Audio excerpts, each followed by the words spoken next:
What's going on, everybody? Good morning. I am meteorologist Mike Linden coming at you live from the MyRadar Studio here in Orlando, Florida. A quickly evolving situation here in the Sunshine State with Hurricane Idalia, now a major Category 4 hurricane with maximum sustained winds of 130 miles per hour. It is on final approach right now. We anticipate landfall to happen here within the next couple of hours. Things do tend to slow down a little bit on its final approach, but we have team coverage throughout the Sunshine State, and we'll have many more as time goes on. We've got meteorologist Erica Lopez standing by, as well as meteorologist Matthew Capucci, who we're going to send it out to in a moment. He is in Perry, Florida, again, anticipating landfall of this major hurricane, again, with winds of 130 miles per hour. Let's jump into the MyRadar app and take a look at what Idalia is doing right now. So if I zoom on in here, we actually, let me turn the cone up just a little bit so you guys can see it. Again, you can see that cone expected to pass right over top of Athena and Perry, Florida here in the coming hours. All of those blue boxes, mind you, those are current power outages. Just before we went live, we really started to see a lot of those power outages kind of filter in. It is likely to be a situation where things deteriorate very, very quickly. Again, a blue polygon there is just indicative of kind of a low-end power outage for these particular counties, but we do expect those to really get worse here. If I zoom on in, you can see that the eye of Idalia is still well off the coastline here, but we are getting closer now to, again, that landfall. Let's send it out to meteorologist Matthew Capucci, who is standing by in Perry. Matthew, you have a long and arduous day ahead of you here where I expect things are going to get very messy, very wet. What's going on right now where you are, and what do you anticipate happening here within the next couple hours? Hey, good morning, Mike. It's good to see you. I'm actually in the stairwell right now, which is a place a lot of folks will be seeking shelter at this hotel in just about 3 hours' time. If we step outside, it really doesn't look that bad yet. It's deceptively tranquil, but here's the thing. Tropical cyclones, hurricanes like this, especially Category 4, suck in so much air from all angles that it comes in, it spirals inwards and goes upwards. That causes furious winds in the middle, but here's the thing. What goes up must come down. So elsewhere, outside that eyewall, it subsides in something called the moat. So we're in the moat, the area of sinking and calm winds surrounding the eyewall right now. If we looked earlier on our radar, we can see very easily this storm has one very tightly pinched off eye. That means that in a situation like this, conditions will, like you said, very rapidly deteriorate. It won't be that bad outside the eyewall. Then the eyewall will come in. It'll be like a tornado for about an hour and a half's time. That's why the National Weather Service will likely issue extreme wind warnings, basically like souped up tornado warnings for the eyewall of a storm where gusts over 130 miles per hour are possible. And those gusts might penetrate like 5-10 miles inland, thanks to how quickly the storm is moving and just how forceful it is. Within the actual eyewall, we've seen storm counts between 55 and 60,000 feet, which is remarkable. The storm is crackling with lightning. We don't normally see that often in tropical cyclones. We saw it with Ian last year when that made a Category 4 landfall. So ultimately, this will be a very significant event. One thing I want to talk about, though, when it comes to the actual eyewall itself, if we stir our coffee in the morning, we're used to stirring. We have that dip in the middle. That's analogous to our low pressure center. In this case, it's a low pressure center in the middle of a hurricane that's like a vacuum. The faster we spin, the deeper that dip gets. It's a linear relationship, so to speak. And so in the case of the hurricane, as the low pressure deepens, strengthens a little bit, that vacuum effect pulling air in is even stronger. And so the spiraling inward winds are even stronger. That's what gets a hurricane going to begin with. Now, you might wonder, why does that vacuum not just fill in? Why doesn't it suck in air? There's a perfect balance between the inward pull of the air wanting to fill in the vacuum and the outward force of it being swirled around and around and around and around very fast. We call it cyclostrophic balance. That's the secret to how hurricanes can get so strong. But yeah, in this case behind me right now, it's not looking that bad. We're seeing squalls move in. Rainfall rates about, let's say, 0.5 inch to 1 inch per hour right now. They'll increase to about 3 or 4 inches per hour later on as we get into the actual eyewall. The eyewall is a place where you have extreme precipitation efficiency, meaning you can get rainfall rates easy over 3 inches per hour because next to none of the raindrop is evaporating in the wake it down. But yes, behind me, you can see it's not that bad. The stairwell, this place, will be an adequate shelter for folks later on. I wouldn't be surprised if this hotel and others nearby lose their roofs. But structurally, just how tightly packed this eyewall is reminds me a lot of Hurricane Charlie back in 2004, which was the first time the extreme wind warning was issued. Back then, it was issued in the form of actually a tornado warning. Since then, they've crafted their own brand new weather alert called the extreme wind warning, used for the first time back in 2016. But yeah, it's going to get bad, it's going to get worse, and hopefully folks can hunker down in the next few hours. Mike? Capucci, before we say goodbye, again, the last time that the extreme wind warning was issued, at least in the United States, was Ian, right, on September 28th last year. For folks that have never dealt with extreme winds like that, what is it going to sound like? What is it going to feel like? And what is it going to look like? It will look like you're in a car wash. It really will. It's like the entire universe is being pressure washed.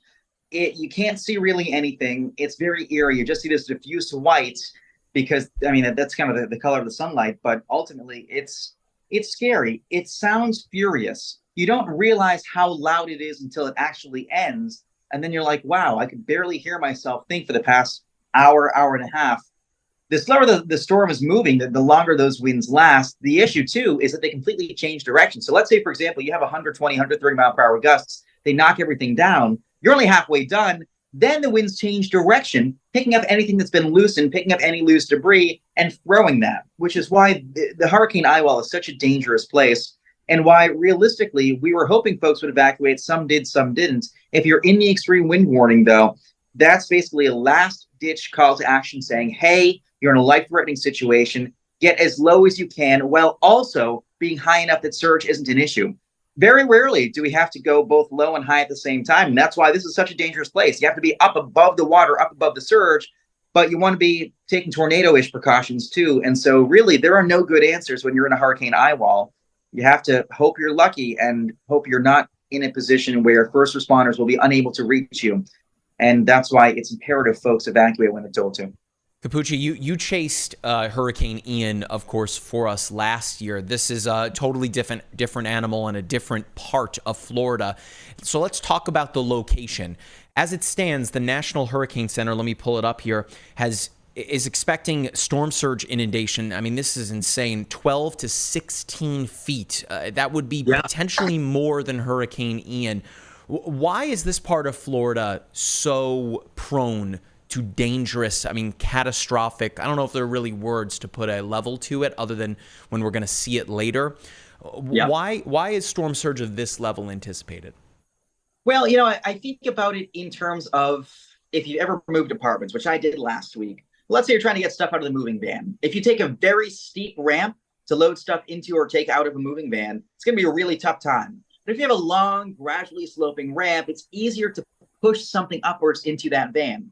Same thing here. The bathymetry, or the shape of the slope of the seafloor, the continental shelf, is very gradually sloping this part of the Gulf of Mexico. Very flat continental shelf, and it's very shallow, comparatively speaking. For like 90 miles offshore, it's not that deep. And so it's very easy for a hurricane and onshore winds to push water up that lengthy ramp onshore. And in a situation like this, you can very easily have water spilling ashore in great quantities. During Hurricane Michael, they saw like a 19-foot storm surge. During this, I wouldn't be surprised to see surge overtopping about 12 feet. And it won't be everywhere. That's the thing. Surge varies significantly over great distance. We saw during Hurricane Ian last year in Fort Myers, too, a surge of, 17, 18 feet, twice that of Charlie, by the way, because it was a bigger storm. I think the only saving grace here, if there was one, is that this is a very compact, small storm. The fact, and actually behind me, it's tough to tell, we're actually getting a squall right now with gusts probably to about 30, 35 miles an hour. So the squalls are pivoting inland. Anyway, I think one saving grace is that we have a smaller storm this time around, so not as much in the way of area to push water ashore. But that said, the winds are still going to be 130 plus miles per hour onshore, which will be potentially devastating from a surge standpoint. So somebody will be significantly impacted. And I've been looking at surge maps behind the scenes right now, trying to plan out my location. The difference between a Cat 3 and a Cat 4 is like 5 miles more of inland penetration of this water. And so ultimately, that will prevent me from using some escape routes I need. And I'll probably have to position farther inland than I otherwise ordinarily would, just because in situations like this, you want to run from the water but hide from the wind. Capucci, yeah, this has been great. Before we say goodbye, I know that you're itching to get out there. We've got Storm Chaser Jordan Hall's camera pulled up here, so we can kind of see. He's got it pointed at some lights here at a local Walmart. Of course, looking at the parking lot there, you can see those winds really whipping through. This is really just the start of it. But again, before we say goodbye, Capucci, because I know you're itching to go here, let's again just talk about what the potential is here for damage. We spoke about the winds. We spoke about the storm surge. For people that are in and around that area, I mean, what advice would you give to them? I mean, in terms of evacuating, I mean, we are really, really on a razor's edge here. As you touched on, a really odd part of Florida where there isn't a super dense population. But for folks here over the next few hours, how quickly do you anticipate things to go from very bad to very worse, especially when you consider the fact it won't just be the storm surge, the high winds. There's also a tornado watch for most of North and Northeast Florida up and into Georgia as well, in effect until 3 o'clock Eastern. It's about people needing to know their threat. Are they facing the tornadoes, the wind, the surge, the freshwater flooding? What's your biggest threat at your location? I think if folks are trying to outrun surge, they have like 60 to 80 minutes to do so. They need to get out of Dodge now. Same thing for coastal winds. This area, if you stepped outside right now, I think it wasn't that big a deal. I think, you know what? They probably, the weather forecasters got it wrong again. We always hear that leading up to a storm because people don't understand that there is an exponential relationship. The closer you get to the middle of the storm, very quickly the winds go like this. It's like water swirling in your toilet bowl.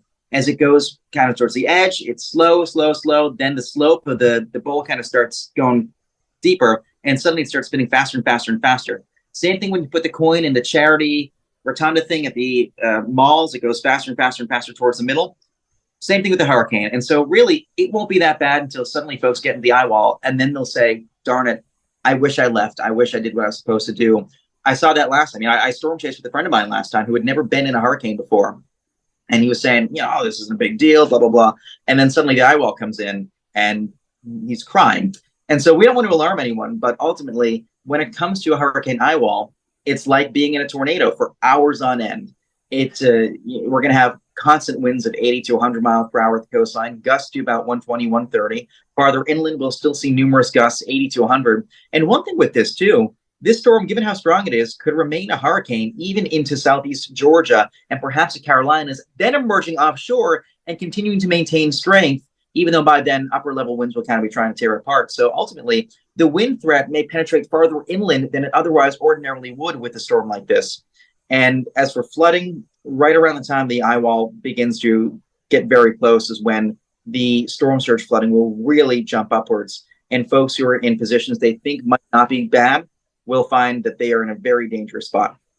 All right, Capucci, thank you for joining us this morning. I know it's about to get very busy for the folks in northern Florida and, of course, for you as well. Anything else you'd like to say before we say goodbye?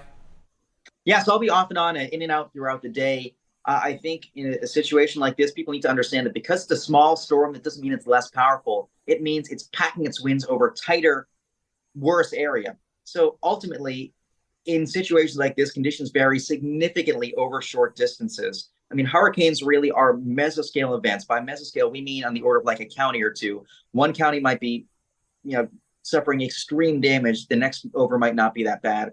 When they get the extreme wind warning, they have to take that seriously. That is an immediate threat to life and property. And ultimately, by noontime, even 1, 2, 3 p.m., things will be getting better here. These next 8 hours, though, will be hell on earth for a lot of people, especially those near me and Perry and anywhere in Capucci Bay. And lastly, one thing I want to add, we have records dating back to 1851 for tropical cyclones. There has never been a major hurricane landfall in Capucci Bay during that window. 175-ish years. No major hurricane landfalls. A lot of people will say, oh, I wrote out the last one, I'll write out this one. No, there's no basis of comparison. There's no past experience they can draw upon. And so hopefully they did what they're supposed to do and got out. It only takes one, Capucci. Be safe out there, and we'll see your updates on social media. Again, you guys can see his social media information on the screen there. It's at Matthew Capucci. Of course, we'll be retweeting, or re-Xing, or reposting, I guess we should say, there on X and across all of our social media platforms. Capucci, be safe. We'll talk to you later, all right? Thank you. I'll see you. All right. So let's move things along. We've got meteorologist Erica Lopez standing by. We're going to bring Erica in. Of course, she has been tweeting on the MyRadar, or posting, I should say, on the MyRadar X account, as well as on the MyRadar Espanol X account. That is MyRadar ES. And Erica, this is a situation that is developing really quickly here. As we just talked to Capucci, a Category 4 hurricane, 130 mile per hour winds. I think it's easy for some folks to get caught up in the classification of the storm, but once we get above Category 3, at that point, it is a major hurricane and a major threat if it is in your way. Erica, how are you this morning? Yeah, it's a busy morning. Before I went to bed, we were here planning this live stream. And right before around the 11 o'clock advisory, this is when Hurricane Idalia got in the forecast, was forecast to make landfall as a Category 4 storm. So this was just hours before, we're tracking it now. It's about to make landfall. So if you're waking up with us, this is new news to you. We are tracking now Category 4 Hurricane Idalia. But like Mike said, something to keep in mind is the impacts. The impacts will occur if you're not in the cone where Idalia is going to potentially make landfall. You're still going to see some of the impacts outside of the cone. For example, I'm in Jacksonville, Florida. We just got the notification that we're under a tornado watch until the morning hours. So that means even though Jacksonville is not in the cone, we're still going to see some of the impacts of wind, especially that tornado risk, and that's going to go downhill heading into the next several hours. Idalia, if we can take the MyRadar app, you can see is closing in on Florida's west coast here. And so this is something that we're going to be tracking over the next several hours. Again, we have Matthew Capucci out in the field and even our storm chaser, Jordan Hall. So yeah, something I want you guys to keep in mind is not only we will see impacts along the path of where Idalia is going to go, but we're also going to see them outside. We're already starting to see the first initial rain bands coming into Florida's east coast, southeast Georgia. You're also going to see the impacts. So a lot of people are under this tornado watch heading into the next several hours. And so, of course, we're going to keep you guys up to date on what's going on here, but you can see it there. Very powerful Category 4 hurricane, Idalia, with wind speeds of up to 130 miles per hour. So it could make landfall here within the next couple of hours, and we're going to keep checking it live for you. So, Mike, yeah, watching the situation, even for me here in Jacksonville, Florida. Erica, the storm surge, as we spoke about before, 12 to 16 feet there in the Big Bend of Florida. That is really, really nasty stuff. Of course, the National Hurricane Center calling for catastrophic impacts from storm surge inundation of 12 to 16 feet above the ground level, along with destructive waves between Wakulla and Jefferson County and the Yankeetown line. Life-threatening storm surge inundation is likely elsewhere along portions of the Florida Gulf Coast, where a storm surge warning is in effect. Really going to be a situation that gets worse by the minute, really, here. We've got Jordan's live stream up there. We're still trying to connect with Jordan for the folks out there and trying to get a chance to speak with Jordan. Of course, if you'd like to speak with us, we are live again across all of those platforms, and I've got the chat pulled up in front of me here. If anybody wants to ask us any questions, we'll likely be live and running here for the next several hours. Let's jump back into the MyRadar app here because I want to show folks how the situation is unfolding. We've got a lot going on. Again, Erica is here, so at any point, if Erica, you want to jump in, just let me know. We've got plenty of time here to fill. But let's look at the app here. I've got a couple of layers turned on. For one, we are in the per station radar view. Right now, I'm using the Tallahassee radar. We may switch to another here as landfall gets closer, but as it stands right now, we've got the entire storm here in view. It's really wild to see the eye here. Here, I'll turn off the hurricane tracker layer just for a moment so you guys can see that eye better, and here, I'll pause it. So you can see the shape of it. It's not a that perfectly tightly wound storm. In fact, the storm a bit elongated here. We're also working on getting Dr. David Regolicki into the stream here in the coming hours as well, and he'll be able to really break down the dynamics at play here. But looking at this eye, if I put it in motion, you can see right around the eye wall there that intense convection. A pretty stark difference to what we saw with Ian last year. I mean, Ian was just a downright gigantic storm.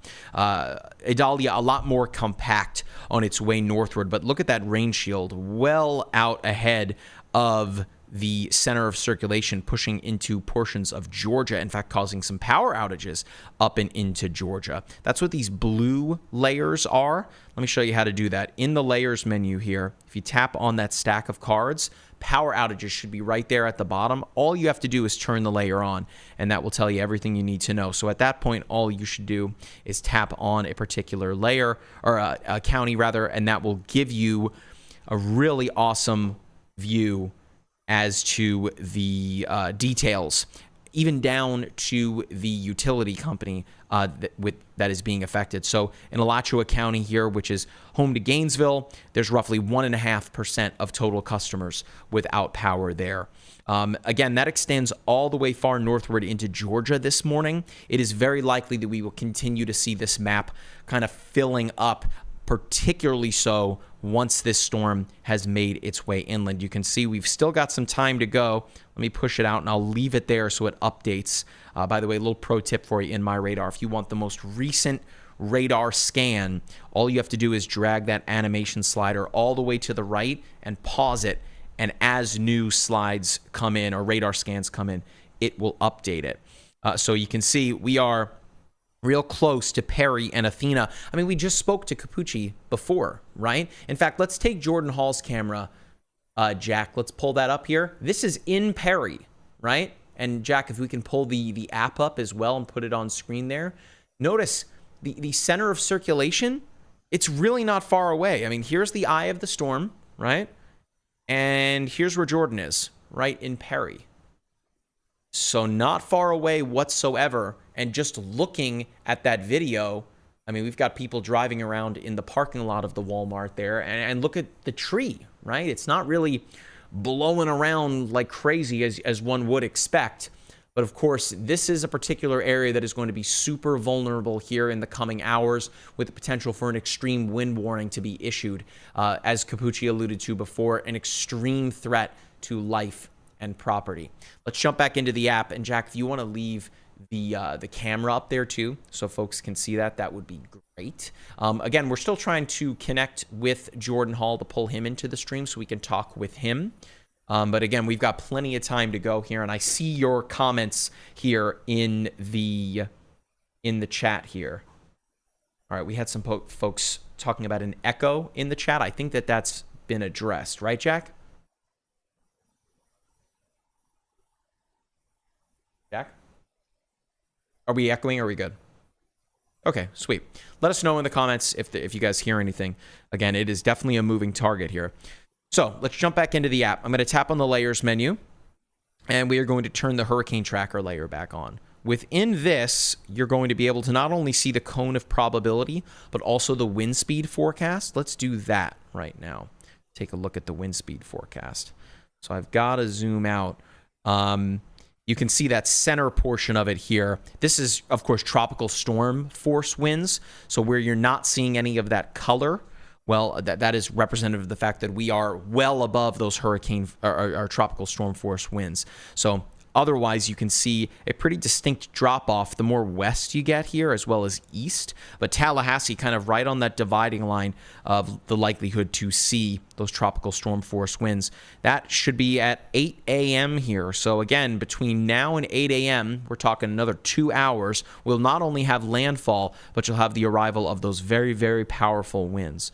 Let's jump back into the app, and we're going to tap on the cone of probability. Of course, this is showing us our current location as it stands right now. And it is expected to make landfall as a Cat 4 and maintain hurricane force all the way to a Category 2 as it pushes its way east of Valdosta, DuPont, and into southern Georgia. Erica is there in Jacksonville to its east. Of course, Erica dealing with a tornado threat from those outer bands swinging in from Idalia. In fact, us here in Orange County in Orlando, we are under a tornado watch as well. Still have power, of course, which is great. But for the folks that are here in the line of Idalia, things are going to go from bad to worse very, very quickly. All right, one more thing I want to show you here. We're just going to turn off the per station radar for a moment. I'm going to turn on the winds layer, toggle off the hurricane tracker, and I want to show you what Idalia looks like on the wind field. So there's a look at your winds. I mean, it's very obvious to see where the center of Idalia is right now, that center of circulation right about here. Again, just to the southwest of Athena, Mayo, Perry, Cross City. But look at the way the winds rotate around a hurricane or a tropical cyclone, that counterclockwise flow, right?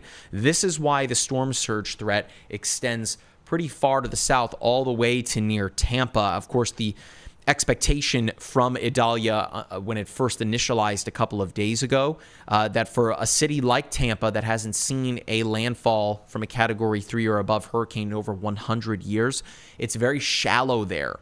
So the expectation to see storm surge between even 4 to 7 feet that was initially forecast by the National Weather Service, that'd be pretty bad. But again, look at the way those winds are coming in off of the Gulf of Mexico.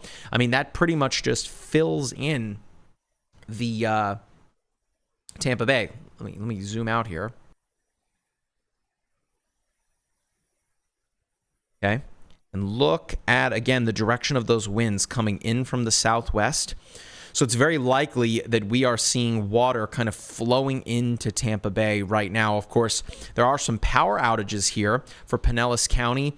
Roughly 17,000 or so customers without power there. Remember, a customer is not indicative of the number of people. That is just representative of a building, connected to the utility company. So very likely that the number of people, that number likely to be a lot higher. We also have got a couple of power outages here in Sarasota, 8,000 or so customers out there. Manatee County, roughly 3,200 customers. And again, that's just from those winds flowing in off of the Gulf of Mexico. Let's go back up here. And for folks that are in Cedar Key, Chiefland, Cross City, Bronson, Steinhatchee, these are the spots that are dealing with very, very powerful winds right now. Let me bring that opacity back up. Again, once you start seeing the yellows kind of turn to oranges and turn to reds, those are some pretty powerful winds. Turn that back off. We're going to turn per station back on here. And again, we've got Idalia still well off the coast there of Keaton Beach. Let me look at the chat here. And again, Jack, if we're able to get Jordan Hall into the stream, that would be awesome. And of course, Erica, you are standing by too anytime you want to jump in. So we've got a lot of folks here in the chat, which is great. We've got a couple of questions here. What time should it hit land? That question coming in from Facebook. Landfall is anticipated here within about the next 2 hours. Remember, a giant heat engine like this, its fuel source is the incredibly warm Gulf of Mexico. It wants to stay over the Gulf for as long as it possibly can. So things do tend to kind of slow down a little bit as we get closer to landfall, but that should be roughly 8 a.m.-ish. So we are still about 2 hours away from that landfall. We've got someone here looking from Live Oak. Unsure as to where that is. And let's, Jack, let's pull Jordan's camera back up here in full. He is really starting to get hammered here by the rain. Again, Jordan is in Perry, which if I zoom in on the app, you should be able to see it close to the top of your screen there. And you wouldn't know it just by looking at his camera that there is a major hurricane not far away from where he is whatsoever. We really kind of lucked out, or Florida really lucked out in the sense where Idalia is a more compact air quotes, kind of smaller storm. Whereas you looked at Ian last year, I mean, Ian was gigantic. The wind field extending out for hundreds of miles. I'm sure you remember the pretty viral image on social media last year that you were able to fit all of Hurricane Charlie just inside the eye of Ian. So Ian, a storm that will be talked about for the rest of time, particularly so when it comes to folks in the meteorology field. But now, again, Hurricane Idalia, if you're just joining us, a Category 4 hurricane. Whether or not we see it get bumped up to a Category 5, that still, of course, remains to be seen. The wind speeds right now are at 130 miles per hour. In fact, let's double check there. We're going to turn on the hurricane tracker layer. I'm just going to tap on Idalia. This will bring in the latest information from the National Hurricane Center. Again, those wind speeds, there you go, 130 miles per hour, which is, by the way, the low end of Category 4. Don't get caught up in the classification. I'm just bringing it up so you know. A Category 4 hurricane, in order to meet that classification, you're talking winds between 130 to 156 miles per hour sustained, right? So we're still in the low end of Category 4, but nonetheless, that is still a major hurricane landfall. It's moving north-northeast right now at about 17 miles per hour. You might be thinking that doesn't sound fast at all. Try and run 17 miles per hour. It's pretty quick. And remember the size of this thing. Hurricanes are very, very, very, very big. Considerably larger, really, than any storm that you are going to see on the surface of the earth every single year. Just scrolling down here, we'll read off some of the discussion from the National Hurricane Center here. Of course, Idalia rapidly intensifies into a Category 4 hurricane. I'm sure if you went to bed last night and then are now waking up this morning, you've seen it jump 2 levels from the Cat 2 all the way to a Cat 4. Again, the wording here, the National Hurricane Center choosing it very, very carefully. Catastrophic storm surge and destructive winds are nearing the Florida Big Bend region. Okay, let me go down to their discussion here at the bottom. Just to reiterate here, a storm surge warning means there is a danger of life-threatening inundation from rising water moving inland from the coastline during the next 36 hours in the indicated locations. So again, I would urge you in the MyRadar app, which of course is free to download if you do not have it, to go into the layers, or rather, not in the layers menu, we'll talk about that in a second. You go to the settings menu here, it looks like that gear, and you tap on notification settings. Of course, I'm here in, we're screen sharing the device here, but if you go into notification settings, you're able to then customize all of the alerts coming to you. If you want every single kind of alert for your area turned on, go for it. But there might be some that you maybe never see, but we've got them in the app for you. In this particular instance, if you live here in the Big Bend of Florida, having a storm surge warning turned on, of course, we will alert you to tornado warnings and severe thunderstorm warnings, but turn on the storm surge warning and anything else, of course, that falls under that hurricane and tropical group. Mind you, if you want to see where those are in the app so you can follow along with us, you tap on the layers menu here, and under weather alerts, you can completely customize your experience. In fact, I did that prior to us going live here. In thunderstorm and tornado, I've got both severe thunderstorm warning and tornado warning turned on.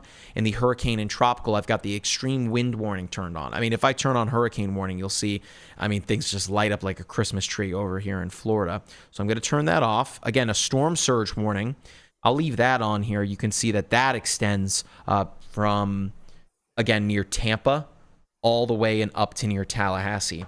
And actually, real quick, we've got a couple of tornado warnings in effect right now. Let's take a look at that. We've yet to really talk about that tornado threat. I'm going to switch my radar to the one near Tampa. I'm going to go back in here to the weather alerts. I'm just going to turn the warning down just a little bit. Looks like we have Jordan Hall. So, Jack, let me know when we are good to take Jordan here, and we'll pull him in. Erica, by the way, I can hear your mic, so if you just want to mute your mic, until you're ready. That'd be great. All right, so we're good to take Jordan? Okay, so before we look at the tornadoes, I'll leave that up here. But let's bring in Storm Chaser Jordan Hall. We've had his camera up all morning.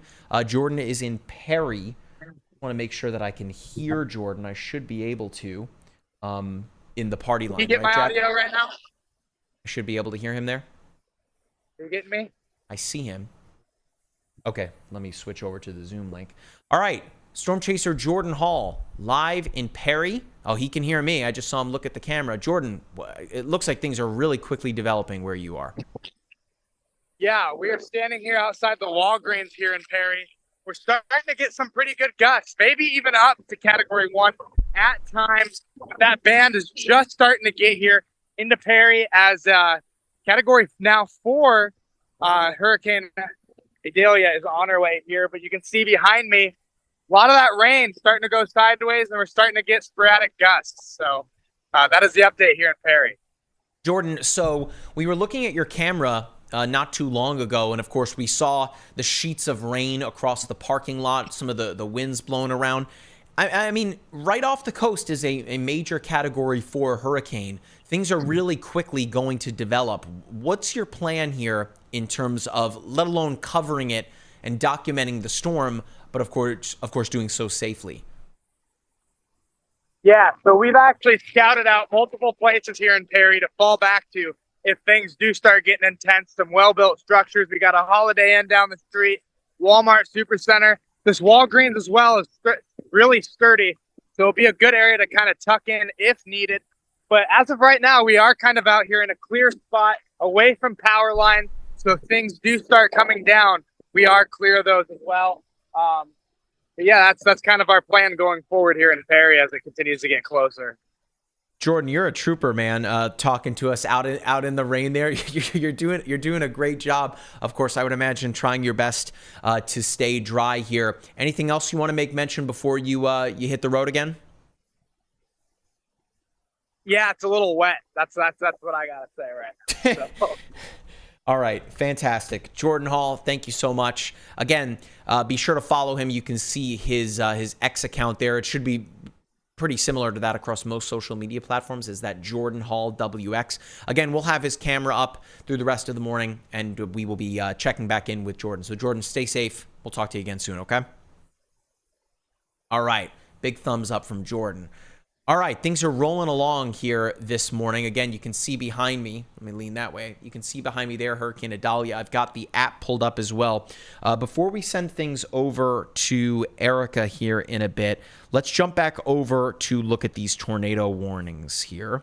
That's for Avon Park, Lake Wales, Charlie Creek. Again, this is kind of to the southeast of Tampa here and kind of to our southwest. Again, approaching the Disney World area there near Lake Kissimmee.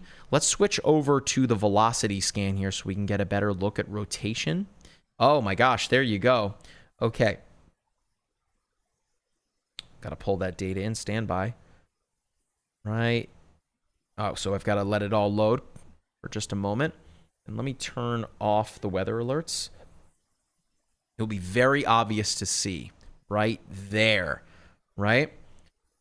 Right here is one center of circulation. Remember, red, in this case, when you're looking at the velocity product, red is representative of winds going away from the radar site, whereas green is representative of winds going toward the radar site, right? So in this instance, you are showing winds in opposite directions, or at least in different directions, that differ with height and direction. That is wind shear. That is what we are seeing here, and that is indicative of some rotation. That is the center of it right there, just to the west of Avon Park Executive Airport. And then down here, we've got yet another center of circulation just to the northeast of Arcadia there, to the east of Route 17. So those are the two areas that are presently under a tornado warning. We're going to look at another level 3 product here. I'm going to turn on the correlation coefficient. This is showing vertically lofted objects. So this would give us an indication if there is something incredibly strong tornadically that is on the ground. As it stands right now, no big signature coming in from the correlation coefficient. You can kind of see, if you look real close right there, right? You can kind of see a signature. It's certainly not a debris ball, which of course would show up like a sore thumb. So that is good. Let's switch back over to velocity, again, for us to keep an eye on these storms. Remember, with these outer bands of a hurricane, even if you are not dealing with the brunt of the eye wall and the winds around it, these outer bands, of course, as it rotates counterclockwise, that's where you begin to find tornadoes, right? Because with that being the case, you're getting a lot of shear in this environment. Very typical that you see tornadoes. My gosh, did you see that at the beginning of the scan? Look at that. Passed right over Zolfo Springs, just to the west of Charlie Creek, right there. You can see that things have improved to a degree. That was a couple of hours ago. My gosh, look at that return. Let's turn the alerts back on here. And we still have one tornado warning active. Let's get the latest scan here from the app.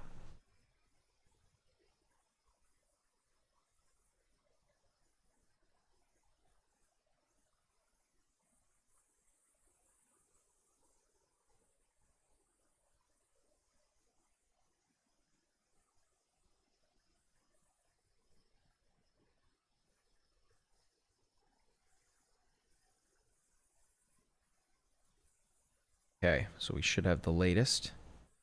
There we go, right over the top of Charlie Creek. So remember, we've got so much going on today, but the MyRadar app will be there to make sure that you remain safe. It looks like things have improved there. You can see that kind of puff just to the northeast of Charlie Creek. So conditions have improved just a little bit, although we do have more circulation. Remember, these outer bands can have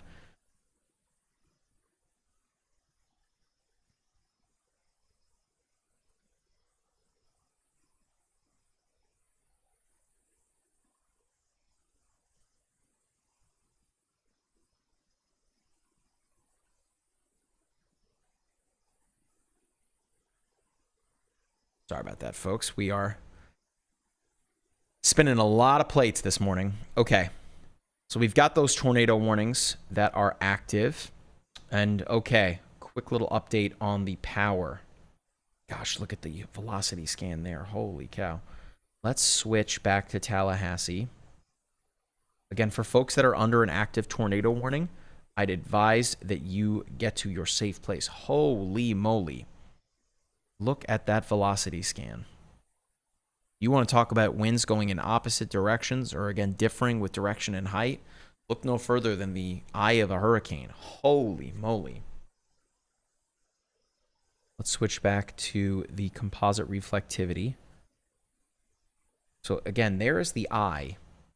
You can kind of see secondary eye forming around that. Keep an eye on things there. But notice along the coast here, that yellow color, those are power outages, right? I told you that things were going to ramp up pretty quickly here. So Dixie County, now roughly 12%, almost 13% of customers are without power in Dixie County. Levy County up to about 11% of total customers. And then just to the south of Tassahali, Wakulla County, 15% of total customers. So we got a lot of folks that are starting to lose power in a really scary time.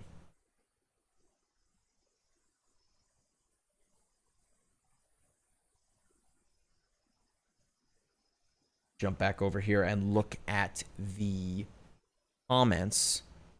Erica, just let me know when we're ready to pull you in here. I saw that you were adjusting some things related to storm surge and the future cast there. That would certainly be something that would be good to talk about. Oh, Erica walked away. We'll have Erica here in just a moment. Again, thank you so much for joining us this morning, folks. My name is Meteorologist Mike Linden. I'm coming at you live from the MyRadar Studio here in Orlando, Florida. It is right around 6:15. I got to remember to do these kind of top of the hour little moments.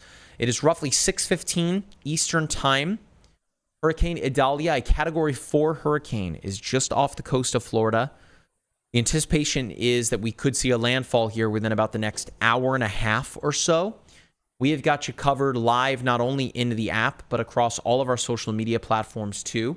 I am likely going to do a push alert here into the app as we get closer to landfall, just to make sure that folks that are in and around that area are aware of things that are going on. Of course, the big benefit to us being a weather app is that we can get to you even if you are to potentially lose power to your home where you wouldn't be able to watch the television and have multiple ways of looking at weather streaming.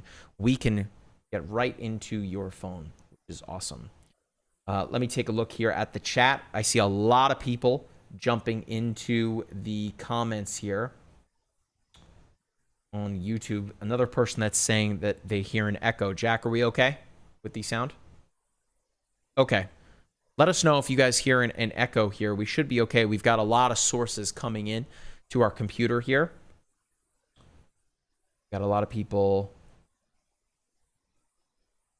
sending love here. What else? Yeah, Tony here said Florida folks are tough, no doubt. No kidding, Tony, particularly for folks that live along the coasts of Florida, whether it be the West Coast, the Gulf Coast, or the East Coast. Likely not their first rodeo, in terms of dealing with a landfalling storm. As Capucci touched on, this particular area of the state has not seen a major hurricane landfall since record keeping began in 1855. So even though the state of Florida has seen many major hurricane landfalls, in fact, one just last year, Category 5 Hurricane Ian in southwest Florida, a different location now and a different intensity of storm, Hurricane Idalia. Every storm is different. Every storm is like a snowflake in the sense where it has unique characteristics. Idalia, a lot smaller than Ian. We are, again, about 2 hours away from landfall. Brian is asking, will we review how you're looking for potential tornadoes again? Absolutely. Let's do that. Someone said, yeah, it comes with coastal living. It absolutely is a trade-off. You get some beautiful, you get to live along a beautiful locale, but every year, 'tis the season, right? I have 2 children, one of which she turns 6 years old a month from now in late September. So one in the middle of hurricane season, and then my other daughter was born in April.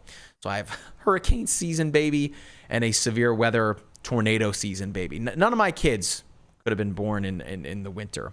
That's just the life of a meteorologist. All right, let's talk about how we can look at tornadoes again. And then, what did you say, Jack? Erica? All right, I'll bring Erica in just a moment here. Let's just talk about tornadoes before we send things over to Erica. So again, I just want to turn on the weather alerts. Oh, I've got that turned on, so that tornado warning has since expired. Again, a lot of moving parts this morning.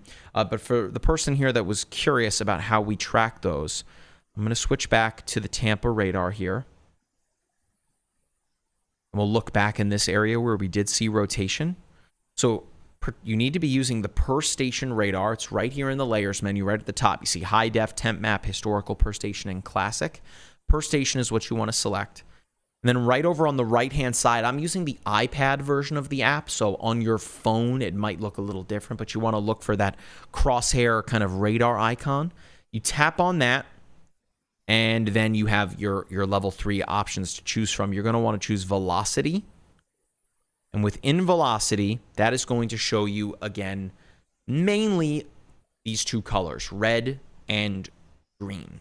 Red is representative of winds going away from the radar site. In this case, it is that KTBW Tampa Bay radar.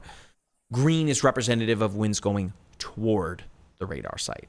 So when you start to see something like this kind of signature, where you have kind of embedded within the green or the red, you have opposite, we'll call it opposite colors there, right there, right? That is representative of some radar indicated rotation. So, wouldn't you know it, a tornado warning just went up because of that rotation that we're looking at right now. Again, these outer bands, right? The way a hurricane rotates counterclockwise, it's like a baseball player swinging that bat around and making a connection with the ball. So that is effectively what's happening to the Sunshine State right now this morning. The peninsula is pretty much the baseball, and those outer bands are the baseball bat. So making connection and starting to see that spin. In fact, if I turn the winds on here, this will give us another clue as to why we are dealing with rotation. Let me turn the winds layer on. In the MyRadar app, you've got two choices for winds. You've got jet stream winds and surface winds. So this is the jet stream, right? Winds upstairs, 500 millibars coming in from the southwest. If I switch it to the surface winds, however, look at that. You have winds coming in pretty much right from the south, right? So right then and there, we have winds coming in at opposite or different directions and differing with height. Surface winds, of course, are down here on the surface. Jet stream winds, different story. Again, way high up there, 500 millibars, right?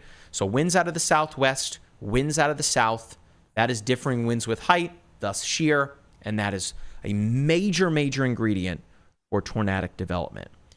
So again, using the GR or using the level 3 product here in MyRadar, that being the velocity scan, for folks here that live southwest of Charlie Creek, the Avon Park Executive Airport, there is radar indicated rotation just to your southwest. I'm not seeing anything on social media here just yet in terms of any ground truth to that, whether or not there is a tornado on the ground. One thing we can look at here is the correlation coefficient. This would show us vertically lofted objects, right? Particularly so if we were dealing with a very strong tornado, you would potentially see what's called a debris ball here. So right kind of there, it takes a really trained eye to kind of see this big bucket of paint and kind of differing what stands out. But if you look a little bit, you can kind of see just in there,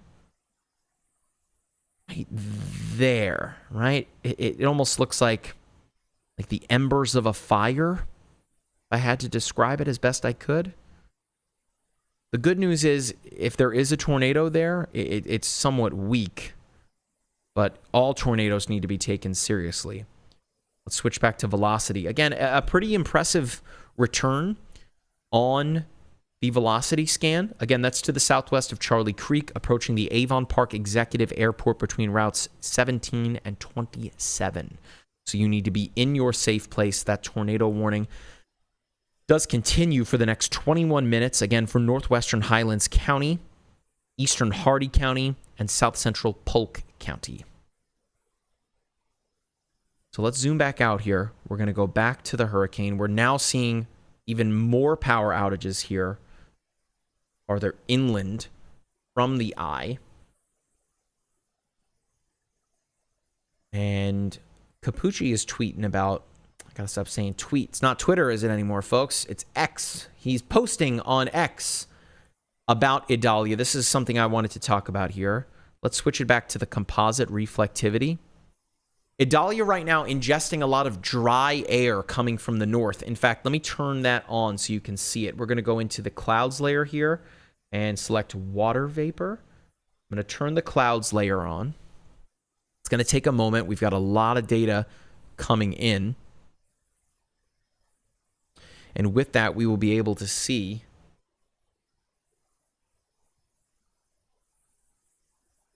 the water vapor. Switch over to high def here for it to come in. There it is. Okay. So again, the coolest part about the MyRadar app is just the sheer amount of stuff you can do in it, right? And of course, there's a lot on the screen right now. I like to equate it to a candy store, right? If you're going to go into the candy store and get every single piece of candy, it's going to be a lot. It's a lot of candy, right? But the best part about that candy store is that you can pick and choose and get exactly the type of candy that you want in that particular moment. That is where the MyRadar app really shines. I wouldn't say that even without, or I'd say that even without this on my chest here.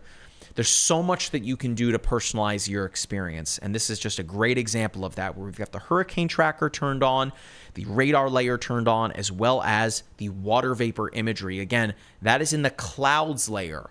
In clouds, you have 4 options: visible, that being the clouds layer; aviation, rainbow, that's just 2 different variations of infrared satellite; and then water vapor.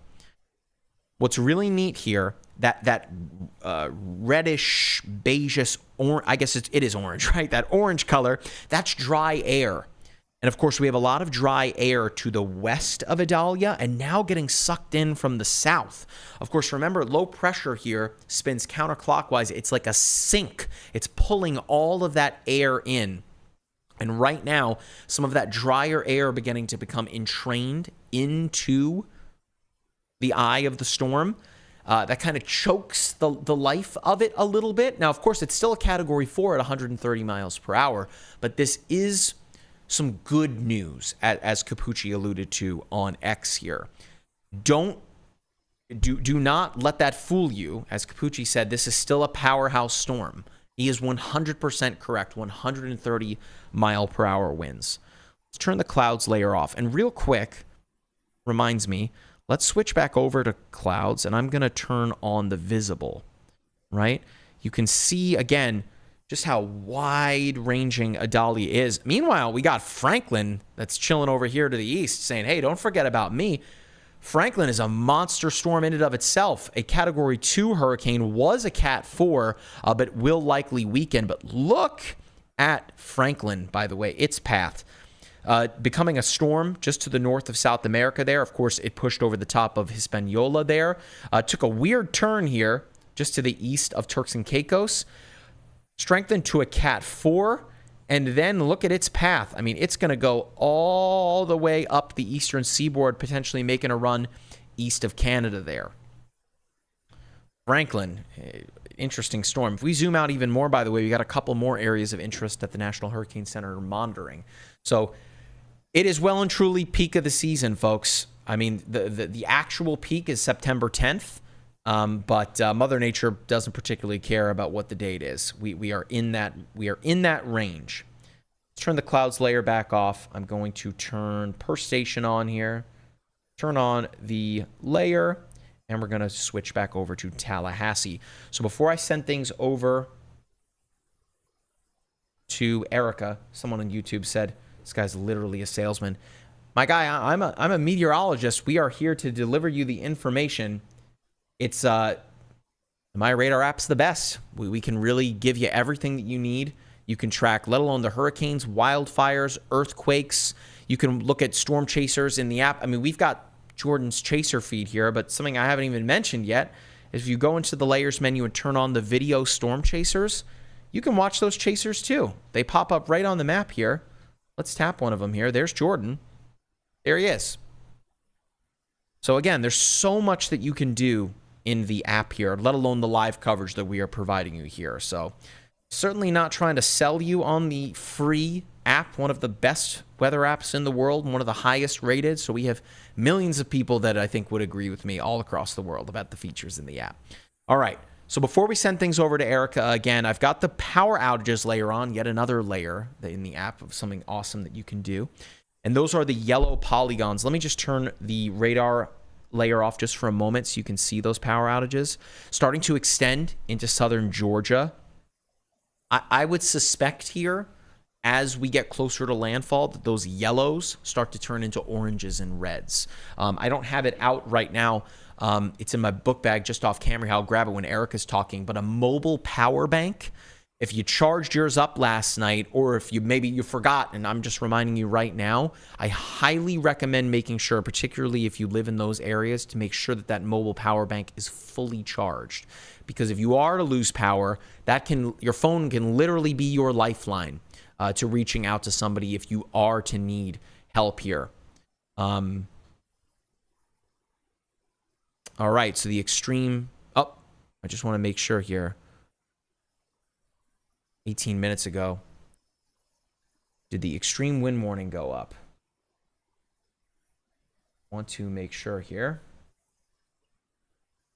Yes, the extreme wind warning has gone up. So I'm going to send things over to meteorologist Erica Lopez. We've got a video from meteorologist Matthew Capucci that we are going to publish out here as Erica is chatting. So Erica, I'm going to send things over to you here for a moment. Of course, I can hear you, so when you're ready to toss the ball back over to me. But by all means, take it away. I know you got a lot to talk about here. I'm going to publish Capucci's video on the extreme wind warning. But let's bring in meteorologist Erica Lopez coming into us live. What's up, Erica? Yeah, good morning. It's a active morning across, both you and I are in Florida. So there's a lot to track with now Category 4 Hurricane Idalia. So I want to start here and let's go to WSI, Jack, because I want to talk about, I've seen a lot of questions about what exactly is going to happen across the Southeast. Some of you are asking about Georgia, the Carolinas, and I really want to stress that because not only are we going to see, of course, impacts across Florida's West Coast, but if you live along the Carolinas in the Southeast, you're also going to feel the impacts from Hurricane Idalia. So let's talk a little bit about the wind. The wind, I think, will be one of the primary risks. I know here on the first coast in Southeast Georgia, you're not going to necessarily get a lot of rain, maybe some isolated spots of flooding. One of the biggest threats for you guys is the wind. This will create power outages here over the next several hours. Take a look at this map.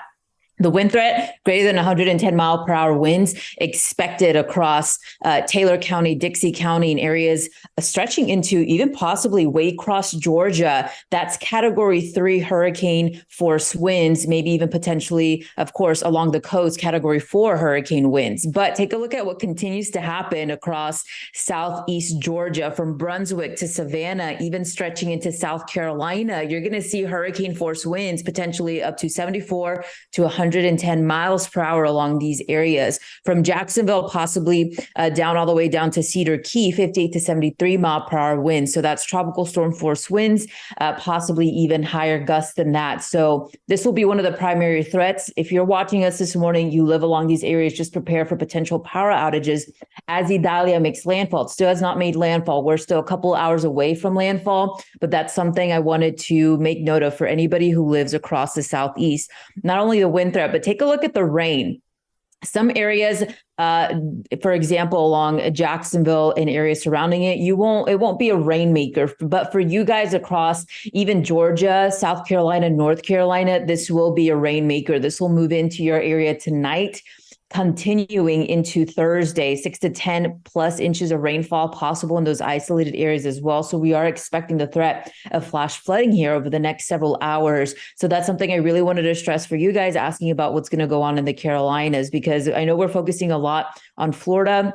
But as this Hurricane Idalia comes inland, it will affect you guys across the Carolinas. So be prepared for wind, be prepared for rain. So let's time out the storm. Heading into the next several hours, what you can expect across the Carolinas and the Southeast. So we're expecting landfall here within the hour or so. Take a look at what happens once it moves inland. Like I mentioned, areas to the east of Idalia, while not necessarily going to get huge amounts of rainfall. You may get some heavy rainfall here and there. Of course, with the rainfall, you will see the tornado threat. And that's why the National Weather Service has issued a tornado watch across these areas, because although you're not going to pick up a lot of rain, what the rain that does occur or the individual storms have the potential of producing tornadoes. As this moves inland, you can see as early as 11 a.m., most of the rainfall over Southeast Georgia. Eventually by this afternoon, most of the rain across the Carolinas. So that's when the heaviest rain will move over your area. The tornado threat will continue. And then really after we get into Thursday, this will be out to sea. And most areas will see conditions improve. But that's something that you have to watch for heading over the next several days, especially as we get into the next several days here. So I'm tracking your questions, trying to keep up with what you guys are saying in the chat. If you have any questions, or maybe let us know where you're watching from. That way we can give you the information that you're looking for this morning.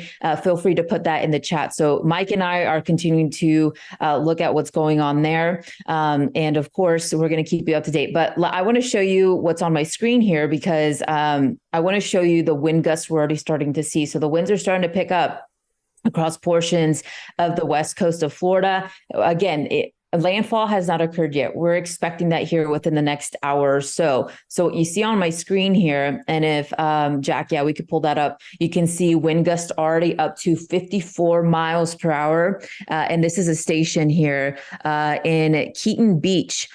So you can see their peak gusts so far, 54 miles per hour. But you can even see wind gusts here, just a little bit more inland near Perry.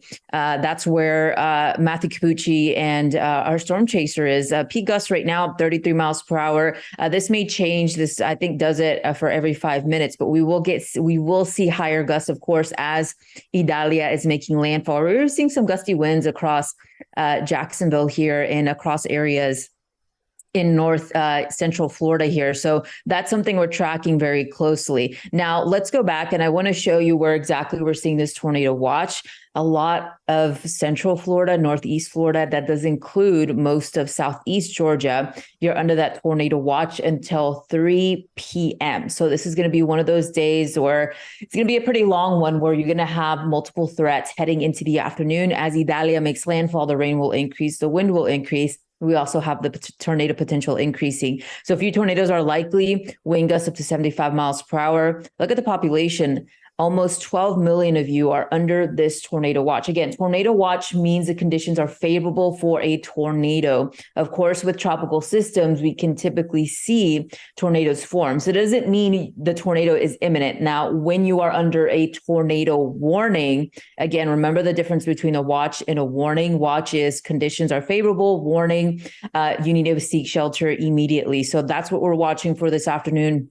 A lot of moving factors here, but I want to go here into the satellite imagery. You can see it very closing in on Florida's west coast. Of course, we have our team of meteorologists out in the field tracking this system, but we are close to landfall here over the next several hours, and we are expecting some of the greatest impacts from this being that storm surge. So I was here on the National Hurricane Center site, and it did go down on me here for a second, but let's go back and, of course, taking a look at the overall view of what's going on in the Atlantic. Yeah, it's August. We're coming into September, which is peak season on September 10th. And there's a lot of activity. Not only are we tracking Idalia, Franklin, which we're not expecting it to directly impact land, but it is also turning up the swell across Florida's east coast with a combination of Idalia as well.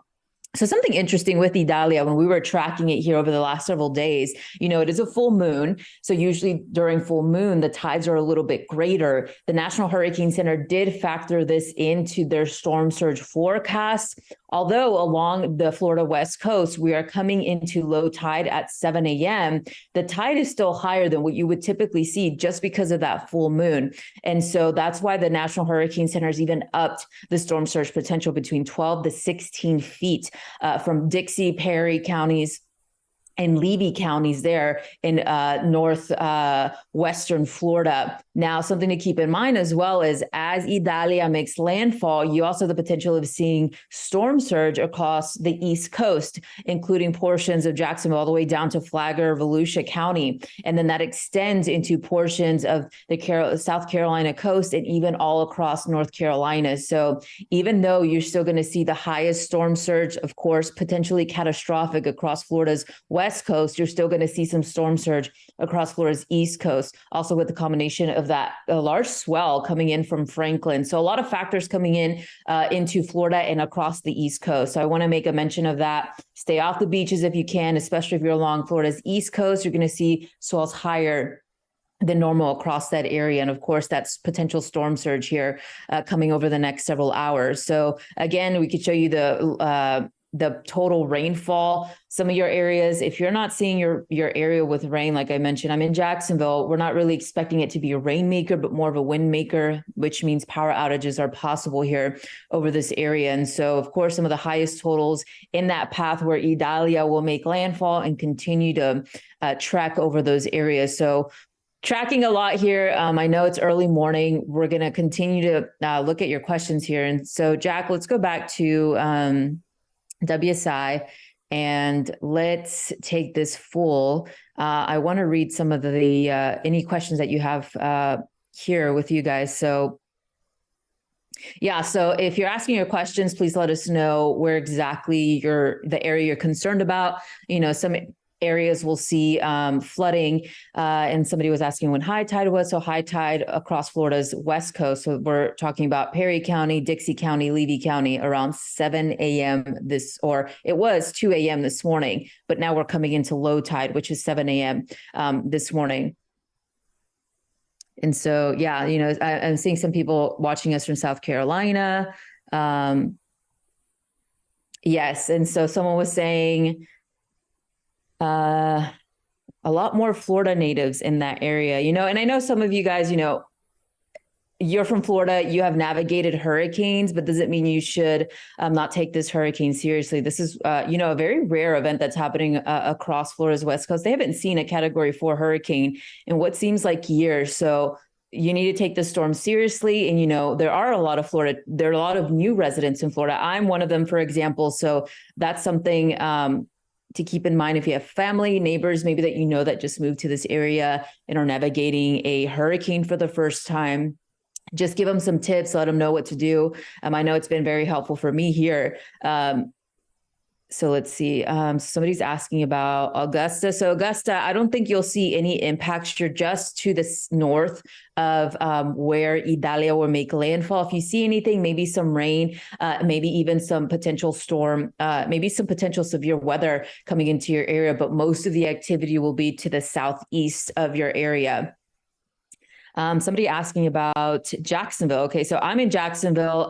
I wouldn't say it's in the clear. We still have a tornado potential here. It's not going to be a rainmaker. You're not going to see widespread rainfall. Now, if you do see rain, heavy rain could make way for isolated flooding threat, but most of the threat for Jacksonville, the first coast, even extending into southeast Georgia, is the wind. So the wind potentially to tropical force winds coming into Jacksonville here, especially after lunchtime into the afternoon. I think that's when the peak time for the winds will occur. So that means power outages are possible. And of course, we are under a tornado watch until 3 p.m. this afternoon. So you have the potential of seeing some rotating thunderstorms in this area.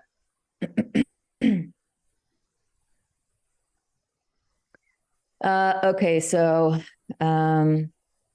in Georgia, if you live in southeast Georgia, you see it up there on your screen, you're going to see winds. I'm more concerned for the potential of hurricane force winds from Savannah, Brunswick, Waycross, potentially Valdosta.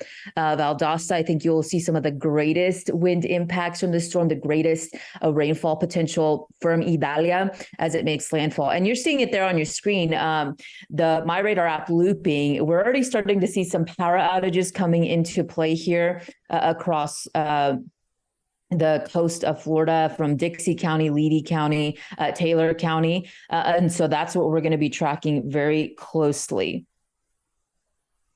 And again, thank you so much for asking your questions. I'm trying to hit them all. I see a lot of you guys in Georgia. So, the concern there is reasonable just because of where exactly Idalia will be making landfall. Georgia, you typically don't see these kinds of systems moving into your zone. So, I'll try to hit all the points here. But again, mostly for Southeast Georgia, Savannah to Brunswick, Waycross here, you can see 74 to 110 mile per hour winds. Let's highlight the rainfall totals here. So if you're seeing it on your map, maybe not seeing your city exactly, but you can see 6 to 10 plus inches of rainfall, even stretching into the Carolinas, across coastal Carolina to about Orangeburg, Florence, Wilmington, Fayetteville. And then most of the rain, like I said, maybe some of you guys across Savannah, Brunswick, Jacksonville, for example. Savannah, Brunswick, Jacksonville, it's not going to be a huge rainmaker. What you need to be watching out for is the potential of tornadoes and gusty winds. The winds will be pretty powerful, potentially up to hurricane force winds. So that's something to keep in mind. Where that rain is going to come and accumulate there, that is where we're going to see the path of Idalia. Some of the strongest winds will also be associated with this storm. Let's see. Yeah. So, thank you again for all of your questions. We're going to try to get to them. I know it's a lot to take in. We're focusing on Florida, but I also wanted to mention the threat there in the southeast, Mike. And, that's something that, as I was coming into this and seeing the hurricane update as of 11 p.m. this evening, yesterday evening, they upped the category strength for Idalia before it made landfall. Before, it was forecast as a high-end Category 3 hurricane, now a Category 4 hurricane about to make landfall. But again, the category doesn't mean that you will the category does signify that you'll see some catastrophic impacts across Florida's west coast, but as it comes inland, some of you guys will see more of the wind and the rain here. So yeah, a lot to take in here. If you're waking up with us this morning, I know it's 6:45 this morning on East Coast time, tracking Hurricane Category 4, Hurricane Idalia. We're going to get hourly updates from the National Hurricane Center on any changes with the storm right before it makes landfall as well. We're continuing to track this, and we're going to continue to track this into portions of Georgia and the Carolinas here over the next several hours. So continue to ask your questions.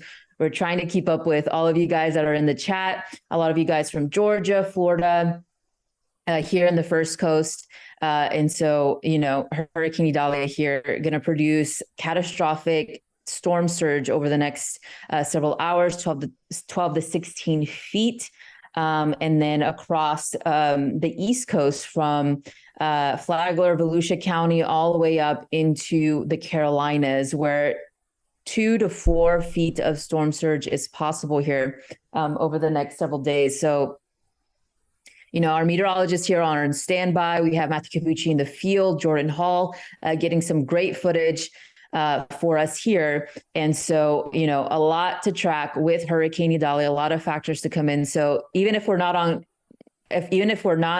camera, we're going to continue to ask questions in the chat. We can answer them too. But Mike, this is a powerful storm that's coming into Florida here over the next several hours.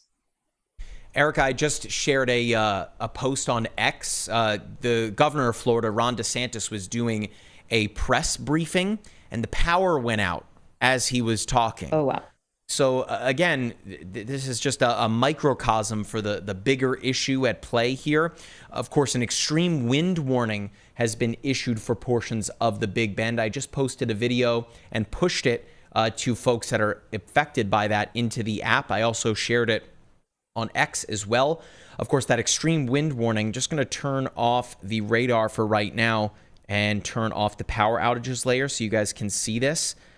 It's this box, this orange box, in effect for the next 2.5 hours. So this is effectively indication from the National Hurricane Center that this is where the storm is expected to make landfall, being that these are where the most extreme winds, hence extreme wind warning, are set to arrive. Let me turn up the opacity on that warning a little more so you can get a better look at it here.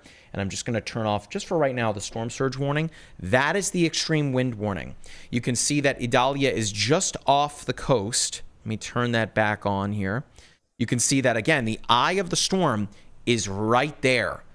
Now, landfall, of course, the only folks, for the record, that are going to be able to make the decision whether or not the storm has made landfall officially is the National Hurricane Center. Anybody else that tells you anything else is not correct, not making it, or they're making it up. So you got to wait for a word from the National Hurricane Center. Of course, we can report that to you, but we got to wait for the folks from the NHC. We are also working on bringing tropical weather expert Dr. David Regolicki into the stream. He is joining us here shortly. And I would really, really love to talk to him about the dynamics at play with the eye right now. We spoke about how there's dry air getting pulled into Idalia here. We're kind of losing that center of circulation here. So again, a sign of some weakening a little bit. I'm really, really curious to talk to David when we can pull him in here. But again, this extreme wind warning, you can see the folks that are under this is Steinhatchee, as well as Keaton Beach, and that extends to Athena. So a rather narrow corridor, but these kinds of winds, when I was speaking to Capucci about this earlier, you referred to this as a last resort, right? You need to be sheltered in place here. Again, this is in effect for western Dixie County as well as southern Taylor County until 9:15 Eastern time. Erica, I think I can hear you type in there. So The reasoning for this, of course, the National Weather Service is anticipating this is where we're going to see the Eyewall, right? At the time of this issuance, that was about 45 minutes ago, Idalia was about 34 miles off the coast of the southwest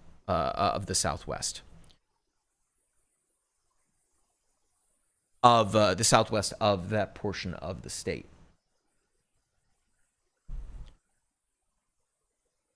We're working on bringing David in. We will have him here shortly. Can we pull up Jordan's camera as well here, Jack? I just want to take a look at things. Of course, he still has service. Yeah, there's his camera. Of course, just as I say that, it locks up on us. There we go. So Jordan is in Perry, and he is not under that extreme wind warning, but he is just outside of it here. So driving toward the eye of the storm. Again, we are kind of losing that center of circulation here as that dry air gets pulled in. So that's what we're going to talk with tropical weather expert Dr. David Regolicki about. I see him just off camera. We will be pulling him in here in a moment. Some really interesting dynamics at play. Of course, if you are unfamiliar with Dr. Regolicki, he has a tropical weather phenomena that he discovered named after him, a Regolicki cane.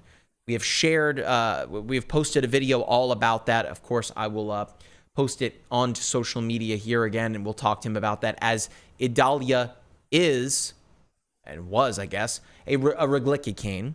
But I'm really most curious about what is going on with the dynamics of the eye here. We've really lost that tightened kind of center of circulation. I believe that we are about to pull David in here. As soon as I hear from Jack kind of running things behind the scenes that we are good with David, we will pull him in. Again, for those of you that are just joining us, it is just short of 7 o'clock here on the East Coast. My name is Meteorologist Mike Linden. I'm coming at you live from our studio here in Orlando, Florida. We have got meteorologists and experts covered across the board. Storm chaser Jordan Hall, as you can see his camera there in the bottom right-hand corner. He is chasing Idalia. He's kind of heading right for it as it works its way inland here. So Jack, just give me the heads up when we're ready to pull David in here, and we will get to that. Again, Idalia, a Category 4 hurricane as it stands right now. That is a major hurricane with wind speeds of 130 miles per hour. I'm tapping on it here. That is correct from the National Hurricane Center. Mind you, a buck 30, that's the minimum winds for the Category 4 categorization, but you certainly don't want to get caught up in that. This is a storm that has rapidly intensified overnight from a Category 2 to a Category 4. Remember, Ian last year, all hurricanes are different, but Ian last year, right up to landfall, was a Cat 4, then crossed over to becoming a Cat 5. Again, you're talking minimal difference really there from the high-end Cat 4, low-end Cat 5 in terms of the damage that you are likely to see. This is a major hurricane that needs to be taken very seriously. An extreme wind warning is in effect for this region as well. And I just got word that Dr. David Regolicki is ready to come into the stream. Let's pull him in here. Again, tropical weather expert Dr. David Regolicki. Good morning, David. What a morning it has been. We are about an hour away from landfall here. I'm most curious to ask you about the dynamics at play with the eye. Over the past hour, we've seen that center of circulation kind of dissipate as that drier air has been pulled into the storm. What are you noticing this morning as Idalia makes its final approach to the northwest Florida coastline? Well, yeah, thank you. Good morning, everyone. Yeah, this is most certainly an Eyewall replacement cycle that's going on, and we talked about this. This is we did a video on this, and what an Eyewall replacement cycle is when you have you have the inner eyewall, the smaller inner eyewall, and then you have the larger outer eyewall that forms for reasons that are still a little uncertain as to which pathway it takes. But what happens is you get a rain band essentially that encircles the smaller eyewall. That inner eyewall erodes, and due to angular momentum issues, that outer eyewall starts to contract and basically becomes a new eyewall. Now, from an intensification perspective, this is happening at a really good time. Well, as good of a time as it can for a Category 4. This usually levels off while the hurricane starts to reassess itself or rearrange its internal dynamical core. And that's part of what we're seeing now, is that in the radar imagery, I have the satellite up here and you can sort of see little motes in there. But what happens is that as the outer eye wall essentially takes over the secondary circulation, the inner eye wall no longer gets the warmest and moistest air. And that's why you see an erosion of the reflectivities in the core. David, I'm sharing your video right now over X so folks can check it out here. So you touched on how the timing of this is really good. Of course, with an eyewall replacement cycle, though, those winds, the wind field expands, right? Is that a concern here with the level of storm surge that is expected for the Big Bend? Yes, that is a concern, particularly in the front right quadrant. As we've talked about in videos before, is that your storm surge is quite literally the winds of the hurricane pushing the water up and then onto land, and on the front right side is where most of this occurs. So yeah, with an eyewall replacement cycle, you're right, the wind field does expand. Now the peaks aren't as high, but the flattening of more intense winds due to the size of this eyewall is a concern. So basically, if this storm had maintained its structure going forward, there's going to be a lot of storm surge. Let's not minimize that at all. But the numbers are going to be maybe a foot or two higher than they would have been farther east of the landfall had this eyewall replacement cycle not happened. So, David, moving forward here with the extreme wind warning that has been issued, what is your expectation for folks that are on the ground? Of course, you and I are not there, right? But for the folks that are, what are they likely experiencing? We've got Jordan Hall. We've got his camera pulled up here. I'm unsure if you can see it. I mean, to anybody that's looking at that, you might just think, I mean, that just looks like he's driving in the rain, right? But 30 or so miles to his southwest is a, meteorological monster, right? For folks that are dealing with those landfalling eyewall winds, what is that like for someone such as yourself that has studied hurricanes effectively your entire life, has flown into them with the hurricane hunters? What are those eyewall winds like, experiencing them firsthand? Well, on one of these things, it's going to be difficult to stand, that's for sure. And we're not, I don't know if we're totally at the point where pieces of wood are going to get lodged in trees or anything like that, like we saw with Andrew. But the issue in tropical cyclones is what is known as the gradient, or the change in winds with respect to radius from the core. And in a hurricane, particularly as the eyewall comes in, that gradient spikes. It can go from breezy and unpleasant to totally destructive in a very, very short span, maybe a few miles, depending on how close you are to the eyewall. So even though I hope people aren't still there, like just from the storm surge reason, I think this is going to be really bad news for these low-lying areas. But the winds are going to come in, and whatever the storm surge doesn't get, you're going to be in big trouble as things start getting blown away. Roofs going to be blown off. It's that tornado thing, right? Is that the concern is if your door opens or a window blows out, what happens is that the winds come in, they compress, you get a high pressure, and that blows your roof off. And then you have a whole new problem to deal with. So I think, up to the first however many miles, 10, 20, 30 miles, may even be more because the land is so flat, storm surge is the real issue. But whatever doesn't get wiped out by the storm surge, particularly in the path of the eyewall, they're going to have to deal with some pretty severe winds. All right, so David, I am going to push out right now. I'm going to do an alert for the users all along the southeast. Of course, you are one of them here, as am I. So we are likely about to get a push alert here. I just want to welcome folks in as we are looking at the landfall occurring here very soon. All right, so for those of you that are just joining us right now, likely to see a pretty big bump in the amount of people that are watching this live stream. Good morning. My name is Meteorologist Mike Linden. I'm joined by tropical weather expert Dr. David Regolicki, as well as meteorologist Matthew Capucci out in the field. Storm chaser Jordan Hall, meteorologist Erica Lopez is also standing by. We, of course, are the MyRadar weather team. We, of course, are talking about major Hurricane Idalia. As it stands right now, a Category 4 hurricane. Jack, if you want to pull up the app in full just for a moment. This is major Hurricane Idalia, a Category 4 hurricane with wind speeds at roughly 130 miles per hour sustained. That is, again, good to be a Category 4. This is a storm that has rapidly intensified overnight, going from a Category 2 hurricane all the way to a Category 4. David, just as I say that, the National Hurricane Center just pushing something out, and this is, again, I'm going to get your reaction live to this. The National Hurricane Center downgrading Idalia to a Category 3 hurricane with winds at 125 miles per hour. Of course, that's how live productions go, right? The moment you're getting into something changes on you, right? But this is, not something necessarily to get caught up in, right? It's a difference of 5 miles per hour. We spoke about why this happened with the Eyewall replacement cycle that just occurred. You can see that on the MyRadar loop here. Again, that closed center of circulation kind of getting sucked up by the eye that replaced it around it. But now a Category 3 hurricane.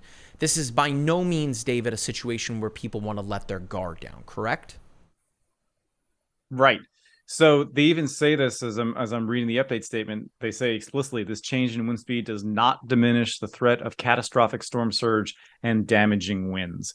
So all that means is that the peak area of the highest winds, that has degraded. But as we just talked about with an Eyewall replacement cycle, it makes those maximum winds get spread out over a larger geographical area.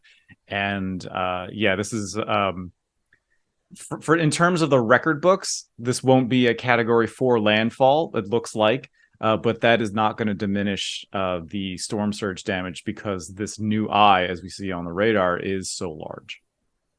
So let's take a look at that again here, David. I'm going to turn on the water vapor layer here in MyRadar. We were chatting about that before. I mean, just, of course, look at the water vapor imagery here. I mean, you've got it's no real surprise as to where the most water is right now when you see Idalia on the map there. But zooming things out, I mean, there's so much dry air to the north and west of this storm starting to get sucked in there. What kind of impact does dry air entrainment or dry air being pulled into the core of this storm, what does that do for it? Well, dry air is what you'd expect is that it dilutes the main updraft in the eyewall. So what the theory goes, and which makes a lot of sense, is that as a cloud comes up, it is what we call saturated, is that it can hold as much moisture as it possibly can given those temperatures. Well, when dry air comes in, you reduce that. You actually can mix in. It's called dilution. You can actually mix in some dry air, and what that's going to do is suppress the vertical motion. So when you suppress the vertical motion, it's a chain reaction. You suppress the up. That means you suppress the in, and the in is what speeds up the hurricane. This is the angular momentum thing. It's the ice skater thing, right? You have your air from all the way out here. It pulls all the way in. And as it pulls in due to conservation of angular momentum, the wind speed increases. So that is partially how dry air does affect this storm. Now, a hot take of mine is that usually for these super intense tropical cyclones, the environment doesn't matter all that much unless there is some other forcing that will cause it to take in a big giant, swallow all of this dry air. And in this case, an Eyewall replacement cycle certainly does fit the bill. It will allow dry air to sneak into the core. I just had my question for you, David, and I just lost it here. Of course, this is a very serious, life-threatening situation for the folks that live there. Let's chat about this here, and we're actually working on pulling in MyRadar digital content creator Colin McCarthy, who is out in California, so he's waking up very early to join us on this stream. Excited to bring Colin onto the stream, so we'll get to him in a moment. David, every hurricane is different, right? Every tropical cyclone is different. For folks that are looking at this and saying, oh, a Cat 3, compared to Ian last year, that doesn't even shape up at all. Every storm is different, right? But all should be taken with levels of severity. Yes, exactly. And the Hurricane Center says it explicitly. We're talking 5-mile-per-hour difference between the category 3, 4. So it's barely not a category 4, maxed out category 3. Ultimately, that's for wind damage, right? And it's for the record books, right? It's for something that us, hurricane nerds to pore over in the database going forward. But from an impact standpoint, think about what happened with Ian. Ian made landfall on an island, right? And the bridge was destroyed, I think, right? That linked the island to the mainland. Sanibel Island, yep. The causeway. That's the one. So in this one, it's making landfall in an area that hasn't seen a landfall in over 100 years. Something this intense has never come within any. Michael might have been the closest, but that was west, of St. George Island, and there was I believe it was Eglin Air Force Base is out there. So that's the difference here, is that when you think about Hurricane Andrew, right? So Hurricane Andrew made landfall in Miami in 1992 and obliterated a ton of houses. And after that made landfall, they had new building codes. Well, so now when a hurricane makes landfall in Miami, it should be a new construction should be a little more resilient to intense tropical cyclones.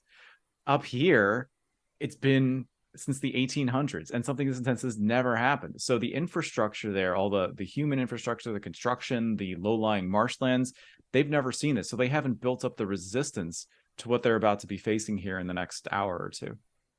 David, what's going through the folks that are at the National Hurricane Center right now, being that, you used to work there. I mean, you totally understand what procedure is like for them. What is going through their minds right now as we are, staring down the barrel of this storm that is likely to be making landfall here much sooner rather than later? What's going through their minds in terms of what the next step is in terms of decision making with issuing these advisories, again, with landfall coming? I would imagine that things are getting a bit tense down in Miami right now. Yeah, probably they might have 2 meteorologists on staff right now, usually running forecasting and ob support. Also, another big thing that the National Weather Service is all about is coordination. So right now, they probably have, or actually since last night, they've probably had a constant coordination with the local weather service. And I do believe this is the Tallahassee Weather Service, the Weather Forecast Office. So probably right now, because once it makes landfall, the joke is the Hurricane Center is responsible for the first foot of the beach, and then the Weather Forecast Office takes care of everything else after that. So right now, with landfall imminent, they're going to be responsible for handing off all the information they can to the local Weather Forecast Office, because there's the Tallahassee one. Tampa probably not so much. Tampa's probably still doing with as I'm in Lakeland right now, dealing with rain bands and a little bit of the leftover surge, and then transitioning that to Jacksonville.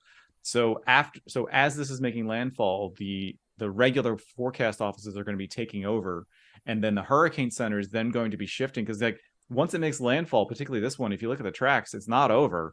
It's going to exit the coast. So they're going to be looking at, once it does exit the coast, what are the next steps? Because some of the forecast models have it going out to sea. Others have it doing a full loop-to-loop like Ivan from 2004 and hitting Florida again.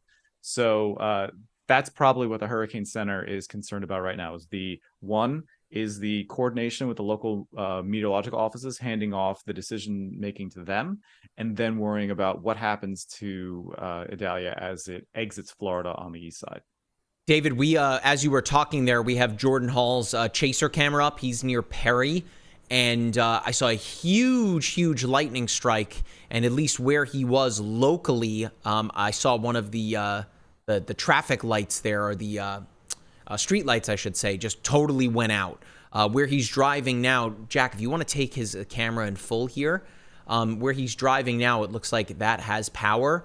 But boy, there is a lot of lightning and a lot of rain where Jordan is right now. This again goes to just goes to show you that with that Eyewall replacement cycle that Idalia has undergone, Jordan's view here went from looking like just a normal kind of rainy, windy day to much more serious. Of course, it looks like Jordan is kind of making that parking lot near the Walmart his home base a bit. Smart idea, of course, the Walmart, more of a permanent foundation. unless he's just turning around in the parking lot there. Either way, we're going to try to check back in with Jordan here in a bit because, again, landfall looks like it is on its way sooner rather than later. We've got David standing by as well, but I want to welcome in our digital content creator, Colin McCarthy, who is coming to us live early in the morning, mind you, in California. But we wanted to bring Colin in, being that Colin's love of extreme weather is very appropriate for a hurricane such as Idalia being extreme for sure, a major hurricane. Colin, can you hear me?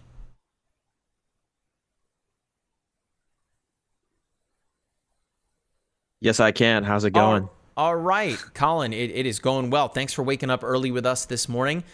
Things are changing pretty quickly here. Idalia now a Category 3 hurricane. What are your thoughts on how this storm is developing right now? Yeah, it's pretty incredible to be looking at satellite and seeing all that intense lightning activity. If I can share my screen, I can show the abundance of lightning we're seeing near the core of the storm. And as we're seeing with this eyewall replacement cycle, we've seen a bit of a loss of that eye, if I can pull it up right here. We've seen a bit of warming of that eye, but what that does is it creates more of that bigger wingspan, greater wind space that can create more surge, even if the winds weaken. So even though the winds have dropped 5 miles per hour, we've dropped from Category 4 to Category 3, we're still looking at devastating surge. And sometimes you don't even want these eyewall replacement cycles, as we're seeing on satellite, in that warming of that eye, because it broadens that wind field. Colin, you posted a video, I guess it was yesterday. I'm losing track of what day it is at this point, but you posted a video about rapid intensification. As I'm sure you and I, when we went to sleep to catch, just a couple hours worth of sleep to get ready for this stream here, Idalia was a Category 2. Of course, intensified rapidly to a Category 4, now back to a Cat 3. Talk about, the ocean heat content in the Gulf of Mexico. Again, that's something I know you were keying in on a lot. Idalia just went from something pretty significant to, again, that major storm very, very quickly. Yeah, as we can see on satellite here, it rapidly intensified all the way up until landfall. We see that more of that defined eye. It went from a Category 1 to Category 4 in about 12 hours because it's traversing some of the hottest water in the entire Gulf of Mexico. We're talking about water temperatures of 31, 32 degrees Celsius, which is about 90 degrees Fahrenheit, just extremely warm water that's allowing the storm to pull a ton of energy out of the ocean, almost like rocket fuel, just incredible energy for the storm. That is some of the highest on record we've seen for this time of year. This oceanic heat content that is pretty much like the juice for these storms to feed on. And what we're seeing is with these warmer ocean temperatures is these hurricanes have a higher potential for they have a higher maximum hurricane potential, and that allowed this storm specifically to rapidly strengthen up until landfall. David, can you still hear me? Yes, I can. So, David, like Colin just touched on here, the Gulf of Mexico being as insanely warm as it is, have you ever seen anything like this before in all of your years of studying tropical meteorology? The Gulf of Mexico being as warm as it is, do you mean? Yes, sir. No, this is unusual. And the analog that we usually use is, or there aren't too many of them, is Michael from 2018, unfortunately. And the oceanic heat content, OHC, which is a measure of it's not just sea surface temperature, it actually goes down and measures, quantifies the depth of usually the 26 degrees Celsius isotherm. That's the depth at which the 26 degrees Celsius water goes. This is as high as I think anyone has ever seen it. And there was a study done in 2010 by the National Hurricane Center. Ed Rappaport, who was the assistant director at the time, showed that historically storms weaken as they make landfall in the Gulf of Mexico for a couple of reasons. Usually the really intense storms like this undergo an eyewall replacement cycle, but usually it was a combination of colder sea surface temperatures in near the coast or a trough that would end up wrecking these things. Now, since then, in the intervening 13 years, because the waters have warmed and have warmed significantly, especially like this year and last year, this historical weakening doesn't seem to be as prevalent. And we saw this already this year with it was Harold, right, that made landfall in Texas, where Harold kept intensifying right up until landfall because the waters were so warm in the Western Gulf off the coast of Texas. So a note here from the Florida Division of Emergency Management. So they are calling for coastal Dixie and Taylor counties to see sustained winds of 115 miles per hour as Idalia gets set to make landfall. I mean, it looks like, folks, that is happening here over about the next 45 or so minutes. I mean, that's kind of right on schedule with what we were anticipating here. Colin, I would love for you to talk through some of the video here that we just shared to our X account here. Of course, a big benefit to now it being 7 o'clock in the morning, at least Eastern time, is we're getting a little sunlight mixed into things, where when we began the stream, it was very tough to see a lot, right? But now starting to see the impacts of Idalia all up and down the eastern coastline, with the storm surge now again set to become a pretty big factor now that folks can see that water coming to them.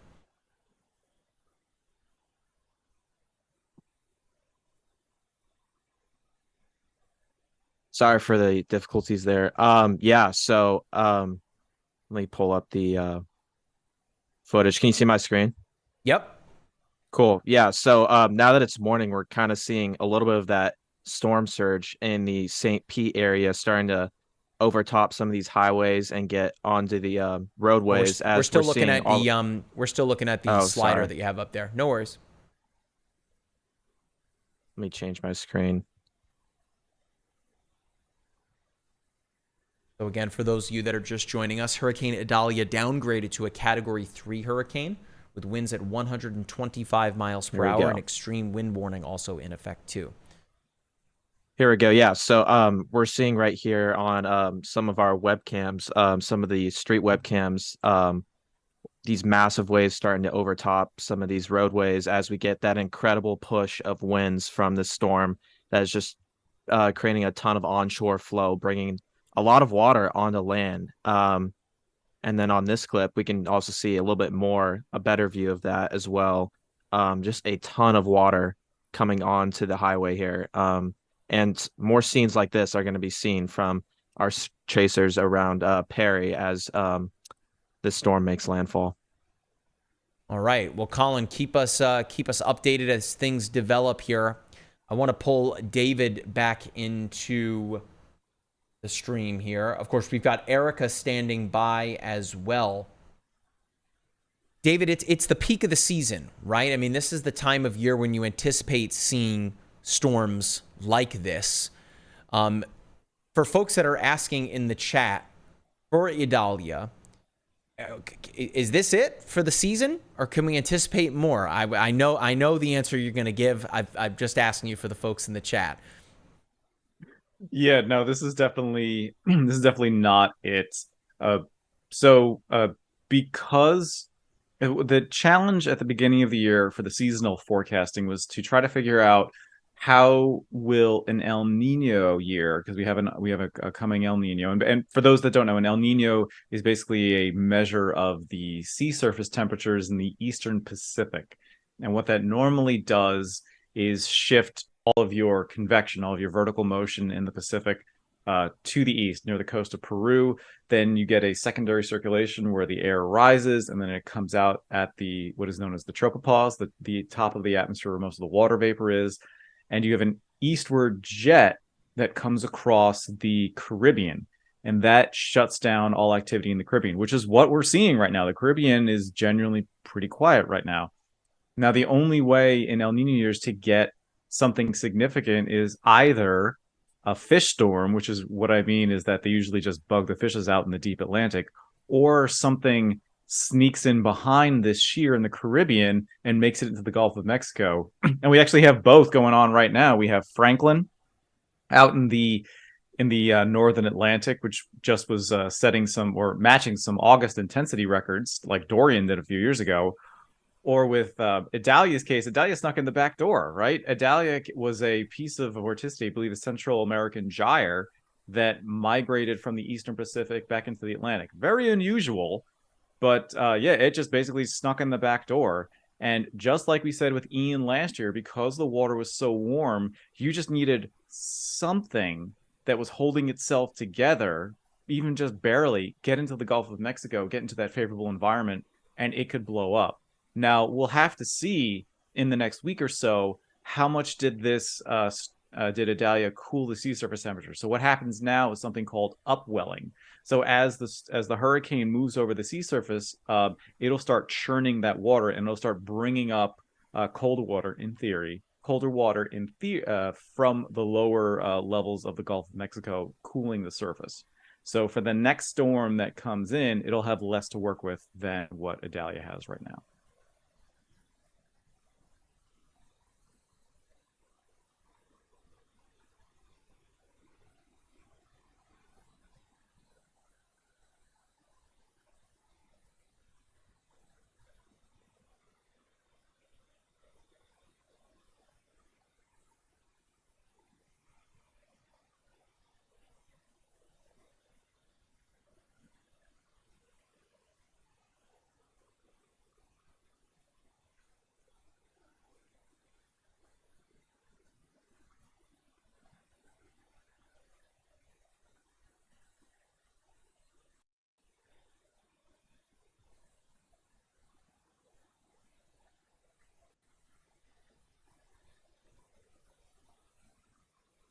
Can you guys hear me now?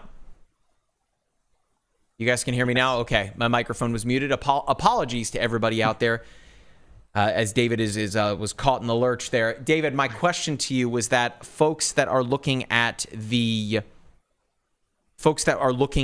path here, some folks were asking us on social media and earlier this morning that it's expected to hug the southeastern coastline near South Carolina, North Carolina, and up into Wilmington, then expected to head out to sea. But there was the thought from the NHC that it could turn back toward Florida. So for folks on the East Coast, I know they were texting me yesterday and wondering, hey, is it coming back our direction? The National Hurricane Center doesn't seem to buy that resolution all that much anymore, heading out to the Atlantic. What are your thoughts on that, David? Yeah, that's a real tricky one because we have to watch. First of all, you have to watch what Franklin does. Does Franklin bore a hole in the mid-latitudes? Because there is also, when we were talking about this discussion a couple days ago, there was this trough that was digging in over the Appalachians. And those two things together are basically going to set the stage for what the environment is going to do out in front of this storm. So yeah, that is, it's a lot of uncertainty with some major players here. So, the National Hurricane Center is probably going conservative. The loop around is very aggressive from, I believe, the GFS deterministic, I think might have shown it, and some of the GFS ensemble members. But it's, at this point, it's way too early to tell, unfortunately. All right, so let's zoom back in here. And let's take a look at some things. I want to bring meteorologist Erica Lopez back in here in just a moment. I think we'll have to switch off the screen share on someone there. But either way, just so we give Jack some time to make sure that we can accommodate all of that, I want to show you guys, when we started the stream here, there were not as many power outages. Now things are, again, rapidly deteriorating as Idalia makes its way inland here. So, of course, the power outages layer is totally free in the app. It's right there at the bottom of the layers menu. You tap on the stack of cards, turn on the power outages, and you can see them on the map. Mind you, those outer bands that, remember, a tropical cyclone, at least in the northern hemisphere, rotates counterclockwise. So imagine Florida being the baseball and those outer bands being the bat, making contact with Florida. We have power outages from as far south as Fort Myers all the way and up into Georgia this morning. So for more information on those power outages, all you have to do is tap on the county that is outlined. There's Wakulla County. You can see roughly 50% of customers are without power there. Remember, a customer is not an indication of the total number of people that are impacted. A customer could be a home. It could be an apartment building where there's many, many, many people, just more than that one that is being registered. So just something to keep in mind, that the real human impact likely to be a lot higher. But you can see here where we do have an extreme wind warning in place. In fact, just for a moment, I will turn off the per station radar and I will turn off the power outage layer. You can see that we do have this extreme wind warning that has now been extended to where storm chaser Jordan Hall is right now, as well as meteorologist Matthew Capucci. This is the extreme wind warning, right? This is a product, or at least this is a warning that we have not seen issued, at least in the continental United States, since last year. Ian, September 22. An extreme wind warning, meaning that those winds from the eye wall of the hurricane are expected to come ashore here. We're talking 100 plus mile per hour wind gusts. It is as if you are standing in a tornado. And that is a big tornado, mind you, from Steinhatchee to Keaton Beach through to Athena, as well as Mayo and Dowling Park there. This is in effect for nearly the next 3 hours. So if you can kind of put things into perspective, it's like being in a tornado for 3 hours. Typically, tornadoes are very fast moving. They're very small. A hurricane, not that. They are very large. They tend to move slower, at least on ground, than your average tornado, but they're just very big. I mean, if you've ever tried to drive, a larger like truck versus maybe a car, turning that thing around is very, very different, of course, when you increase the size. But this thing is really hustling now. We are still waiting on landfall. That has not been called just yet here. The Eye doing all sorts of stuff early this morning, undergoing an Eyewall replacement. And I'll bring David back in here in a second. It looks like we're trying to see the center of the Eye kind of tighten back up again as its last gasp for energy there over the Gulf of Mexico. But I'm going to turn the power outage layer back on. We can see this county here, that being Lafayette County, 30% of customers without power there. Remember, that number, when it comes to the human impact, likely a lot higher. But you can really see that these very strong winds, and in some cases those extreme winds, are having their way with power and people's access to it. I would highly recommend that if you have a mobile power bank, that for the time that you still have power, to make sure that that is fully charged. That way, of course, you can continue to watch our stream where we are passing along potentially life-saving information to you. And of course, that way you have a literal lifeline to emergency services if you need to access it. Remember, of course, if you were issued an evacuation order, a mandatory evacuation order, if that is where you are and you are trying to reach emergency crews, they are not going to be able to come to your aid until the storm has passed. So things are a little late at this point to evacuate if you are in one of those counties. At this point, it's a matter of trying your best to kind of ride things out. We've told you leading up to this that is not a safe thing to do. Of course, that is why you have been told to evacuate mandatorily. David, let's bring you back into the fold here. The Eye is very, very interesting on Idalia this morning, and then we'll bring Erica Lopez in next. So we saw the inner Eye get replaced by the outer Eye, but it seems just off the coast of Keaton Beach here that we're seeing that inner eye wall trying to tighten up once again. What are the dynamics at play here, David?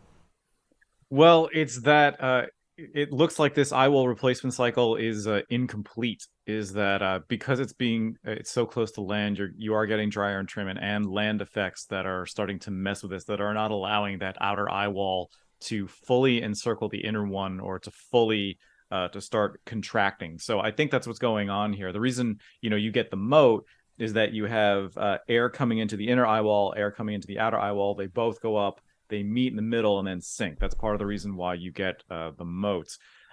Now, because of land effects or any other thing, the outer eyewall can't fully encircle the inner one. So the inner one still does have some panels and channels and pathways to get air, moist air in there to keep maintaining itself. So that's kind of what's going on right now. All right.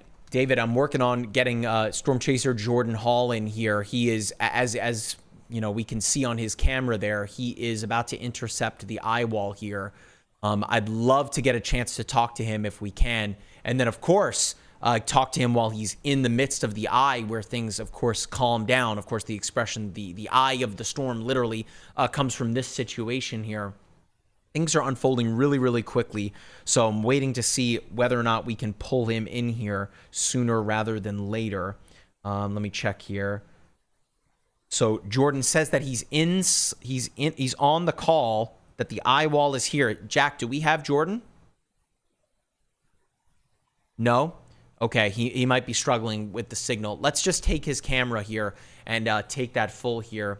Again, Storm Chaser Jordan Hall intercepting the eye of Idalia right now. Some of the strongest winds are literally coming ashore right now. I've yet to see whether or not an eye or landfall has been called. You can see part of that eye wall coming ashore. It should be really any minute now, folks. This is kind of, if you bet between 7:30 and like 8:15, you might be able to cash that ticket here soon, because we are closing in on go time here. Mind you, no Category 4 or 5 hurricane on record has ever made landfall in the Big Bend region. This would make landfall as a Category 3 unless things change even more dramatically. The closest to landfall in this part of Florida at all was Michael in 2018, right? That was just to the west of this. So don't get caught up in the fact that this is a Category 3 versus Michael being a Category 5. This is still a major hurricane, major damage anticipated with a ton of storm surge. Remember, Jordan is trying to document this event safely. If he were down along the coast, I mean, it's very likely that he wouldn't be getting out. So Jordan trying to get us as close as we can into the eye of the storm here, while looking out for his own personal safety. Of course, meteorologist Matthew Capucci is also there too. He is in the midst of that extreme wind warning. We're waiting to hear from Capucci, but safety is number one and is incredibly paramount. Again, it is just after 7:30 in the morning here Eastern time. My name is meteorologist Mike Linden. I'm here in the MyRadar Studio in Orlando, Florida, joined from coast to coast right now with folks from the MyRadar weather team. We are taking you through the landfall here of major Hurricane Idalia, which as it stands right now, the latest update from the National Hurricane Center, is a Category 3 hurricane with winds at 125 miles per hour. It wasn't long ago that this was a Category 4 at 130 miles per hour, but remember, that's the threshold, right? 130 miles per hour is a Cat 4, but just now falling below that and not necessarily being able to sustain that, it has now dropped back down. Just want to make sure here that is the case. Seeing some conflicting reports on social media. I don't think I've seen anything lately from the National Hurricane Center here. We're trying to see if we can pull Storm Chaser Jordan Hall into the call here. I have yet to hear from him. Of course, Jack behind the scenes here, who's been with me since early this morning and is the reason why everything looks and sounds so awesome.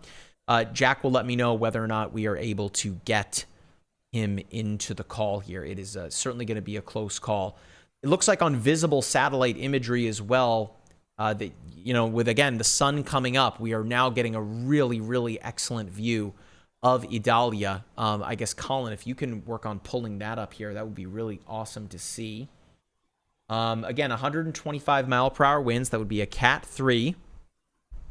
I'm going to share something here from our good buddy Philip Klotzbach, who you may have seen on social media from Colorado State University. And I'm sure maybe you're wondering, what does someone in Colorado know about hurricanes? Well, yeah, this guy is, he certainly knows what he's talking about. A prolific poster on X, right up there with our own Dr. David Regolicki in terms of hurricane knowledge here. Let me look at making sure that this post went out here. Yeah, so a really interesting statistic that no hurricane on record has made landfall, or this would be the strongest hurricane on landfall to make landfall here in this part of Florida since 1896, that being the Cedar Key hurricane that was also 125 miles per hour at landfall.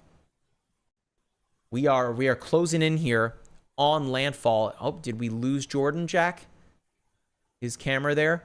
All right, we'll have to come back to him.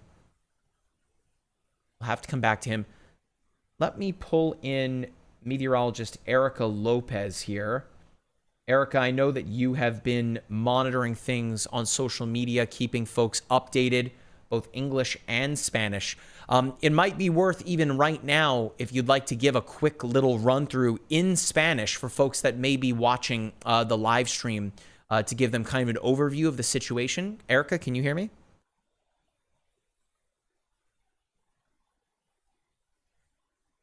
Oh, hi. Can you hear me now?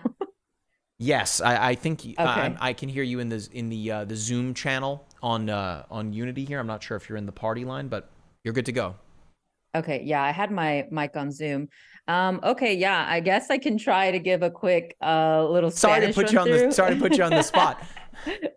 I'm hoping it helps. I don't know if there's any Spanish speakers in the chat, but if you're a Spanish speaker in the chat, maybe I'll wait until we get more people, because I'm not sure if we have any Spanish speakers. But if you speak Spanish, let me know in the chat. Maybe I'll come back and do a Spanish update here in the next couple of minutes, just so we can get more people. And if you know somebody that speaks Spanish, share this video and we will come back and do a full run through of what's going on. But Mike, I do want to share a couple of things that I had on Twitter here, some video that I was finding. And if we take a look at what's going on with my screen, I retweeted this from Treasure Island, Florida. Look at all of that storm surge, all the water that's coming in through the roadways here. This is a couple of hours ago. This is a 2:08 in the morning. So that's pretty incredible. This is the kind of storm surge, of course, across Florida's West Coast. We'll see a little bit higher storm surge. They're already seeing some footage of Cedar Key getting some insane winds and some insane storm surge coming into that area. But I also wanted to share this down here. So somebody was in the Eyewall of Idalia.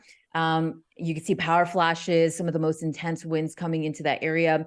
Hurricane force winds, of course, as I'm seeing radar right now, we're getting close to landfall. Of course, we have to wait for the National Hurricane Center to call it. Might be here at any moment. So I'm watching for that.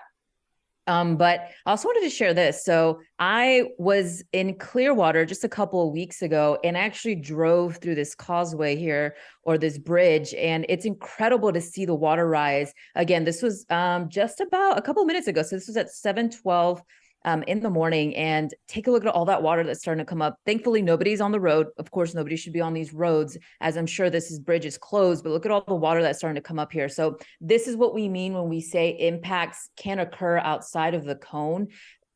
Tampa wasn't in the cone right before landfall. So you're still seeing some of that water rise across the Tampa Bay area. And even this is Pinellas County there in Tampa. So all of that water coming into that region. Also wanted to show you a couple of cameras from WeatherStem, from our partners here at WeatherStem. And this is from the Dixie Horseshoe Beach. And let me refresh that, because I think that was a couple of, about an hour ago. So we're getting more daylight here, and you can see it's not a moving image, it's still image, but you can see all the water starting to come up here across the beach. And you can see it pretty high with some of the trees there. And so I was looking for more cameras that I could show. Let's see if we can try to get a live camera to show up here on screen. And of course, we have live feed from our storm chaser, Jordan Haar, our meteorologist, Matthew Capucci, who's out in the field as well. So let me try to get some of these cameras. I really want to get a live stream camera here. So let's see if I can get this on the feed here. So not really seeing anything here. I guess I could go back to show you this other video that I had. So this was from the Howard Franklin Bridge. This is from Tampa to St. Pete. So St. Pete just a little bit south of Clearwater. And you can also see the water rise here as we get more daylight, which is what we're going to be able to see now is the images coming from Idalia as it's making landfall. Again, landfall at any moment here. We're going to be able to see more of the extent of the storm surge, the extent of the damage that's going to come across Florida's west coast. And even me here, I'm in Jacksonville. I have my windows open and I can see the wind starting to pick up, not necessarily any rain right now, but some of the rain bands are coming into this area. So it's pretty dark outside, even though it's 7:39 in the morning. I can see the wind picking up here. And so, of course, conditions will start to deteriorate as we head into the next several hours. So I was seeing a lot of your questions here, and a lot of you are a little bit concerned about the forecast. So I want to kind of run through that. Let's go to WSI, guys, and show some of the maps that I have here ready for you. So some of you guys were asking about what the wind threat will be in your area. I really want to hit on areas in the southeast, just because not only are we going to see the greatest impacts across the Florida west coast, but I also want to show that we're also going to see impacts heading into Georgia and even the Carolinas. So taking a look at this wind threat map, the wind threat will start to increase as we head into this morning. Of course, hurricane force winds coming already into Taylor County, Dixie County, and even Levy County. We are expecting these winds to pick up over these areas greater than 110 miles per hour, not only in these areas that are in the coastal areas, but for example, Lafayette County, Suwannee County, and even Madison County. You guys are going to see some of these winds coming into greater than, hurricane force winds. Now, where you're seeing that red shaded area, that's where we're still going to see some hurricane force winds. This even comes into portions of Savannah, Brunswick, and counties in southeast Georgia. So that's something I want to hit on. This is an area that you may potentially see power outages here over the next several hours. If you're watching us from here, I hope you're prepared for these winds. Not only the wind, we're also going to see rainfall totals picking up 6 to 10 plus inches of rainfall in those isolated storms. And something I want to mention too, I'm getting a lot of questions about what's going to happen along the first coast from Jacksonville to even Brunswick.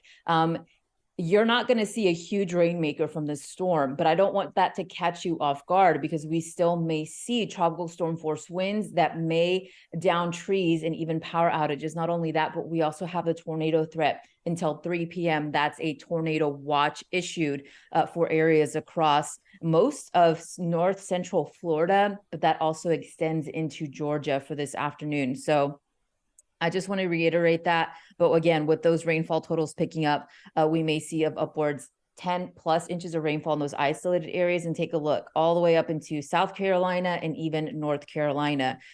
Tracking out the storm, of course, we're waiting for landfall. But as this comes inland, this is looking at lunchtime this afternoon. All of the rain and the wind will start to pick up across southeast Georgia and even portions of eastern Florida. And then as this moves up, by this evening, you're going to see most of the rain and wind in North Carolina. So that's when your greatest impacts will occur.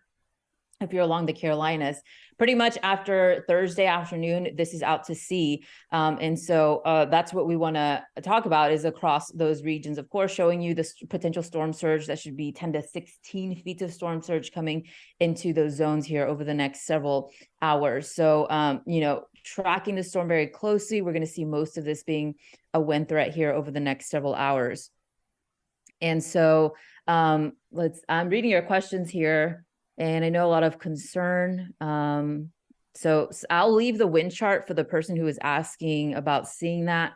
And I'll put more labels into it in case you want to see your city in here. But I can read out the counties as well. Again, for the wind chart, we are expecting greater than 110 mile per hour winds possible. Of course, landfall imminent at any point here from Taylor, Dixie County in Florida, Levy County, Lafayette County, Suwannee County, and even extending into Hamilton County and Columbia County in Florida, in Northeast Florida. So I'll leave that up for you guys who were asking about when the winds were going to come in here.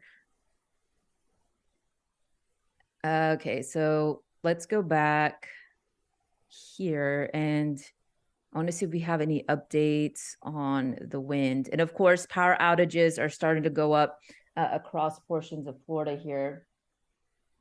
And if we can show the MyRadar app, actually just leave that map up there, Jack. I see the MyRadar above me. So above me is the app here, and you can see the power outages going up across Florida. So I think We have about 100,000 customers, and that number is about to go up here. Yeah, so 130,000 customers without power in Florida. Some of the hardest hit counties, of course, the ones that are right in the path of the storm over the next several hours. So, and of course, we got our meteorologist, Matthew Capucci, who's out in the field. An extreme wind warning was issued. Let's show this tornado. I want to show the tornado watch again. I was trying to remember what I wanted to show you guys, and this is one of the things that I wanted to show you. I did see a lot of questions here. We're seeing several tornado warnings that were being issued earlier this morning.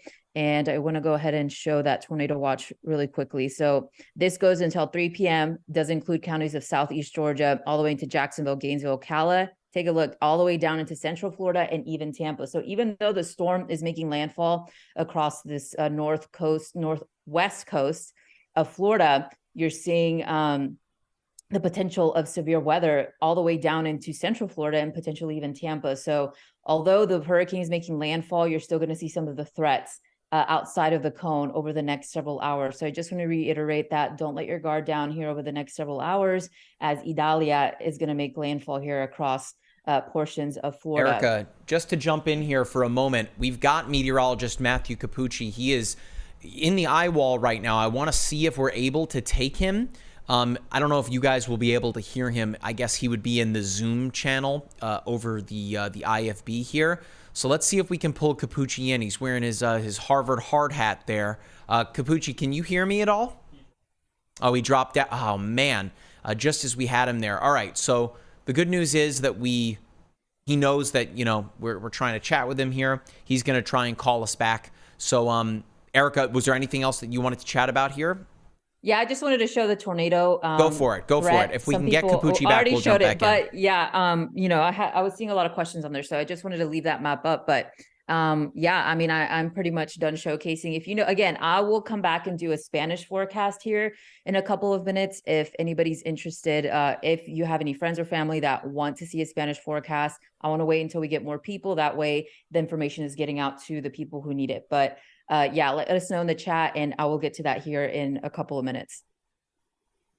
Sounds good. Thank you, Erica. Let's chat. Let's bring David Regolicki back into the chat here. Again, thank you for joining us. It is almost 8 o'clock in the morning. We are awaiting confirmation of landfall. It looks like, David, we could have that here soon. What do you think, just based on looking at radar? Yeah, it's imminent at this point. So it's really, we're just down to the last few minutes before landfall, and that was a bummer that we're not going to get Capucci. That was so close, man, so close. So yeah, no. If we get him back, right, we'll jump back in if we can get him back in here. Right. So unfortunately, because of the essentially dual eyewall structure, some people may be getting peak winds twice. First with a secondary eyewall, and for this really unfortunate group of the primary, that's still maintaining itself primary eyewall, smacking the coast here momentarily.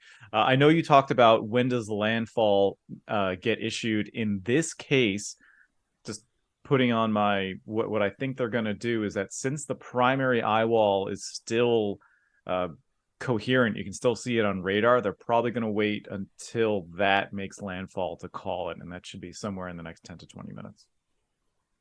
Now, I know that you were looking at the recon data for the flight here. What's the latest with what you're seeing? That's what you have pulled up here, right?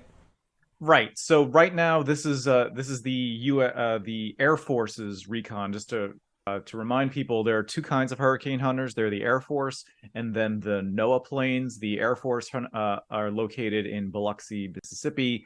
The NOAA planes are actually here in Lakeland. David, if we can, I'm sorry to interrupt you. We have word from the National Hurricane Center that Idalia has made landfall as a Category 3 hurricane, 125 miles per hour. There it is, the official word from the National Hurricane Center. We're going to get that posted out here in just a moment for confirmation. Jack, if you want to take the app up, and then Jordan's camera here, because it looks like he is well and truly in the eye wall of the storm right now. Again, for those of you that are just joining us, we have official confirmation from the National Hurricane Center that Hurricane Idalia, a Category 3 hurricane, has officially made landfall in the Florida Big Bend. That would be the first time, or the or rather, the last time that we saw this happen was 1896 in nearby Cedar Creek. So needless to say, it has been a very long time since this part of the Sunshine State has seen a landfall such as this. Not a lot of sunshine right now in the Sunshine State. It is the peak of hurricane season. You can see on the loop there from the MyRadar app. Let me just turn off the weather alerts and the tracker for a moment. We'll turn off the power outages too, and I'm going to turn up the opacity on the radar. You can see it. We'll go to 745 right there. I mean, that's 747. There it is. That is the official landfall from the National Hurricane Center. I'm trying to see if they're giving us an official location here. I wanted to report that to everybody as soon as we saw it here. Their post on X here is that it was at the Big Bend. And of course, it is slow to load here. Colin, if you can hear me, if you can retweet that. Yep, so it's Keaton Beach, 7:45 a.m.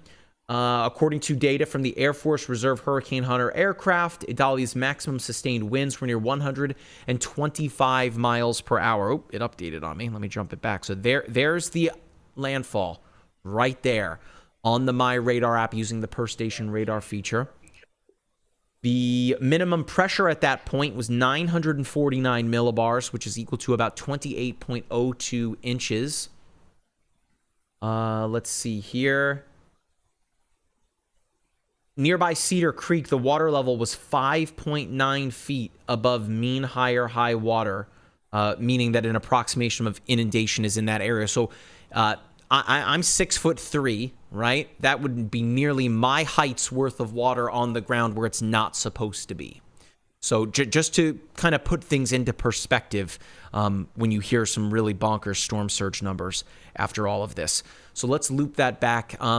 Colin, we'll come back out to you in a minute. But David, I want to bring you back in, being that, of course, you worked at the National Hurricane Center, as we've mentioned many times. You are our resident tropical weather expert here. Of course, landfall occurring about 10 minutes ago here.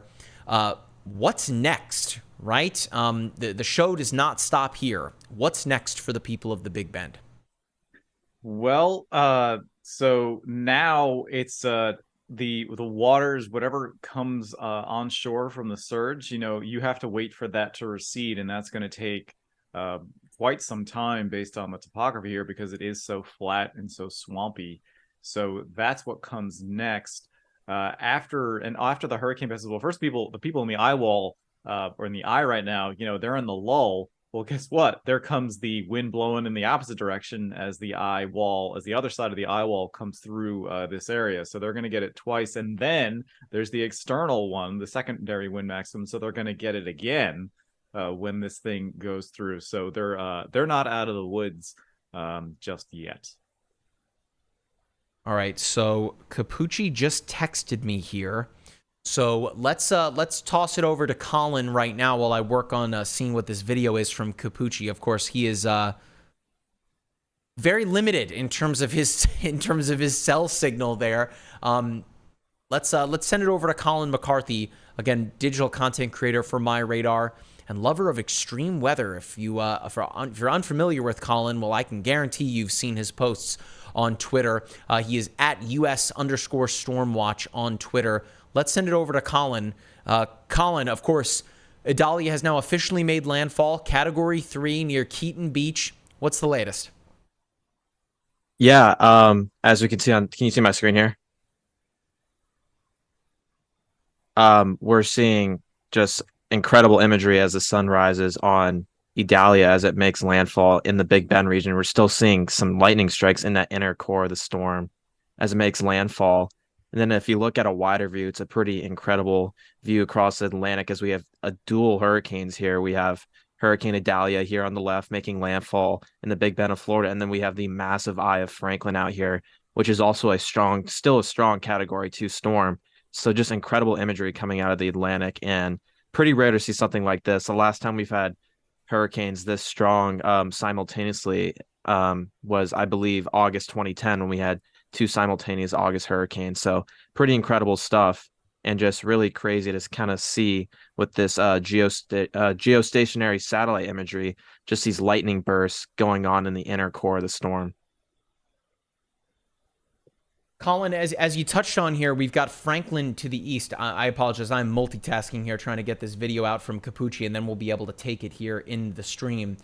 Him wearing the hard hat, certainly a good idea. A lot of stuff blowing around there with the extreme winds. My gosh, that satellite imagery that you're looking at here is just, I mean, a marvel of science and engineering. The fact that we can see that, I just find it so amazingly cool. So what else have you got for us here on Idalia? Man, look at Franklin out there. Holy moly. Yeah, well, that eye of Franklin is, if you compare the two, you can see how much more of a compact, strong storm Idalia's turned into compared to Franklin, which was almost a Category 5 a day or so ago, but now it's weakening out there in the open Atlantic. But just going back to this imagery, you can see that right here, if we can pause it, just the core of the storm making landfall right here southeast of Tallahassee. You can see those big towers going up and rotating around as it makes landfall, and then those lightning bursts as well. And this is the area we're seeing the strongest winds, gusts well over 100 miles per hour, and where we have multiple chasers on the ground, Capucci and Jordan Hall. So looking forward to that incredible imagery they're going to provide on the ground. Okay, so I'm going to work on getting this tweet out here, this post on X out. Let's send it over to Erica. Can you hear me? Yeah, I can hear you. Okay, if you can just take the wheel here just for a moment so I can get this video out from Capucci, and then we'll share it up in the stream.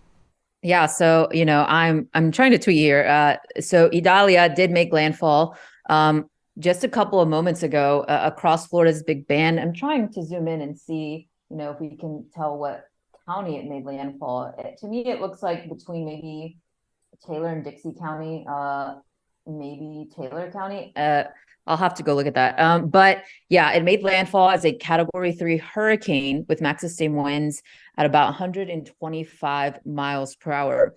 So that's the latest with Idalia. Let me read your questions. I haven't, we've been trying to multitask here, and I want to make sure that we're getting to everybody's questions and concerns as Idalia, now that it's making landfall, a little bit more of the inland locations will start to feel the impacts here over the next several hours. So let's answer a couple of your questions. I see a lot of you in the chat. So if you're just now tuning in, good morning. It's 7:57 Eastern time this morning. We're coming on the 8 o'clock hour here, tracking Hurricane Idalia now that it's made landfall with our full team of meteorologists covering the storm. And so we're trying to cover every aspect of the storm here as we are getting Idalia. So if you have questions, concerns, keep asking them in the chat. Of course, if you have questions for our tropical weather expert, Dr. David Regolicki, he can answer them as well. And of course, Mike Linden back there, and our content creator, Colin McCarthy, who's joining us from California this morning. It is, I think, maybe 4 or 5 a.m. there. Colin, maybe I'm a little too. It's 3 hours behind. So yeah, super early morning, team of meteorologists here keeping you covered with Hurricane Idalia. And so let's show actually WSI and go through this again. And I wanted to come back and do maybe a Spanish forecast. I did see our meteorologist, Joseph Trujillo Falcon. I think he's going to try to get in on this stream. So maybe we'll wait for him to kind of come back, and we'll do a little bit of a Spanish spiel here. But again, I'm not seeing any interest in that yet. But if you want to see a Spanish kind of run through of the forecast that we're expecting impacts here over the next several hours, let us know. We will do that here shortly once we get our meteorologist Trujillo Falcon on this live stream. So let's take a look at what's going on with WSI. Of course, I want to show these winds greater than 110 miles per hour coming into now areas of a little bit more inland locations in Florida, hurricane force winds across the southeast. Timing out the storm here impacts, of course, the greatest impacts will be felt across Florida's west coast here over the next several hours. And then eventually Idalia will come into southeastern Georgia and across the Carolinas. So That's what we're watching for the potential of seeing the impacts here. So let me try to get this. I've been trying to tweet, and Twitter's just being so slow. Well, I guess I should call it X. It's not Twitter anymore. It's being slow for me too, Erica, for what it's worth. And also, we're working on getting Capucci's video into the stream here. Yeah, I actually just saw a video from Twitter that has made landfall. So I don't know if we can show that, Jack. Maybe I can share my screen, or if we can put it up on the app. But I did see him. Yeah, we're going to bring Capucci's video in. Okay. I did see him. So he's in the Eyewall nearby Perry, Florida. And so looks like he's also starting to see some damage. I see a tree down with some power lines down there as things are ramping up as Idalia makes landfall here this morning. Yeah, I really would like to see Capucci's video. That looks pretty intense. I'm so glad he's being safe, putting that hard hat on him as he's out chasing the storm. And I'm even looking there. There's nobody on the roads, thankfully. When he's driving through this, I'm seeing all sorts of debris on the ground here. All right, Erica, hang on 1 second here. We're going to take Capucci's video. So this is a report from just a few minutes ago from meteorologist Matthew Capucci from nearby Perry, intercepting the Eyewall of Idalia. Hi and hi, gang. I'm MyRadar meteorologist Capucci. We're driving a little bit east of Perry, heading towards Salem, where you can see, look outside, just how dark it's gotten the past few minutes. This is where the Eyewall is right now. We're about to get into the thick of things with winds gusting over 115 miles per hour possible. We're seeing leaves flying through the air, like right here, thunder and lightning, left and right in some places earlier on. We saw a big clap of thunder near the hotel, which is very rare for tropical cyclones, showing this thing is again strengthening right up until the last minute it moves ashore.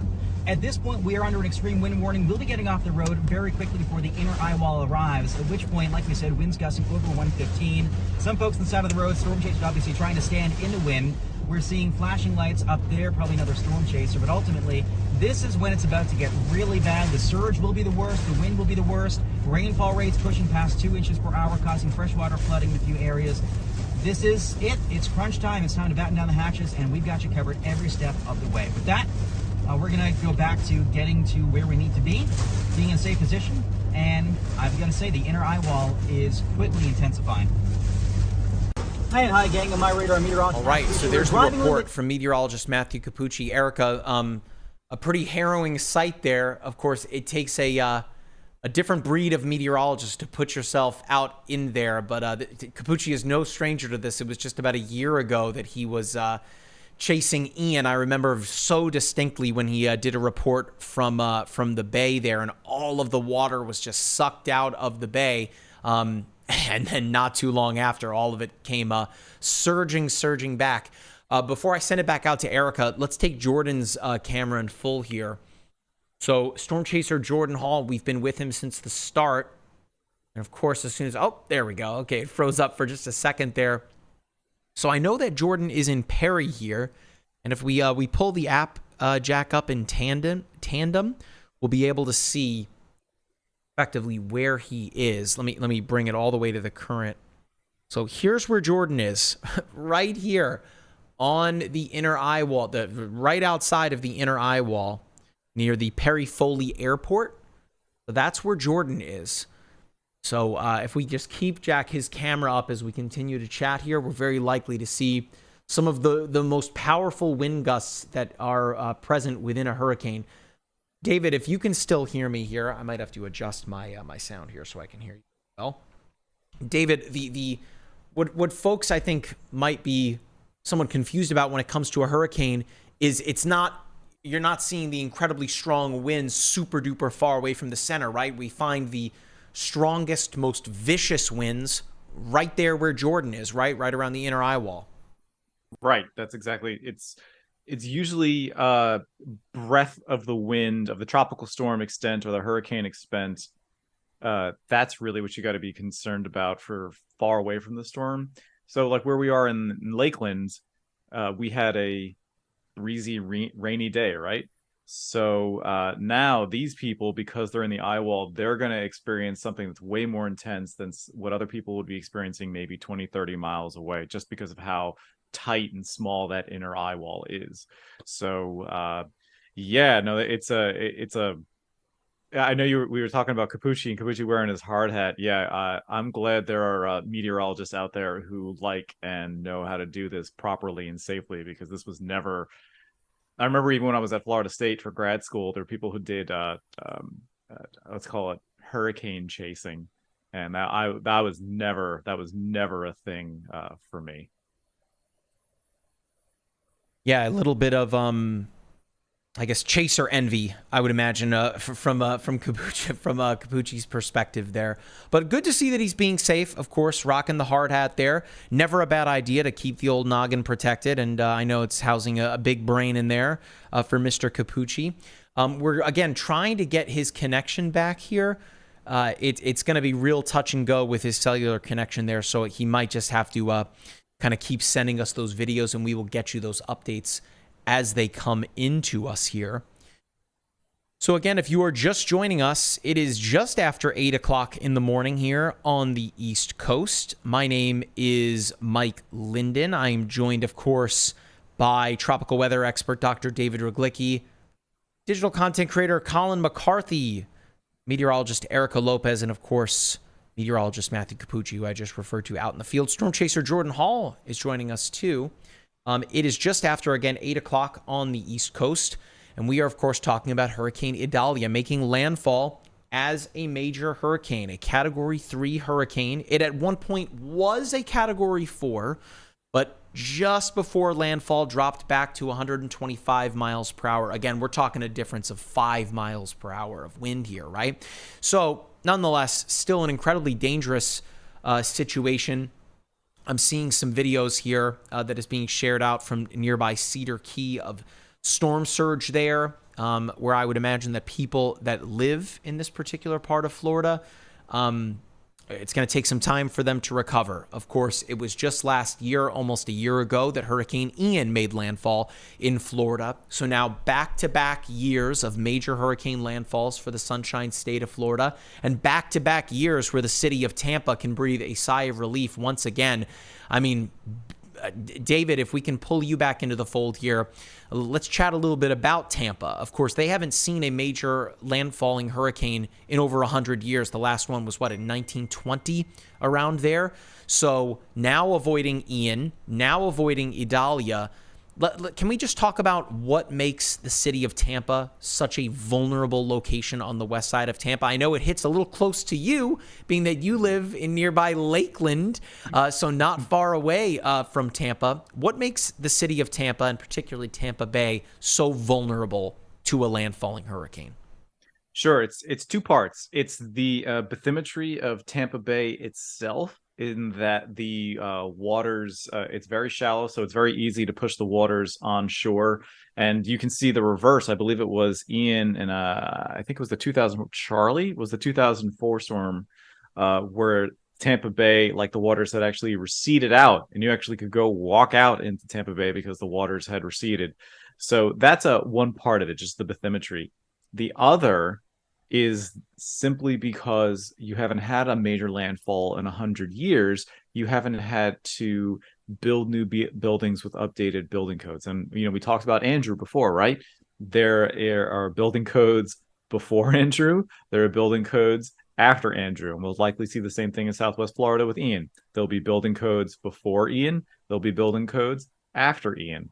So that's really the issue, is that, a lot of these buildings in Tampa have been around for decades, really, at this point, but they never had to worry about big storm surge events or big hurricane events. So in that sense, that's really what the issue is, that if a major hurricane does, we talked about with Ian, we worried about it with Idalia, if it does make landfall and does cause the devastation that we keep thinking about, that we keep talking about, these old buildings are probably going to get wiped out, and what replaces them will have to be something a little bit sturdier to handle the realities of the now with these more intense tropical cyclones. So, David, this is a situation here that folks that live in this part of Florida have not had to deal with since 1896. I would imagine that there are no folks alive from that point that could say that they have experienced both that storm and Idalia here. But you were speaking about the shape of the coastline here for this particular part of Florida. What makes this part of Florida, the Big Bend region, so vulnerable to storms, let alone Tampa Bay? Because it's flat and swampy, and really, that because about all of Florida, I think. Well, yeah, I know, but there's not much in the way of barrier islands here. And the analog that you want to talk about is like with Katrina, when Katrina made landfall in New Orleans, right, or near New Orleans. It was that a lot of those low-lying marsh areas south of New Orleans, they got flooded, and some islands just flat up disappeared, never to reappear again. So that's kind of the issue, what's going on here. And I know every time we talk about we talk about a storm like this, I always bring up Sandy because New Jersey bias, right? But when in New Jersey, they hadn't had a landfall like that, I think, ever in that the direction Sandy was going.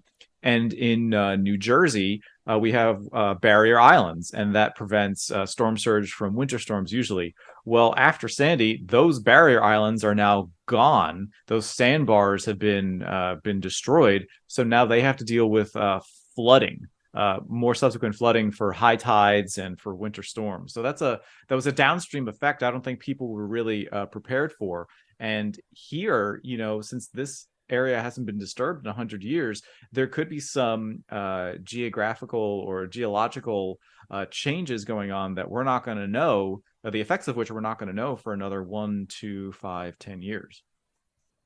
David, thank you so much. By the way, thank you so much for joining us this morning. I know it's an early morning for you. I'm going to send it over to I'm going to send it over to Colin McCarthy here in just a moment. But real quick, Jack, if we can take the app back up, I see Jordan Hall running around. I assume that he is about to be in the eye of the storm there. Yeah, there he is. Well, we'll get to Jordan here in just a moment here. Jack, if you can take the app full for just a moment, and then if we can put Jordan up in the corner there, I just want to talk about the power outages. Again, the situation has most definitely gone from bad to worse, as we are now seeing a number of counties throughout the Big Bend of Florida that are dealing with some pretty significant power outages. Mind you, these extend all the way south to Fort Myers and all the way north and east into parts of Georgia, and even it looks like into Tennessee there.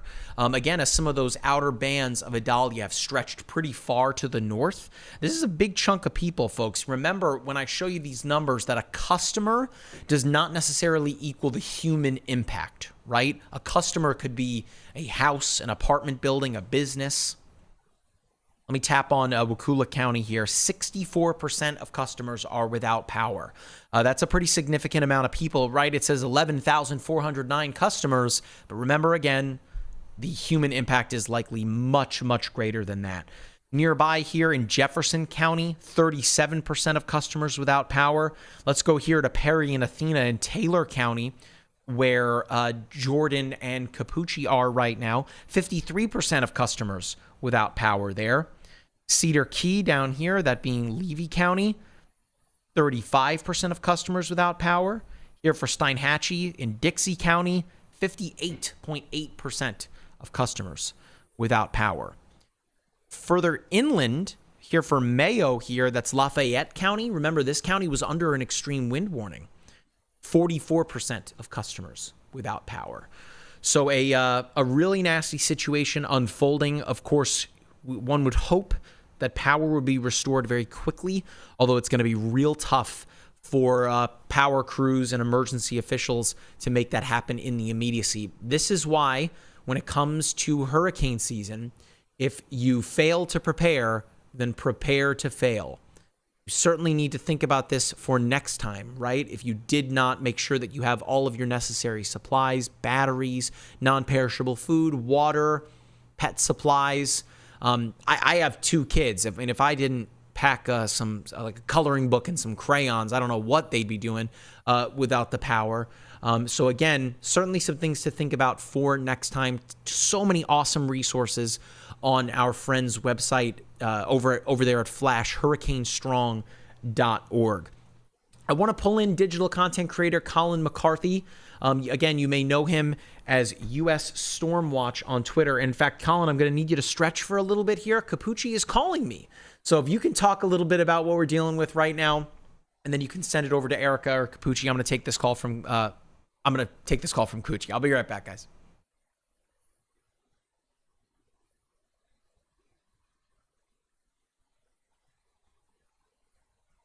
Of the models this was possible, but we're seeing a massive blow up of convection as the storm makes landfall, and we have a bunch of storm chasers and people covering the storm right near the center of this blow up. So this is where the most intense winds and rain and impacts are currently occurring. And if you look at that on visible satellite, you can see this massive blow up of convection right here with a huge lightning burst. So just incredible satellite imagery we're seeing here as the storm makes landfall and starts to push inland. And then something else I want to talk about as well is kind of the hurricane scale on why this is rapid intensification for landfall is so significant, especially for stuff like wind damage and storm surge.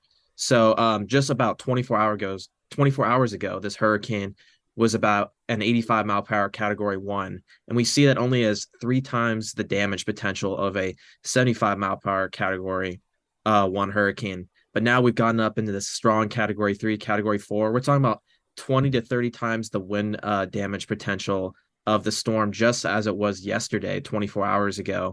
So when we look at the hurricane scale, the impacts are exponential as you go higher and higher with wind damage. So it's pretty incredible to see kind of like how we go from 60 times of damage potential from a category 1 storm to 82 as you get into category 4.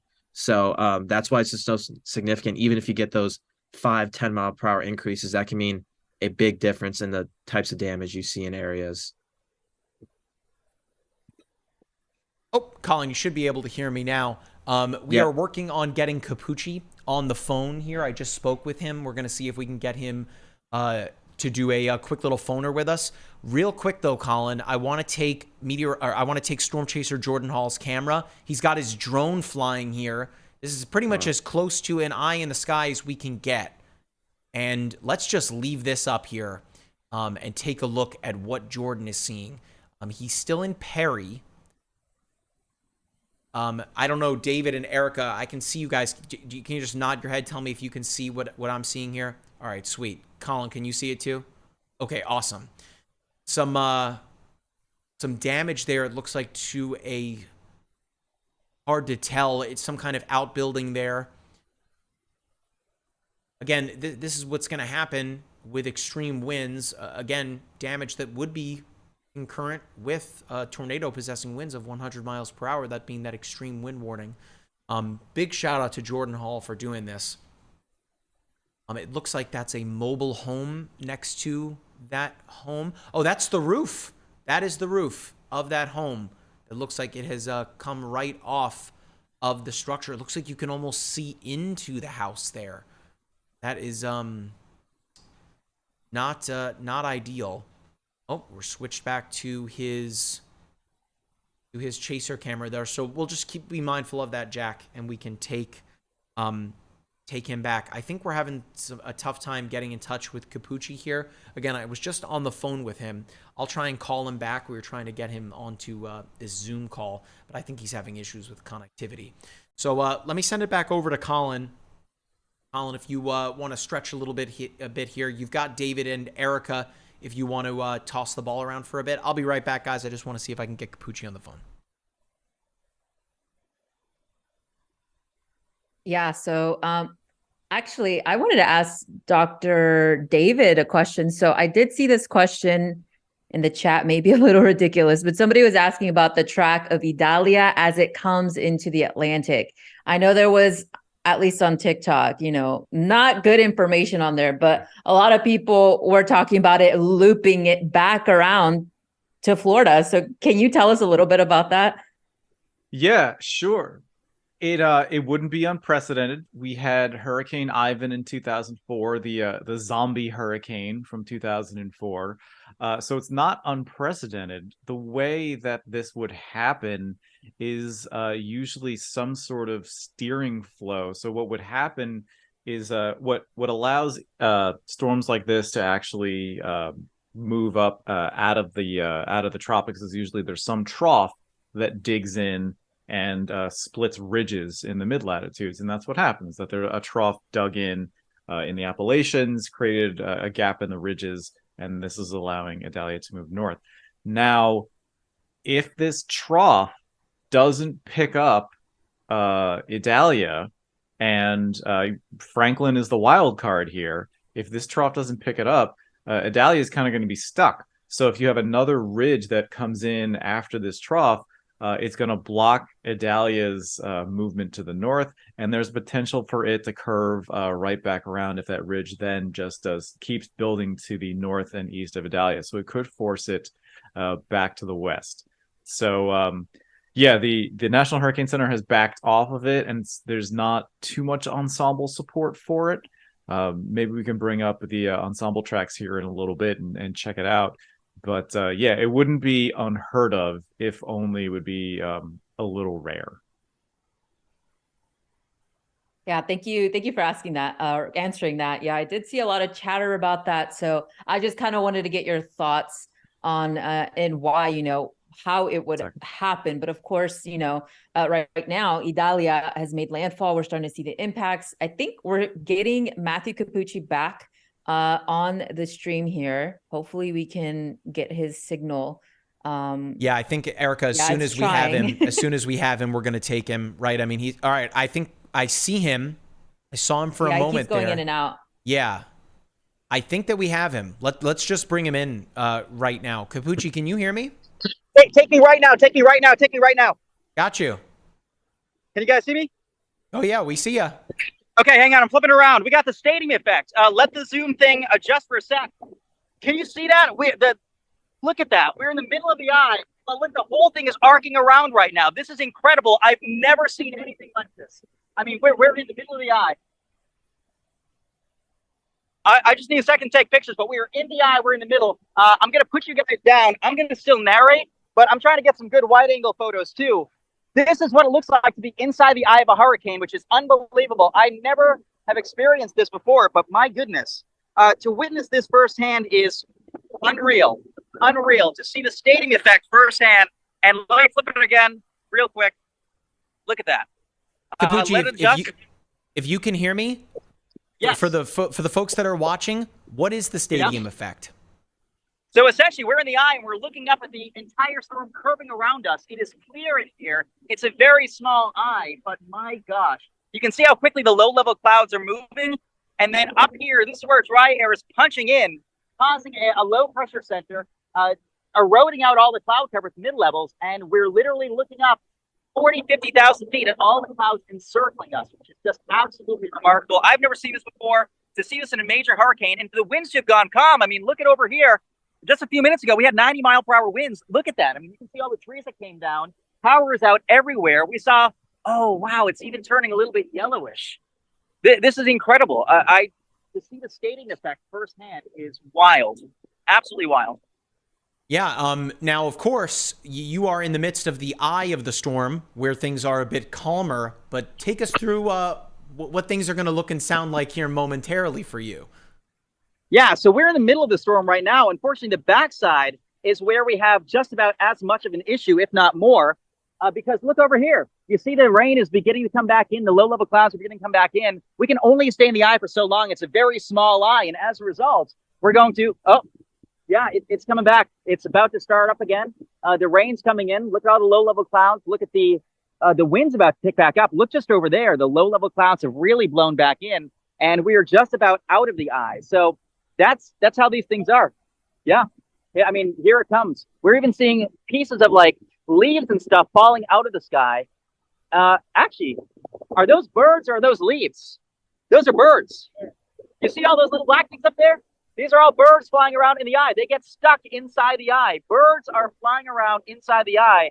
Matt Highland, if we can clip this, that would be incredible. But Yeah, look right there. Big bird just flying around inside the eye. Yep. We are going to like share this out. Here. We're going to share this out the moment things are over, but we want to keep you here for as long as we can. I see your hood of the jacket picking up a little bit here as it looks like the winds are coming back a bit. Yep. Wow, look, there are birds everywhere in here. It's like, oh my goodness, there's big flocking right there. Everywhere you look, birds all over the place. And oftentimes when we look at radar, we can use correlation coefficient to see irregular shapes inside the eye. And so historically, we've always felt that birds get sucked in, they can't get out because of the powerful suction. We're seeing it firsthand. Like over here, I know it's too tough for Zoom to see it, but there are birds that are literally flying into the wind because there's no place else they can go. In the past, there have actually been cases of birds that are just found dead on the ground because they spend so long trying to fly out of the storm, they exhaust themselves and they fall. And right now, leaves are coming down once again. I know the backside of the eyewall is coming. It's definitely getting a little bit gusty. Winds have entirely switched direction. Now they're coming this way. Earlier on, look. Earlier on, the trees fell this way. Now the winds are going the opposite direction. How does this compare, Capucci, to last year with Ian, a much more murky eye? How does that compare to this? Surprisingly, this is a weaker storm, but it's a clearer eye. And now we got the full 360. Check this out. Dark clouds over there. If we go all the way around, dark clouds over here. It is calm right over me. And wow, it even got a little bit warmer in the eye because you have the sinking, the drying, the adiabatic compression of air squeezing as it heats up and dries out, coming down to the ground. That's what happened. That's why it's oftentimes warmest in the eye. We're getting a little bit of light mist, a little bit of light rainfall right now, but we're still kind of on the fringe of the eye. But wow, this has been incredible from a scientific standpoint, from a communication standpoint. This is a master class in meteorology. All the air is rushing in. We're basically in a vacuum right now. All the air is rushing into this area. Can't quite reach here because the storm is spinning so much that the centrifugal force is pushing the air outwards at the same rate it wants to be sucked in. That's why hurricanes don't fill themselves in. That's why they can keep sustaining themselves. Oh, wow. Yeah, big shout out to your carrier. I mean, things look and sound good. I mean, you can still hear me. Yeah, Verizon, I am impressed. There you go. A little shameless plug for them. So again, from here, Capucci, I know that you probably want to stay there as long as you can. We want to keep you on as long as we can here. What's next? What's next in terms of for the folks here along the Big Bend with what they can anticipate once this eye is passed over them? So the eye is only the halfway point of the winds. The good news is for those who dealt with an onshore flow, the surge should be dropping off as the winds switch direction, push away. However, the winds will still pick back up. In some cases, they're stronger on the backside because of more precipitation, more pull to drag the wind down to the surface. But yeah, that's what we're watching right now. The winds will pick back up again. The tornado threat here is done. We still got more heavy rainfall coming. And so, like I said, it's the halfway point of the storm. We don't want folks getting complacent. I want to be quiet for a moment just because I want you to hear the sounds of the eye. So I'm going to be quiet for a sec.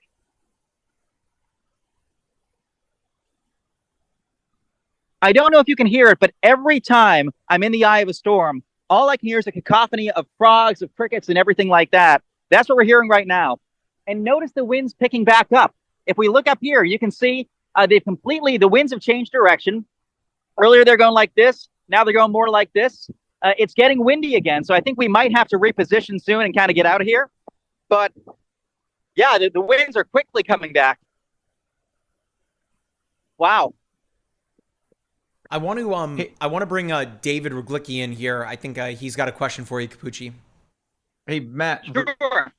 Real quick, you said it was yellow. Did you see any of clear sky or just some glow? Just some glow. We saw a pretty good amount of it was blue tinged, but it wasn't fully blue. I think the high cirrus are still sort of present up there, but I have not seen a storm. At least in my time doing this, I've only chased a few higher end hurricanes. I have not seen a storm that where we could actually see the staging effect, see the clouds leaning, see the clouds essentially rotating, wrapping around the eye. We didn't fully get clear blue sky, but we got pretty close, and to see all the birds at the same time too was pretty magical. Yeah, the birds thing was, we always hear about it or talk about it, and you were saying on radar, you see the second moments of the radar for the dual pole radars. You can, oh, those are birds, but to actually see it is pretty wild. Yeah. Wow. With that, I think, Mike, if it's all right, I'm going to try to reposition the back side of the eyewall. Before you go, Capucci, you got a lot of love here on social media. I think it's pretty rare for people to be able to ask questions to a meteorologist while they're in the eye of a hurricane. So I'm gonna stand by for 1 second here, just some feedback. Someone said a big shout out to Sandy Rose. What's up, Sandy? She said, you're not just in the eye of the hurricane, you're in seventh heaven. I mean, I think that we can tell by the big smile on your face and by the way you were describing meteorologically what's going on that you're definitely in your element there. Of course, we also have Jordan Hall. We're going to wait from him. I believe that he's going to have some video for us here soon of the eye. Again, if anyone has any questions for Capucci, now is your time to get it in. Erica, Colin, do you guys have any questions for him before we send him on his way? Because, again, those Eyewall wins are... they're on the way. Yeah, they're coming back. Actually, if we pivot real quick, I want to show you the edge of the eyewall is coming back. Let me flip around. Yeah, see it right there? That's the edge. That's the back side.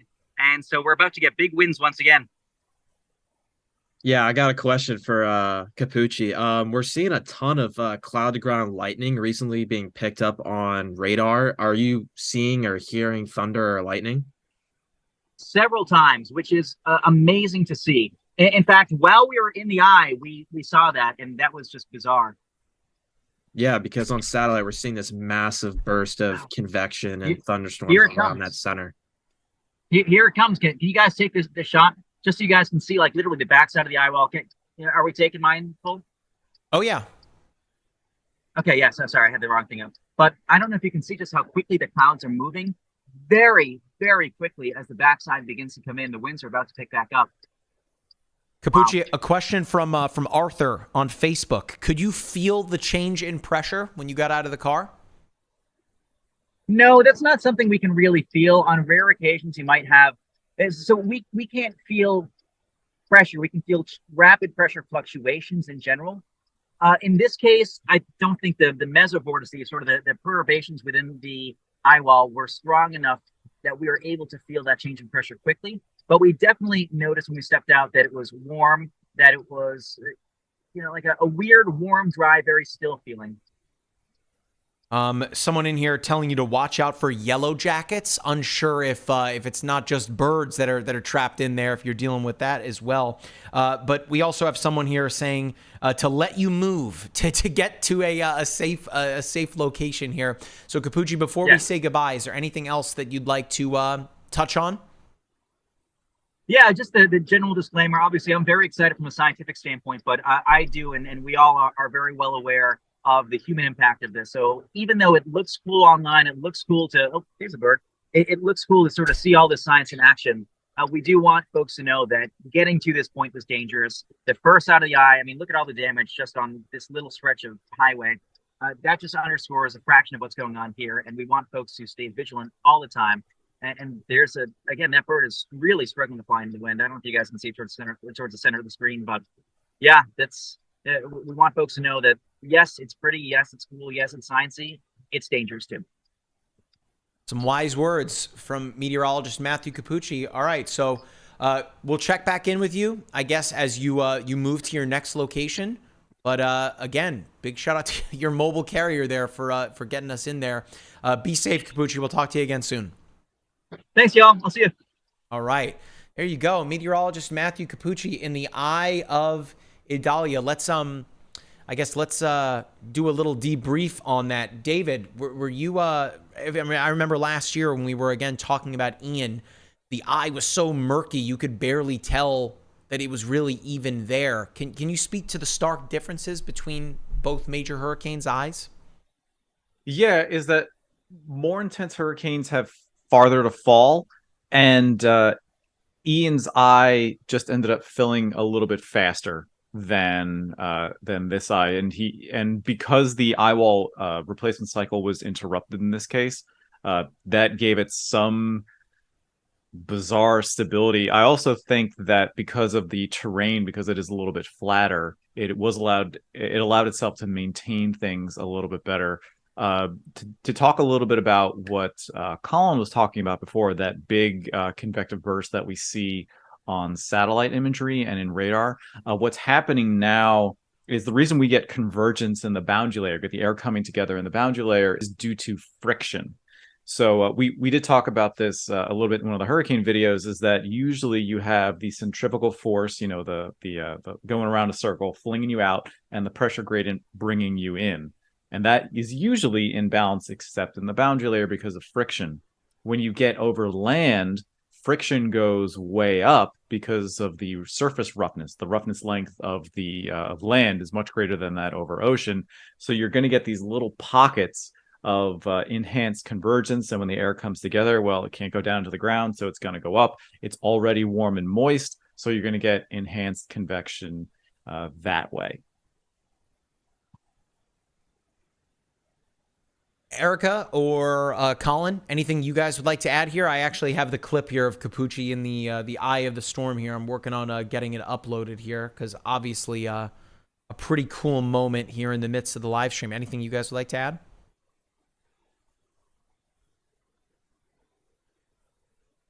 Yeah, I just wanted to share this. Now we're finally starting to see the sun come up and get a view on both storms. Just like look at this this could be a picture you see in a future meteorology textbook. Just two strong hurricanes side by side, one over Florida and then one just west of Bermuda. Just incredible imagery we're seeing from our NOAA satellites. David, for you seeing something like this, again, your life's work has been studying hurricanes. What do you think when you see that image there? It looks like something right out of the Western Pacific. Is that normally you see these big multi-hurricane events out in the Western Pacific, and these two Category 4s so close to each other in the Atlantic is very rare. Normally in the Western Pacific, when you get these two big storms together, they'll start rotating around each other. It's called the Fujiwara effect. But because of land, that is going to be interrupted. So this is two Category 4s at the same time in the Atlantic is quite something. Erica, whenever you are ready to give us a little Spanish briefing, that would be awesome. But if you can, Erica, if you can take the ball here for just a moment, I'm going to work on getting this posted here to social media. So for the folks that are just joining us, we just spoke with meteorologist Matthew Capucci. I'm losing my voice. Meteorologist Matthew Capucci out in the eye of Idalia. I am almost there, making sure I'm uploading this in full resolution. But an incredibly special moment to share. So Erica, I'm going to toss it over to you. I'll be right back. Yeah, so, pretty incredible imagery from meteorologist Mike Capucci. I was listening, trying to get some information on social media, but, I'm glad that he is staying safe. He has that hard hat on. He's trained to do that. He has done it. So would not recommend, like he mentioned, being out there during the storm, but he's trained and taking all the safety precautions to do so. So a lot of interesting video coming in now from as Idalia made landfall. We're going to get more daylight here. And even for me, I'm in Jacksonville, Florida. The wind is starting to pick up. Even the power outages, if we take a look at the power outages, they're starting to come into north central Florida from Alachua County, Bradford County, and Union County. So that's just two counties away from Duval County, Nassau County, and counties across south or northeastern Florida. But some of the hardest hit areas like Taylor County have some of the most power outages there, and even Wakulla County. So our numbers are going up here pretty quickly as the wind is starting to pick up. Almost 144,000 customers without power as we speak. So we're going to keep tracking that. So the number has jumped up to now 200,000 customers are without power now as Idalia is making its way across Florida here. So although we're going to see the storm as it comes inland weaken, doesn't mean that the impacts will also be less. So that's what we need to remember with this storm. So let's talk a little bit so I want to share my screen here and show you some footage that I was finding on social media, just because it's, it's crazy footage. A lot of eyes on this storm right now. And so let me share my screen here real quick. So we can do this. Okay, so share. Okay, so this is the camera I was showing earlier in the stream. We were up here at 6 a.m. It is now 8:39 a.m. Eastern time.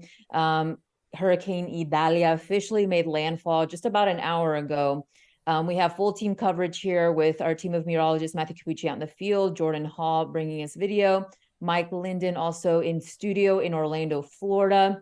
Dr. David Regolicki also with us here from the Tampa Lakeland area, and our content creator, Colin McCarthy, who's joining us from the West Coast, also tracking the storm. So a lot of eyes on Hurricane Idalia, but I want to show you this footage right now from Horseshoe Beach, Florida. So I was showing, this is a weather stem camera. You can kind of see how the conditions deteriorated pretty quickly there.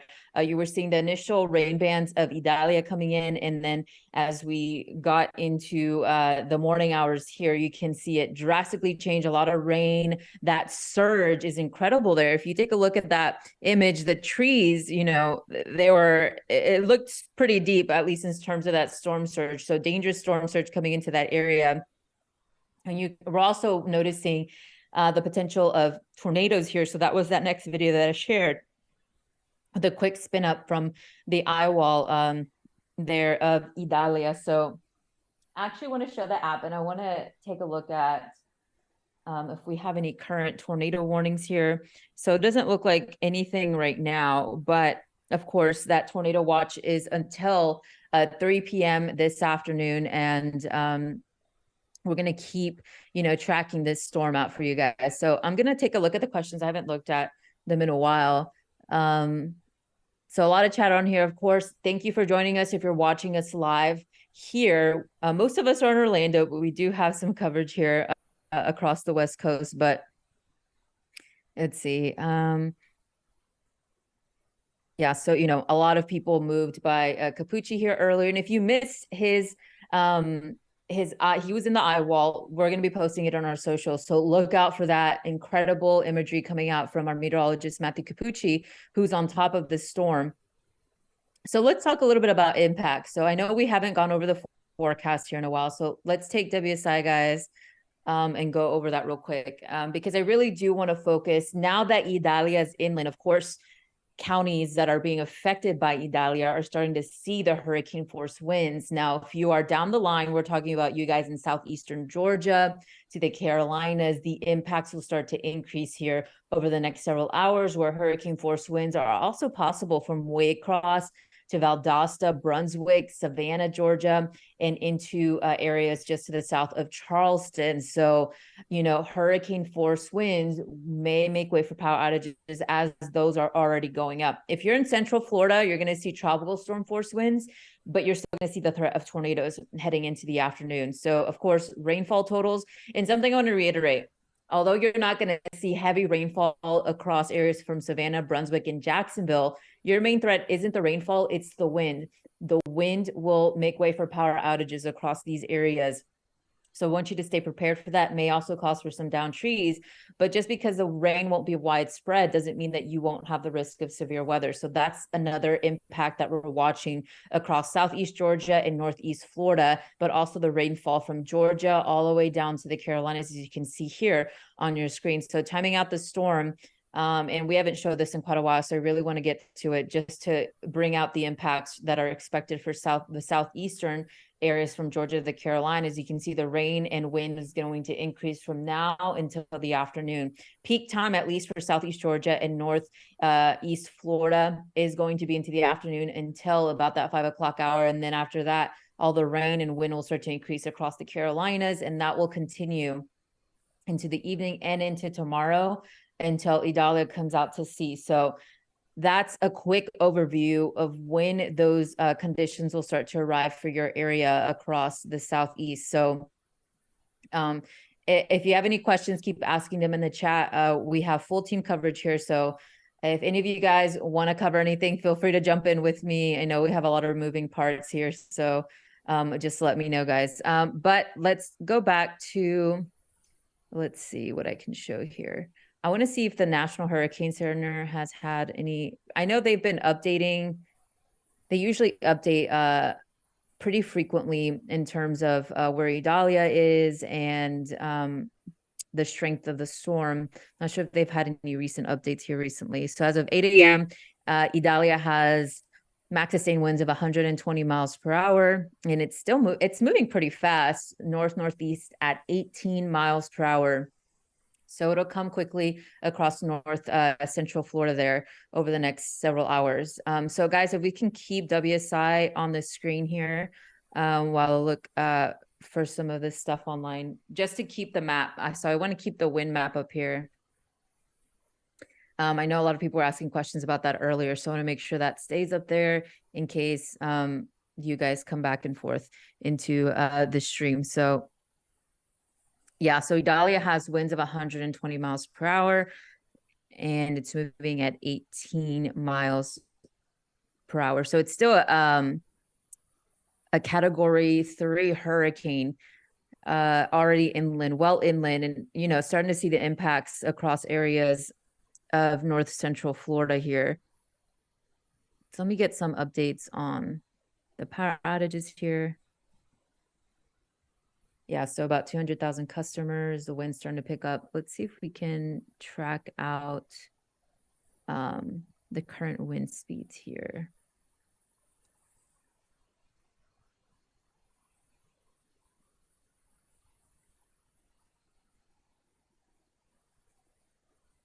So I'm trying to get some of these stats for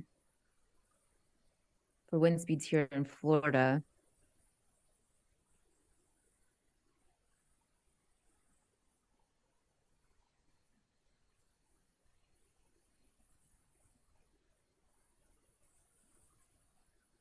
Yeah, and guys, I don't know if we have any live feed that we could show too. I really want to see if Jordan Hall is out there or some sort of live feed. Hey, yeah, Jordan's feed is frozen. Working on getting him back into the fold here. I just posted Capucci's video onto every social media platform. Working on getting it into the app as well, right? It's not every single day that we get into the eye of a hurricane here.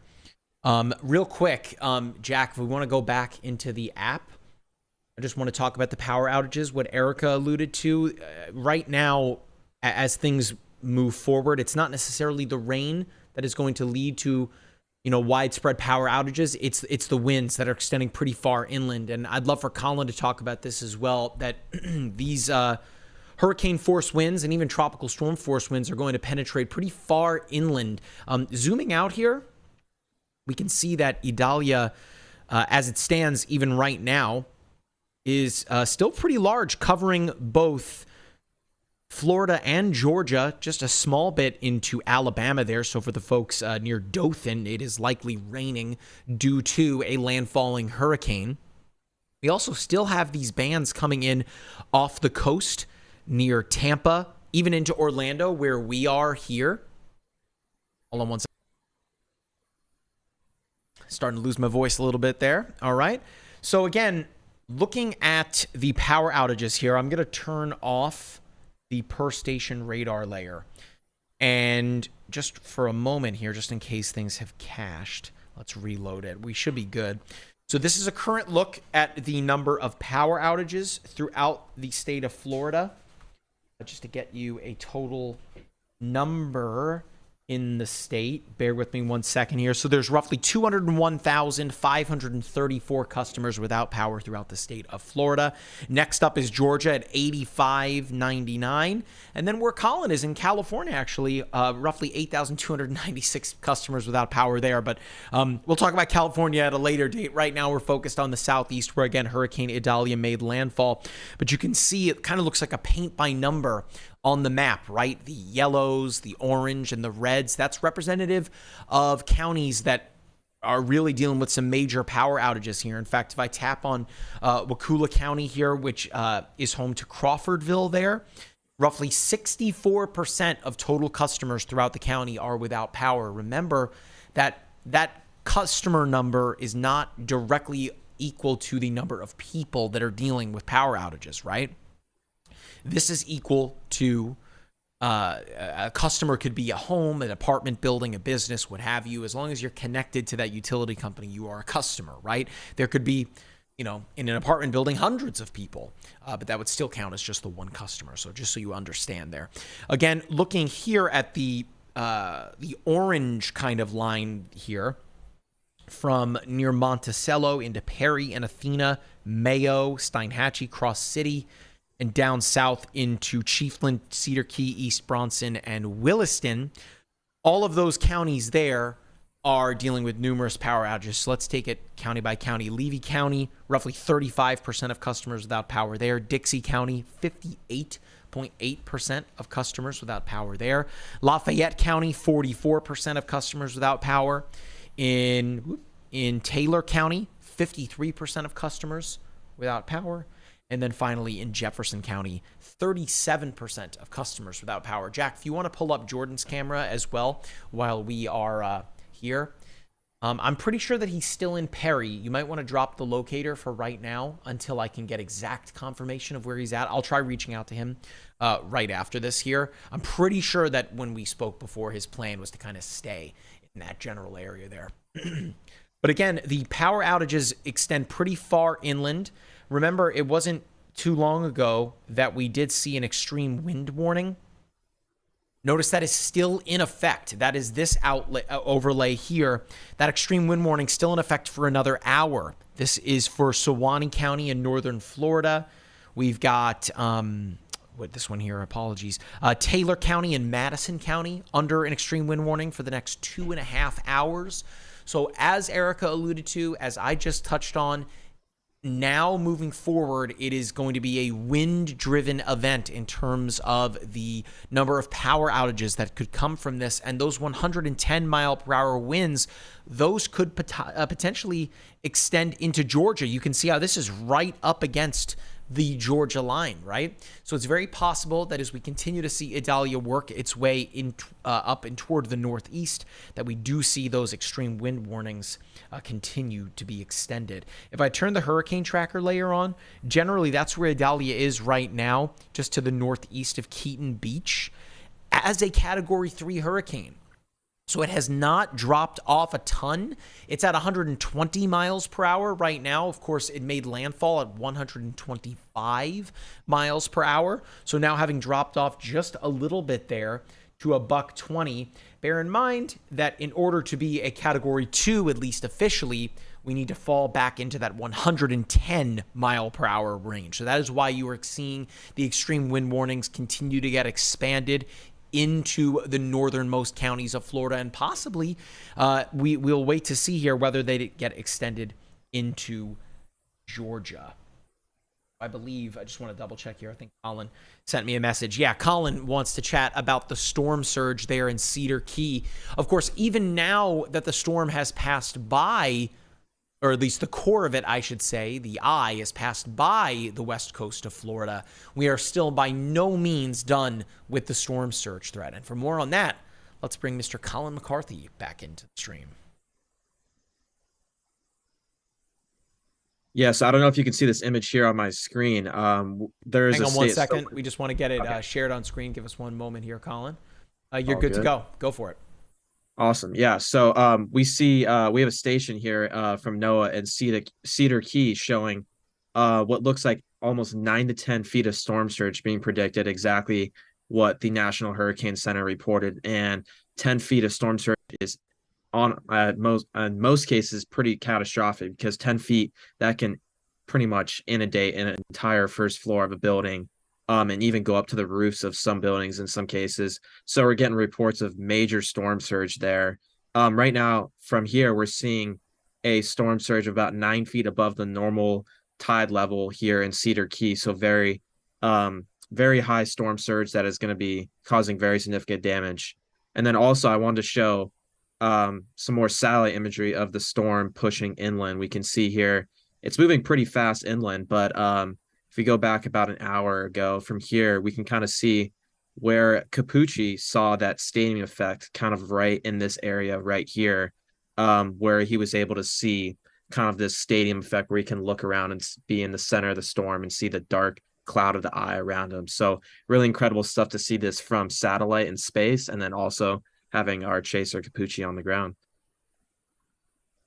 David, not to catch you off guard here, but to bring you back into the fold here as we chat about storm surge, as Colin just alluded to here, take us inside the National Hurricane Center here. Of course, as they forecast the storm surge to be of a major level when it comes to the level of flooding, if not catastrophic. These folks are the best in the business, right? They're the tip of the spear tropical meteorologists.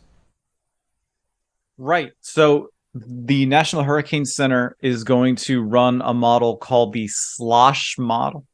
And I don't remember exactly what that acronym stands for. So we're just gonna move on beyond that. Yeah, so what they do is that they'll give this what's called a parameterized hurricane. They'll just give like the initial wind field, and they'll run it given the best track, and the SLOSH model will output the storm surge associated with that. So yeah, they have a team that is dedicated to just doing storm surge modeling. So when the National Hurricane Center, the forecasters are writing up their descriptions, they're writing up their discussion, they'll check the output from the SLOSH model, or they'll check with the storm surge team and be like, hey, where's the model output? What do you guys think? What do you guys see? So there are multiple different branches or groups within the National Hurricane Center that all collaborate with each other. Like, we know mostly about the hurricane specialists because they're the ones whose names are on the the bottom of the forecast, right? But there also is the technology and science branch. That's where I work. That's where the computer programmers and the storm surge guys are. And there's also the tropical analysis and forecasting branch, and they do some of the satellite and do some of the marine warnings for the Hurricane Center. So there are these three groups that all work together to provide the information to us, their constituents. Well, thank you for the context there, David. I'm going to send things over to meteorologist Erica Lopez to kind of give everyone a bit of a walkthrough. It's being that we're about to hit the top of the hour here at 9 a.m. I'm going to give storm chaser Jordan Hall a phone call. You can see his camera there on the bottom right-hand corner of the screen. I want to see if we can get him into the stream here and get him on camera to talk about his experience. I believe that he was in the eye as well, just a different part of it from where Capucci was. But Erica, if you want to take over, I'm going to give Jordan a call. Yeah. So can somebody tell Mike I'm on here? Oh, hey, yeah, I can hear actually, Mike. I can hear Jordan Hall. I guess he's just not on Zoom, but yeah. Anyways, so we so it's 8:56 a.m. this morning.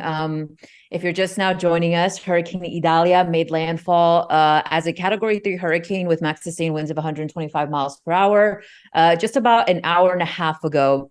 But we're already starting to feel the impacts of power outages starting to come up, and even some of these inland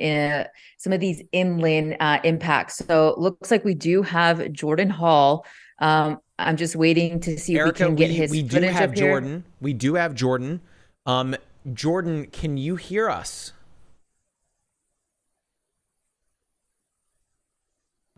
Yes, I can hear you. All right, I hear you, Jordan. Erica, he's in the party line, in case you're wondering. I just had to switch over there. All right, Jordan, we saw your video before of you flying the drone. Can you walk us through what it was that we were looking at? Yeah, so I actually just uploaded an as live, and during that as live, that roof actually ripped up right behind me as the Eyewall came in and started ripping down trees, power lines, and just everything around us. Very intense winds there in the Eyewall. And then there's another as live in there as well that you guys are going to be able to see here soon, where we had almost a stadium effect eye with light blue skies and beautiful structure as well.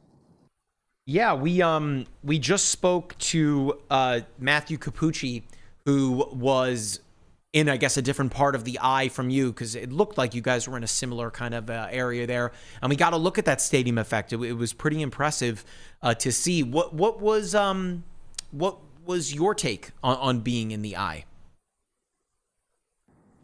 Yeah, it was a little more calm than I would have expected it to be, considering it was such an intense hurricane coming in on landfall. But I do think a lot of that dry air that got in there kind of allowed that eye to just kind of clear out a little more than it would have beforehand. And how have things largely been for you? I guess real quick, Jordan, where are you right now? I know you've been like driving around the Perry area. Are you still there? I'm heading down towards Steinhatchee right now. I'm going to try to see what the surge was like down there. So I'm south of Perry, and almost every power line down here got taken out by trees as well. Okay. So what? How have things been for you? Of course, you've been with us since very early this morning. We got a chance to chat with you when the sun was down, but now things have changed dramatically. You were in that extreme wind warning. What was that like when 100+ mile/hour winds were coming ashore?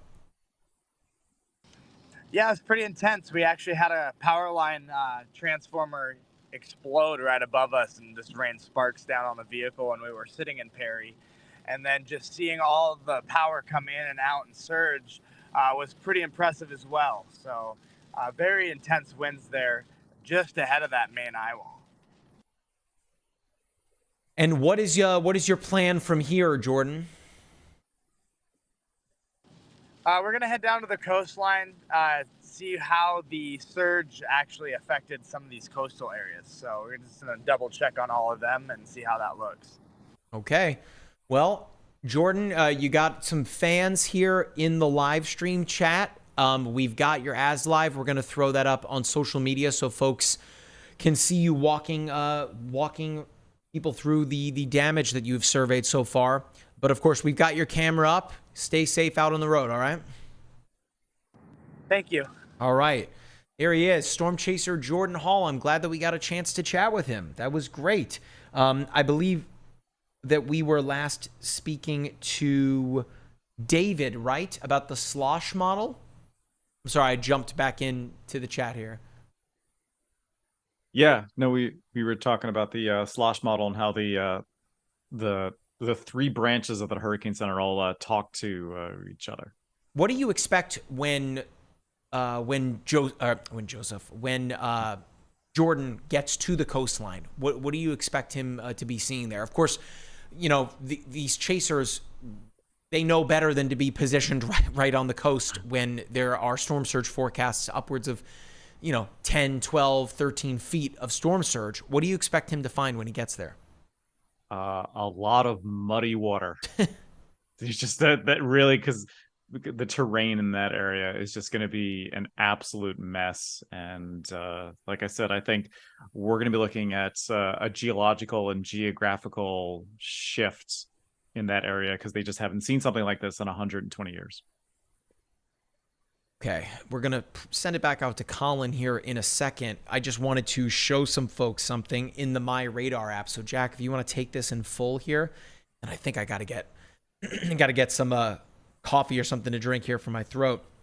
But let's jump into the layers menu here. I want to show you something that is kind of sneaking by today a little bit. I'm going to turn off the per station radar for just a moment. And in fact, I'm going to turn off the hurricane tracker. We're going to turn up the weather outlooks map. There's an enhanced risk for severe weather today. And that stretches from Savannah, Georgia, up into Charleston, South Carolina, into Myrtle Beach and Wilmington. It is this orange area here. So again, coastal Georgia and the Carolinas, an enhanced risk. That is a 3 out of 5 on the Storm Prediction Center scale. I've got the outlook here pulled up in front of me. It's roughly 2 million people. And wouldn't you guess it, the enhanced risk is due to tornadoes associated with Hurricane Idalia. Let's bring David back into the fold here so we can chat with David once again about hurricane-driven tornadoes. Of course, David, when we have a tropical cyclone that rotates counterclockwise in the northern hemisphere, we typically find on those swinging in bands or swinging in from south to north tornadoes. Why is that? Well, it's fun.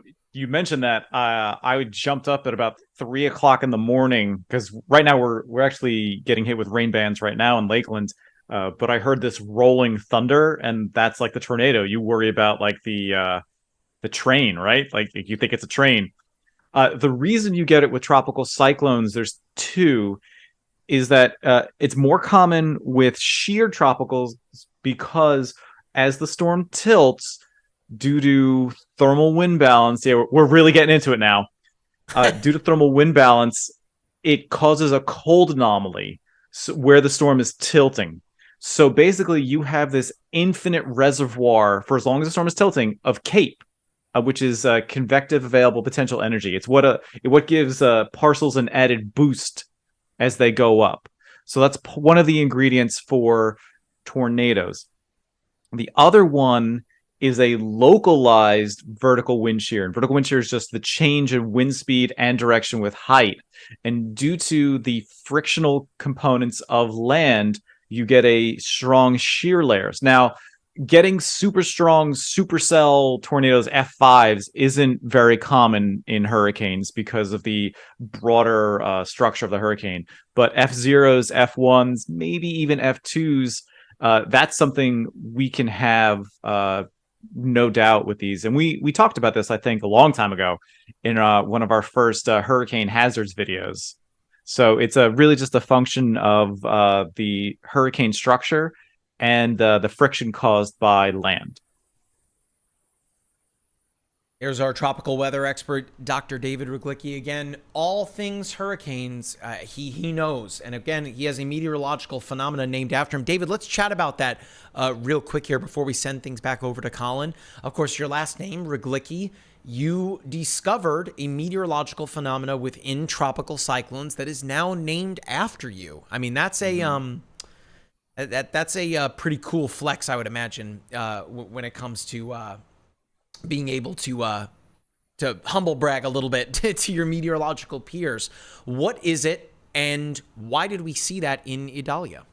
Okay, first thing, Idalia? Yeah, right. So first thing, I didn't name it.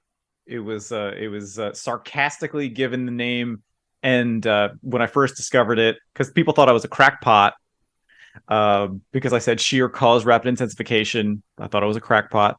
But it just kind of has stuck. After we did some more analysis of what is actually going on, it's a huge process, and this is just kind of stuck as a shorthand. So what happens is if you hit a hurricane, shear it in a very specific way with a very specific synoptic forcing, it will actually tilt over, which we just talked about, and wobble. And this wobble modulates convection. So you can actually pull out in satellite imagery this pulsing. And the pulsing happens every 4 to 8 hours. And we're not entirely sure why that range is so magical, but it's there. So what happened with Idalia is that very early on, it was sheared by an upper level anticyclone. And what all that means is that up at 200 millibars, the top of the troposphere where we live, where all the water is, it's getting sheared by an upper level ridge, an anticyclone. And the fundamental difference of that versus like a trough is that the winds are a lot more narrow in the verticals. So the strongest winds are maybe from like 150 to 250 millibars, whereas a trough, they can extend down to 500 millibars. And that's really important for this evolution, is because the outflow from the tropical cyclone can actually block the winds from the background, from the upper level ridge.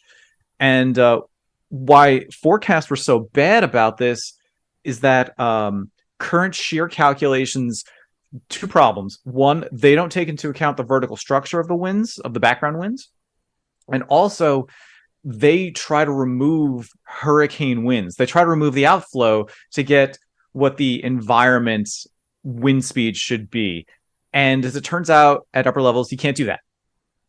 And the other wrinkle is that, remember I talked about this wobble that modulates convection? Well, that convection turns out to be very special itself relative to a lot of other hurricanes, is that because the hurricane tilts, you get that cold anomaly, you get buoyancy. So as air parcels go up under the tilt, they get this added boost. And when they get to the top, the outflow is more energetic. And that's what allows the hurricane outflow to block the environmental wind. And if this sounds like a mouthful and very complicated, it is. There's no real way to. I've tried to simplify it as much as I can, but it's a really complicated process. But the neat part that I am most proud of is that you can see this on geostationary satellite imagery. Now, I know we talk about that I worked at the Hurricane Center for a little bit, but prior to that, I worked at the U.S. Navy for 10 years. And our customer was the Joint Typhoon Warning Center out in Hawaii, and they don't get flights. They don't get that. All they have is satellite imagery. So we had to struggle really hard to get create tactical decisions aids or forecast aids that were just based off of satellite imagery. So I'm happy to say that there are markers in just regular geostationary satellite imagery that'll tell you that this process is going on. And the last little thing, I know I've been talking your ear off, but I've been talking to my old advisor at the Hurricane Research Division. So they've been flying a lot of NOAA planes, and they get the full 3D visualization because they have radar on the planes. And he said during their discussion, they talked about how Idalia was wobbling when it was really young, when it was pulling itself together west-southwest of Cuba. So we'll have to look at this in the postseason analysis in a few months, but it certainly looks like all of the ingredients were there for a Regolicki cane. David, my guy, you don't even know that you just stretched and filled a bunch of time there. So you're a TV pro, my man. I was able to post something from Jordan Hall, a wild video that he told us about before, where the roof of a building literally ripped right off next to him as he was entering the eye of Idalia. So the Eyewall winds there, pretty significant enough to rip off that building. In fact, Jack, I'm going to send this to you over Slack. Let's see if we can get it pulled up here. What'd you say? Oh, you'd rather me stream it? Okay, so hang on. Let's do it with the iPad here. Stand by. Do it that way. At some point, we got to show Jack on camera, the hidden hero of all this. All right. We're good to go, Jack. I've got it. What a freeze frame of Jordan. Let me rewind it. Hang on. All right, here we go. This is Storm Chaser Jordan Hall moments ago. Oh, roof going! Roof gone right now! Eyewall, Hurricane Idalia making landfall right now as a Category 3 storm, high intensity Cat 3. The roof of this building was just ripped off right behind me. As you can see, power lines down right now as it makes landfall. Here we go, guys. Here it comes.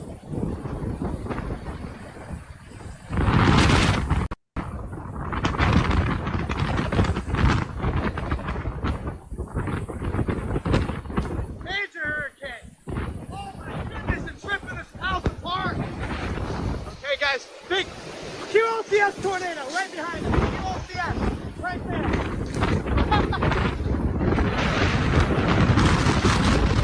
Oh, there it is. There's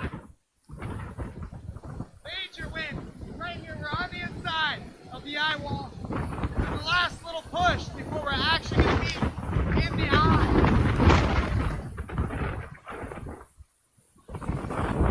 I am standing here in the eye of Hurricane Idalia, where we have blue sky here behind me.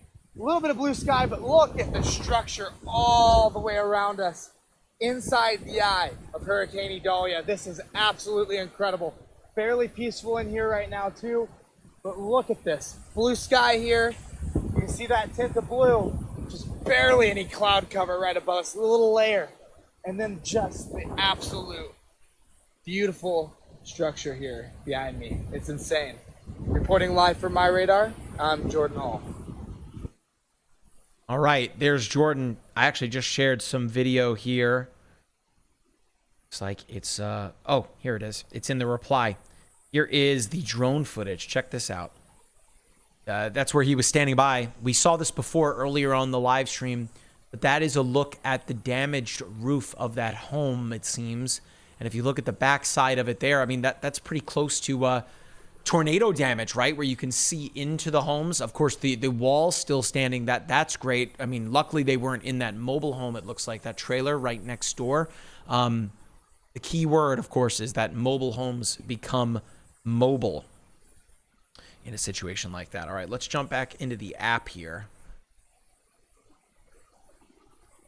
Quick little update. It is just after 9 o'clock here, the morning of Wednesday, August 30th. I am meteorologist Mike Linden. We've been streaming with you now. I don't even know how long we've been streaming here. But since before the landfall of Idalia and now through the eye of Idalia, we are joined by our entire team coverage. As you've seen, storm chaser Jordan Hall out in the field. We have meteorologist Matthew Capucci there as well. Tropical weather expert Dr. David Regolicki. Digital content creator Colin McCarthy, who's joining us from California, might I add. So it's still a very early morning for our friend Colin. And you can't see her. She's just walking back in. Meteorologist Erica Lopez, who is in Jacksonville, Florida. I believe that she just brought back in some of her patio furniture because of those strong winds beginning to work their way into Duval County there. So we'll pull Erica back in here in a second because I'm curious to hear what it's like for her there. David, for folks that are just joining us here, Idalia making landfall as a Category 3 hurricane, having since weakened from a Cat 4, but now still maintaining Category 3 strength as it works its way. Oh, it's now a 2. I missed that. Okay, Category 2 hurricane. Let me pull up the hurricane tracker layer. How quickly are we going to see this continue to drop off here? Of course, its life source is that incredibly warm Gulf of Mexico, right? Now no longer over the Gulf. Yeah, usually the downgrading of these storms happens pretty fast, particularly for majors, simply because they have farther to fall, and the gradients, the balances we were talking about before, they're in such a precarious state that any disruption to that is really just going to drop them out.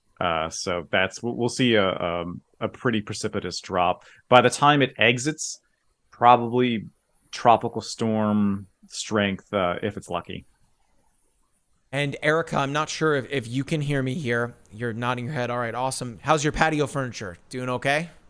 Yeah, I totally forgot to bring it in. I was like, I'm going to do it before the live stream. But as the winds were picking up, I was like, oh no, I need to go bring them in. But it's getting very windy here now. I'm in Jacksonville, so close to the beaches. So it's picking up. I'm on the 4th floor, so the wind's a little bit more intense. I can hear it howling.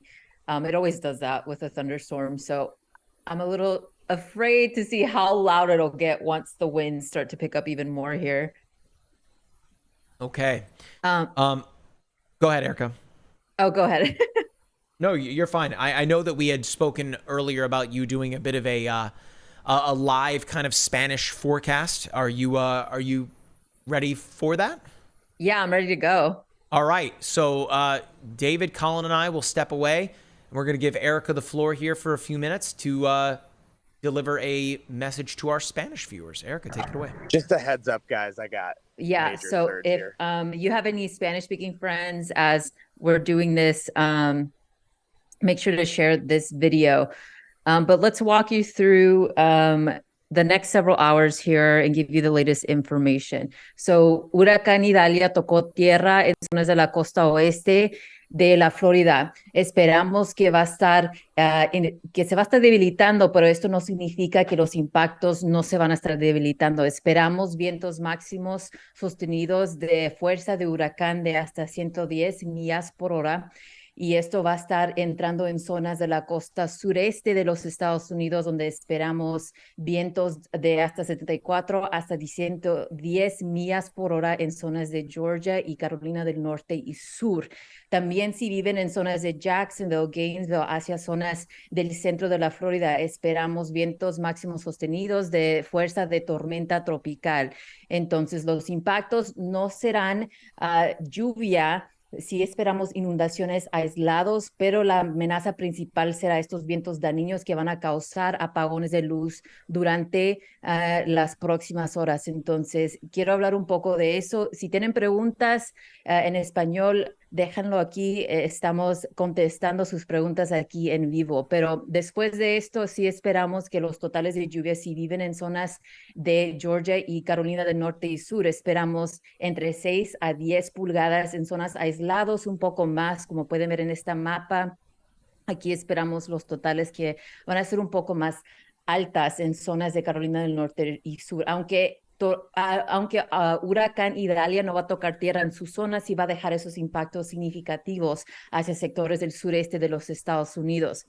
También en la hora por hora, como esto muestra, esperamos que la lluvia va a estar incrementando. Los vientos, como mencioné, en zonas de la costa este de la Florida y Georgia no esperamos tanto en términos de la lluvia, pero sino el viento, ya que este sistema se mueve hacia sectores del sur de Georgia y también Carolina del Norte y Sur. Esperamos muchísima lluvia y muchísima impactos aquí, pero también los impactos de marejada ciclónica ya están comenzando a afectar zonas de la costa oeste de la Florida, donde esperamos de hasta 16 pies de marejada ciclónica. Marejada ciclónica es la agua que viene del océano hacia sectores de estas ciudades que están en zonas costeras. Entonces, mucha precaución si viven en esas áreas durante las próximas horas. Idalia tocó tierra esta mañana a las 7 de la mañana como un huracán de categoría 3, ya se ha debilitado a un huracán de categoría 2.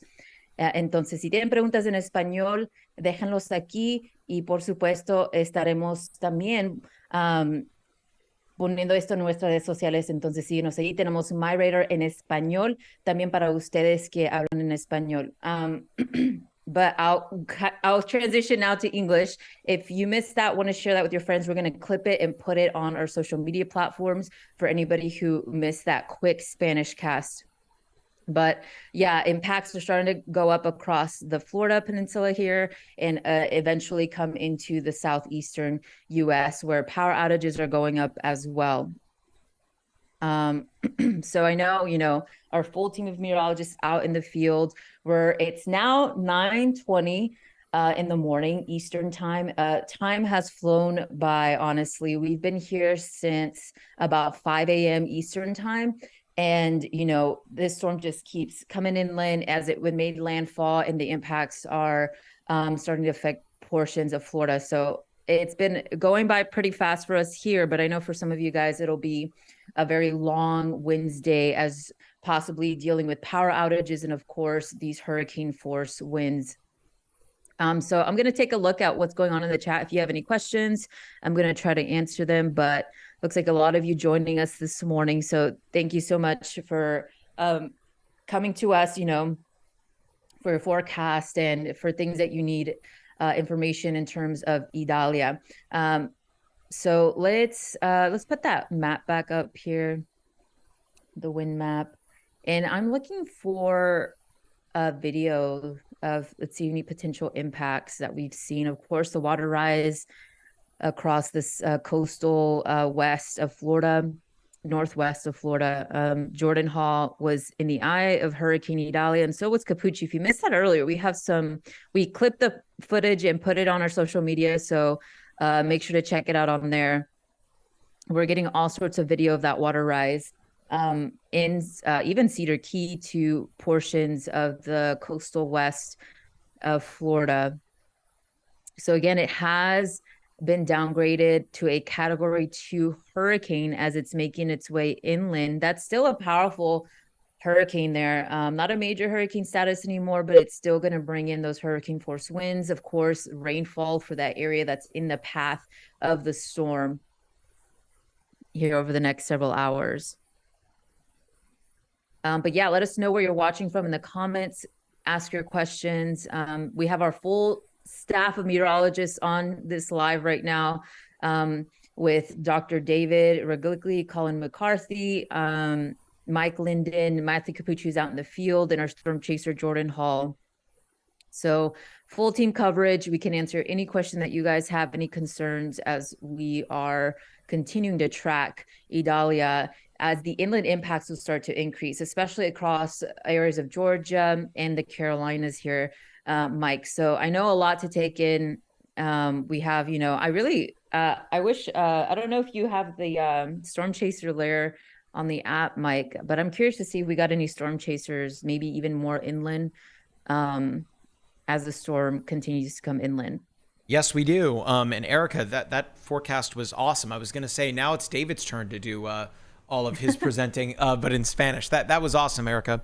Okay, so we're looking at Freddie McKinney's live stream here on the app. We also definitely want to keep Jordan's chaser camera up because we've got Freddie there who is dealing with sheets of rain flowing across the parking lot. Again, courtesy of our partners at Severe Studios. But let's take Jordan's camera up full. I know that he's getting ready to fly his drone. That is some pretty significant storm surge, if I do say so myself. Jordan reached out to me on Slack here, our internal kind of messaging platform, and mentioned that this is, again, near Steinhatchee, and there are several houses that are underwater. So we're going to wait to get some video back from Jordan, possibly even see if he can fly his drone live so we can get a look at things. In fact, let me... Oh, he's saying that it's a bad signal. Okay, let me tell him, hang on.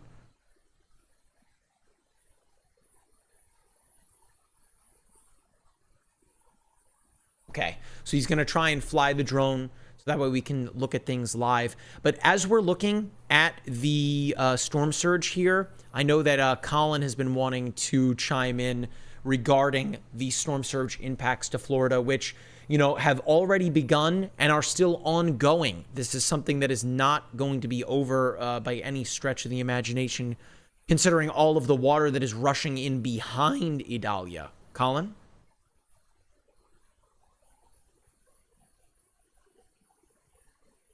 Yeah, so here's a buoy we have, or a station rather, that we have in St. Petersburg. The storm is obviously the center is hundreds of miles to the north, but we still see those very high, I don't know if you can see my screen. There we go. Very high, still pretty high storm surge levels, like 4 or 5 feet above the normal levels. And we're going towards high tides. So we're still going to see those very high storm surge levels kind of lasting for another several hours as well. And then another thing I want to show is this wider angle view of the storm. We're seeing it now crossing I-10. The center of the storm is now approaching the Georgia-Florida line here.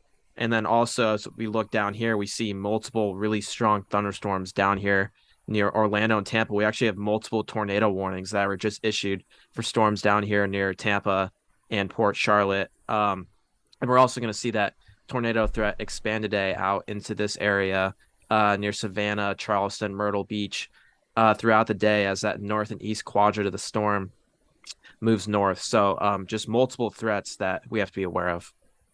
Hey, Colin, not to be a selfish jerk about it, since I'm down near Tampa, can you do a little more discussion of those tornado threats in Central Florida right now? Yeah, I don't have the radar on me right now, but the current tornado warning is for Dade City and Zephyr Hills, which is to the just near you, actually, a little bit northwest of Lakeland. So yes, definitely on the watch. Let's do watch it. out. Let's give David a personalized forecast here with the MyRadar app. And remember, Colin, you can remote into that Windows instance of the app as well. So let's do it, David. We're gonna go to the hurricane tracker. I'm gonna turn off the chasers for right now. I'm gonna go in here.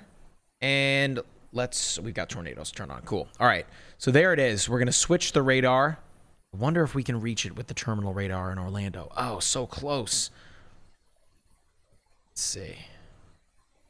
We might need to switch. It's a little too far away. Shoot. Okay.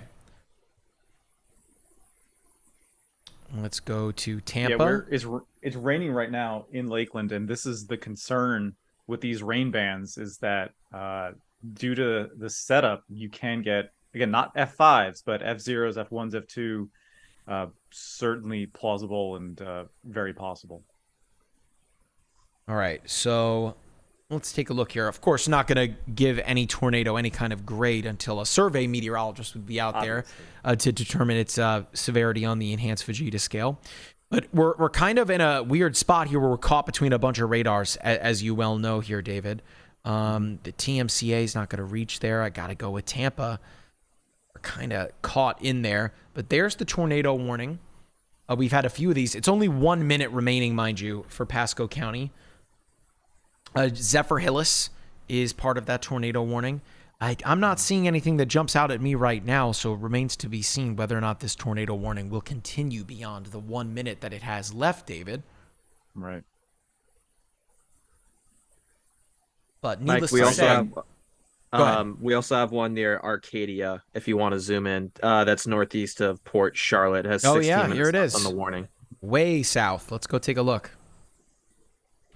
I guess for that, I've got to switch to Melbourne or maybe even West Palm Beach. Yeah, let's see. There's Melbourne. No, that's not going to reach Miami and Fort Lauderdale. Yeah, I guess I might be doing some tornado chasing here in a little while.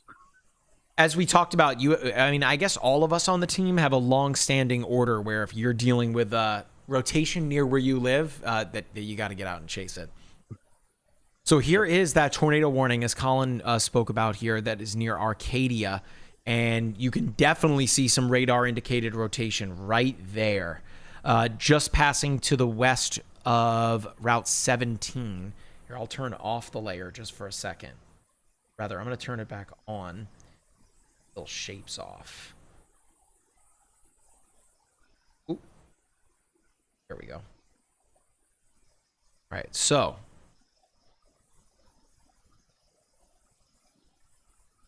when you, again, right there, right?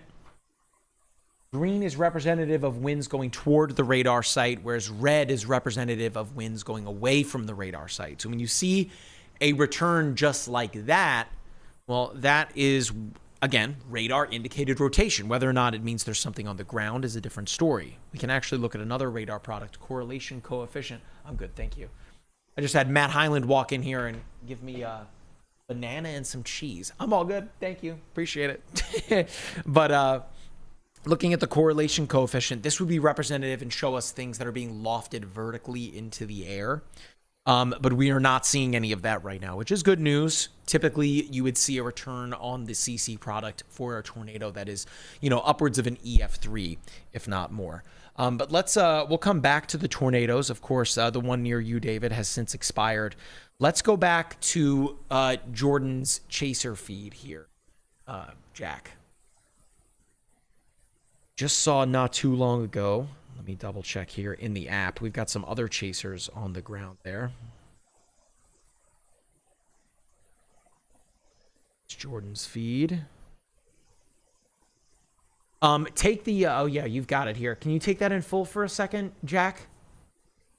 Yeah, there you go. I can't zoom in any more than that, but this is Glenn Hines from Severe Studios, courtesy of our good partners there. Shout out to Jordan and Corey and everybody. So shout out to Glenn too, who looks to be helping some folks clear the road of a downed tree there. I saw Glenn before putting together. I think he travels when he chases with a chain, like a small little chainsaw. Not something I'd think about packing along with my chaser gear, but it looks like that has been a helpful item to have.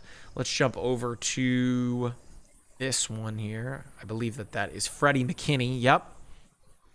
So, again, windy and wet. Let's switch back over to Jordan, who is, again, in Steinhatchee, who is a bit more to the south. In fact, I'll show you where his camera is exactly.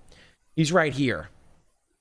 So if I zoom things out, and we'll switch the radar back to Tallahassee, Jordan is right on the edge of that band. He's that little play button. If I zoom in on it, you can see that's Jordan right there. Let's leave it up here. I'd love to be able to talk to him. Of course, he's got a weak signal. If there was a way that we would be able to chat with him, that would be incredible.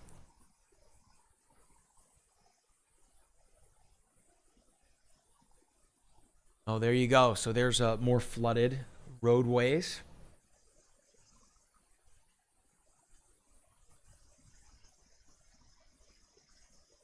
And again, for those of you that are watching and have been with us since, was it around 5 o'clock in the morning Eastern time? Thank you for staying with us. We are here for you. And with our full team of meteorologists and chasers alike. We also did a first not too long ago, a Spanish forecast in the midst of the main English stream. That was awesome. And that will be out on the MyRadar Espanol social media feeds momentarily, if it's not already. I always tell Erica and Joseph that it's almost like they have a superpower where they are able to communicate with so many different people across multiple languages. It's so great. So again, there's Jordan's feed there. We're trying to see if he's going to be able to fly his drone so we can get a live look at things. It might just be that the drone is not connecting, being that, as you can see here, there are issues, to say the very least.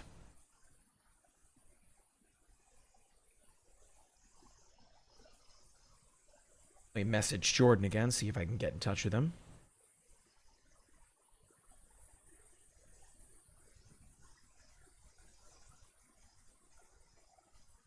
Not heard from him yet. Try giving him a call. Erica, do you think you can take things over for a moment while I try to give Jordan a phone call? I think that his signal's too weak to talk over a Unity. Yeah, so I can totally take over. So sweet. Let's talk a little bit about, let's see. Yeah, I know we're all moving around. There's just so many things to keep track of. As Idalia keeps coming in here into portions of Florida now. So, you know, even me, I'm in Jacksonville, Florida. The wind is kind of intermittent. You get a gust and then it kind of slows down. And I'm kind of on the top floor. So I'm hearing the wind howling. So I know it's starting to pick up.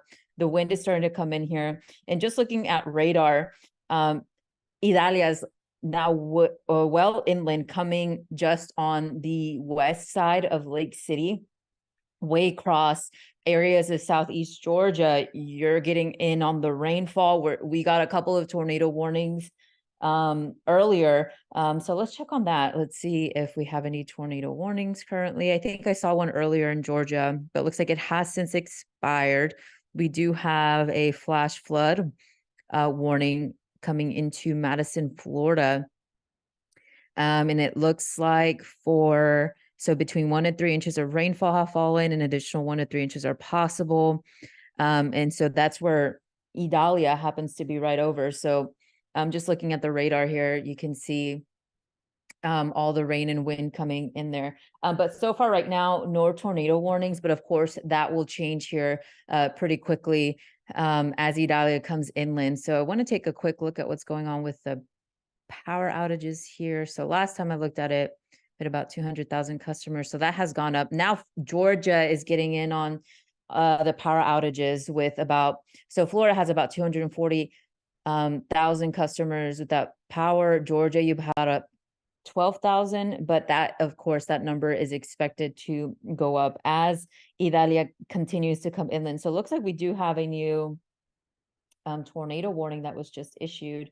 Let me get that county. Let's see if it updates here. Is that a tornado warning? Yeah, or it was earlier, I guess. Yeah, I think that's the one that expired. So, Mike, yeah, keeping a close eye on what's going on with the severe weather threat. And of course, as the winds are now going to start to come into southeast Georgia and even northeast Florida here. All right. Thank you, Erica. So Erica will keep an eye on things there. I actually just had a chance to chat with Jordan.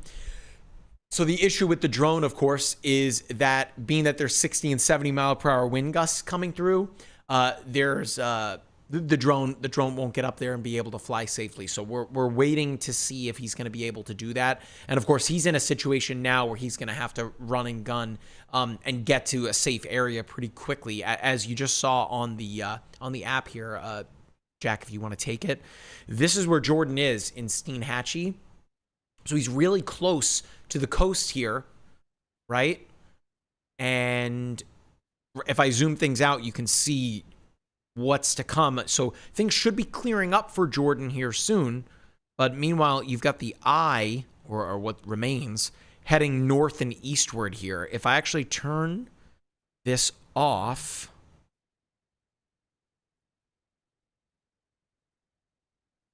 and we turn on the weather alerts, yeah, they're just right there. These are extreme wind warnings that are in effect, that one for 36 minutes there for the Big Bend counties. And then a little bit further inland, we got another hour and a half here for Taylor County as well as Madison County.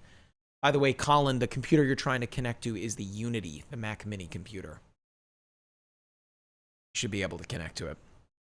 We'll have Colin here in a minute. He's going to be driving the Windows version of the MyRadar app here in a moment. But of course, those extreme winds still in effect. In fact, we haven't done this in a minute. Let's turn the wind layer on. In MyRadar, you're able to look at both surface winds and jet stream winds. And if I turn the surface winds on there, I mean, look at that coming in off the coast. So there's a good reason why, as to why the storm surge threat is far from over. Just look at the way that the winds are coming in off the coast there, pushing all of that water from the Gulf of Mexico inland, right? Or at least toward the coast. Of course, here's where we're finding the strongest winds from Idalia through Live Oak there and wrapping around to the center of the low pressure center. But if we turn on the jet stream winds, remember the direction of the winds there. Look at the jet stream, right? The winds are really powerful coming in from the upstairs. Let me zoom out again. I want to show you again. Look at the surface winds here. So the jet stream winds coming out of the southwest.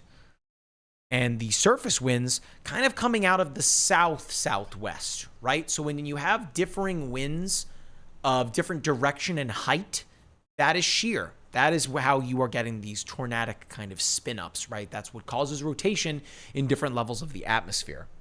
So the wind layer, for the record, totally free in the MyRadar app. Let's go back here and we'll take a look at, I believe that's Freddie McKinney. So him driving there. We've got Jordan Hall and Steinhatchee. We've got Freddie McKinney nearby. I believe Glenn Hines was, so he's no longer streaming. So we've got Freddie here. Again, courtesy of our partners from Severe Studios and Jordan. This is where Jordan is, right here in Steinhatchee. You see his camera down below in the bottom right. Jack, you want to take that full again, please? We spoke about the power outages that are in effect right now as well. There's the radar.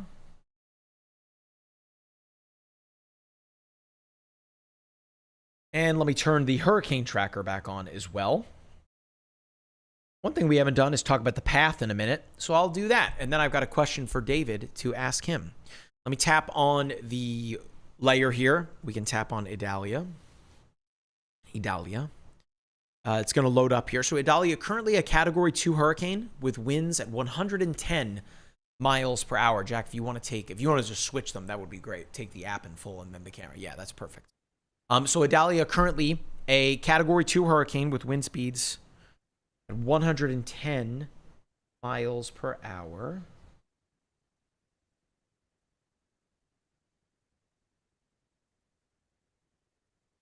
Okay, stand by 1 second.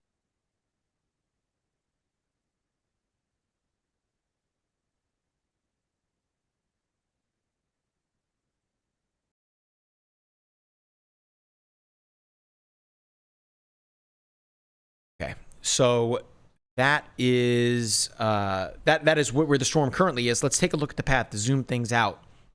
So according to the National Hurricane Center, it is expected to continue to weaken as it works its way north and east, kind of riding the southeastern coastline. By the time it gets to Savannah and up and into South Carolina, it's expected to, at that point, be a tropical storm. At that point, making a slight eastward turn there just to the east of Myrtle Beach and Wilmington. So the most recent pass of the cone still has Wilmington, but it looks like it could be potentially drifting farther and farther away from Wilmington, North Carolina. So good news for folks that maybe live up in the Outer Banks. And then farther out to the east here, there was some, looking at the cone yesterday from the folks at the NHC, there was potential for Idalia to wrap back around and head for the east coast of Florida. It doesn't seem like the Mets from the National Hurricane Center anticipate that happening at this point. As you can see, the cone kind of taking this out to sea. And at that point, we can say goodbye to Idalia. David, I wanted to ask you, we're still seeing somewhat of an eye as Idalia remains a hurricane over land. The National Hurricane Center has it maintaining Category 2 strength as it works its way crossing the Florida-Georgia line. Is that something that surprises you here? I mean, we're already seeing the bulk of the storm off of the Gulf of Mexico, so it's losing that connection to its life source, if you will. But does that surprise you to see that intensity? Again, 100 some odd mile per hour winds so far inland? Yeah, it does. And I remember with Hurricane Ian, that dropped off much more quickly than this did. Right. So, yeah, this is a little surprising. Maybe it's terrain based. Maybe there's some very moist, we call it the brown ocean effect. That's the legit term for it. So maybe that's part of it. But that means that you have really warm, moist, where it's been raining a lot, land. And that can actually produce latent heat flux and moisture fluxes off land. So this is actually pretty surprising. There was one thing I wanted to say to you about the track. The 6Z, EC, and GFS ensembles have come in, and there are more members that are bringing it back to Florida, or at least to the Bahamas. Yeah, so it is. The ensembles are now trending in that direction. I actually, looking at the ensembles right now, when you get beyond 72 to 96 hours, you get what we know as the squashed spider effect, where you just have like a spider, we're just spider webbing it up in different directions. So yeah, the range of the ensemble solutions in a couple days is all over the place, anywhere from Canada to basically Miami. Can you do you have the ensemble members on your screen that we can walk through here? Mm-hmm. That's interesting. I had a bunch of folks, I'm sure you did too, David. When you work in weather, everybody thinks that you're they're consultant meteorologist, which is fun. I enjoy it. But I had a bunch of people that live on the East Coast of Florida reaching out to me to ask, hey, is this thing coming back around? And looking at the chart there from Weather Nerds, it seems like that could be a possibility. Why do you think that is? Well, it has to do with the ridge. So by this forecast, we talked about this before, what allowed Idalia to make its northward turn was a trough that was digging in over the Appalachians. Now it looks like the trough is going to miss it. Probably has something to do with Franklin's evolution as that recurves and becomes goes under extratropical transition. So since the trough missed it, there's a ridge that moves in, and the ridge could potentially block its northward translation. And that's, I think, what the ensembles are picking up to. There's a lot of uncertainty. If that ridge stalls over like the eastern seaboard, then there could be a path for Idalia to slip in around to the north. Or if that ridge speeds up, if it builds to the east, that will keep Idalia to the south. So yeah, as you can see, as it comes off South Carolina, there's a lot of confidence, but getting out to 72 hours and 96, it is all over the place. So by the time that it could wrap around there, David, I know it's a little too early to even say whether or not that's going to occur. At that point, is there a possibility that we could see it intensify once again after having weakened all the way back to a tropical storm? It does happen. It's very rare. Ivan, the zombie hurricane Ivan of, I think, 2004. That was the one we're most familiar with.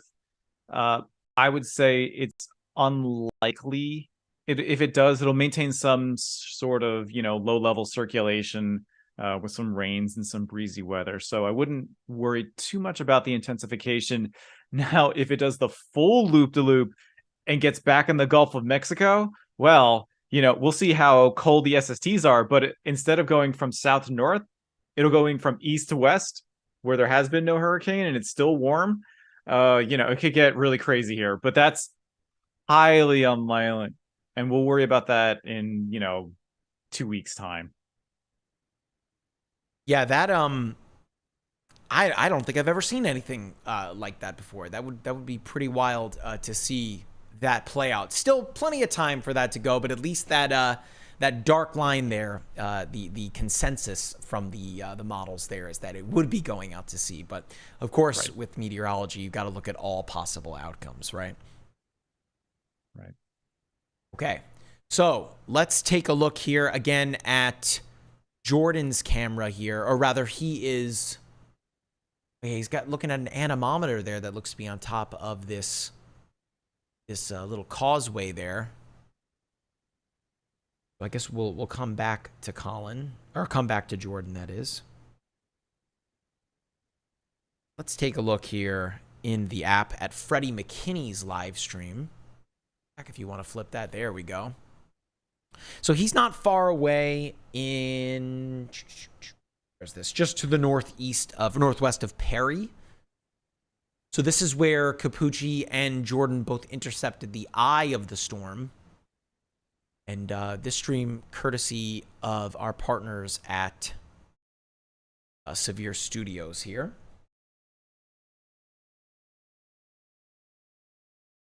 And let's jump back and take a look here at the extreme wind warnings. They are still in effect for those counties, at least for the next 2 hours. Erica, are you still there? Awesome. If you would be able to just take things over for a second, I want to see if I can resolve something with one of our computers here in-house, so Colin would be able to connect. Yeah, sure. Cool. Thank you. Let's talk. Yeah, so I can hear the wind here. I'm in Jacksonville, and it's picking up here pretty quickly. We're almost to 10 a.m. on this Wednesday, August 30th. It's 9:49, 10 minutes away, and we're starting to feel the impacts of Hurricane Idalia, even here in northeastern Florida. And so we're going to continue to track this until, we feel like, so let's do this until the impacts are a little bit less. But let's talk about the power outages. I really want to highlight that because earlier, just a couple minutes ago, it was about 200,000 customers. Now we're up to 264,000 customers. Georgia power outages are going up. The wind is starting to increase over these areas, and hurricane force winds even reaching these zones. So a couple of impacts coming into portions of Georgia now as Idalia continues to make its way inland. And so I want to track this on the MyRadar app here. And of course, Idalia is a hurricane category 2 storm. Yes, from the latest national hurricane advisory.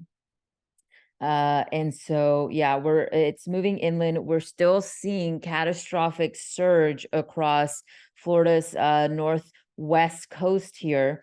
And so, it is moving pretty quickly too. As it comes into areas of even, let's see, coming close to, so Gainesville, you're starting to get some of the first initial or some of the rain coming in there and the wind. So if you have questions, you're watching us, we have a whole team of meteorologists answering your questions. Our tropical weather expert, Dr. David, keeping you informed through the storm here over the next several hours. And if you have any questions in Spanish, I'm also here to answer them for you live on the stream. We did a little bit of that earlier, and I just finished posting that quick cast on our social media platforms. So if you have Spanish-speaking friends, make sure they're following our Spanish social media platforms. So not only do we have the English, but we also have the Spanish side where me and meteorologist Joseph Trujillo Falcon are keeping an eye on things for those Spanish-speaking communities that need the information. So,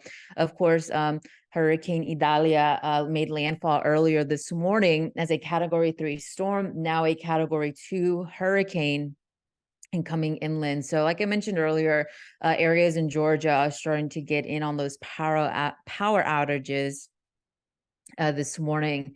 Yeah, I'm starting to lose my voice a little bit here. I need some a quick drink of water after I finish talking here. But, we've been here since 5 a.m., keeping you ahead of the storm, and we're going to continue to do so. Even for me, winds are starting to pick up here in Jacksonville. So let's do a quick little forecast here. I know we haven't done this in quite a bit of time. So I want to show what's going on here with the forecast. And I'm not sure if we have that on screen here yet or not, but let's walk you through this. Of course, hurricane force winds coming into portions of Southeast Georgia. I saw a lot of you guys in the comments in talking about that you live in Georgia. So I know a lot of concern for those residents who live there as the power outages continue to go up. And, you know, it is still forecast, even from the latest track, to continue to maintain its Category 2 hurricane status well inland as it comes into Georgia. And so that's concerning in terms of the wind potential as Idalia continues to make its way inland. You may see some hurricane force winds in those areas. So that's what I'm a little bit concerned. It's possibly coming into areas of Waycross here over the next hour or so, and then eventually track into Savannah, Georgia. And that's just the path of the storm. If you're not in the path of the storm, doesn't mean that you won't see the impacts. Even areas from Gainesville to Jacksonville. Gainesville, you're getting in on those initial rain bands, and Jacksonville as well, but it won't be a huge rainmaker for you guys. If we take a look at the rainfall totals over the next day or so, you're going to see that the rain not really concentrated in these areas. What will be the big player here is the wind. And so the wind, possibly tropical storm force winds across Jacksonville, but hurricane force maybe just a little bit north of those areas. And so we're expecting those impacts and even a little bit of storm surge, some water rise across our coastal areas from Jacksonville all the way down into, or I should say all the way up into the Carolinas. So that's a little bit of a concern there. Stay off the beaches, stay home if you can, stay somewhere safe as you ride out the storm here over the next several hours. But again, rainfall, flooding potential coming into those areas here over the next several hours. And I do want to show really quickly what the storm surge is going to be across the south, because you're going to see 1 to 3 feet of water rise possible from Palm Coast of Flagler, Volusia County, all the way up into that Florida, Georgia line. And then from Georgia all the way into South Carolina, possibly 3 to 5 feet of water rise. And that also, that 1 to 3 feet of water rise extends into portions of coastal North Carolina. So you guys in the Carolinas, I know a lot of you are watching us this morning. That's something that you're gonna have to watch out for here over the next several hours. Looks like my AirPod just died, so I can hear myself. So let's switch that out. Yeah, we've been here for a while, guys. So I keep having to switch my AirPods in and out just because they keep dying. So I have one in, making sure that I can hear everybody else behind the scenes there as they wait.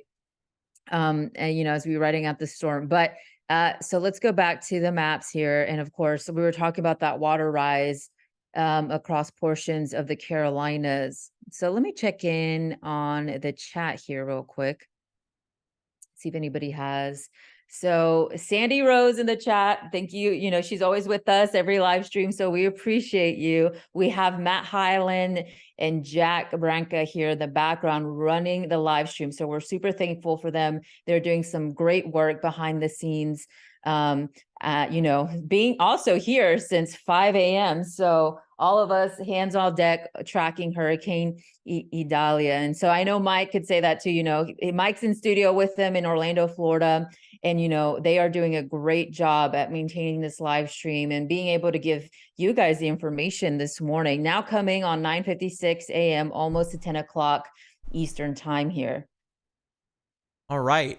Thank you, Erica. Yes, we have not even shown Jack behind the scenes. He's literally, every time I say something, he's pushing buttons to make sure that you guys can see it. We do have a camera there, so all he has to do is turn the camera on and he can say hello to everybody. Again, we've been with you this morning for going on about 5 hours, and we plan on sticking around for a bit longer to make sure that all of our bases are covered. Big shout out as well to Dr. David Regolicki, who joins us this morning on a normal work day for him from Lakeland, and of course Colin McCarthy all the way from California.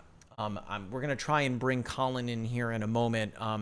Colin, you can give me a thumbs up if you're good to go there for the radar. All right, so let's get ready to do that, Jack. We're gonna bring Colin in, and Colin can drive the radar. I'm sure you can see it changing behind me here.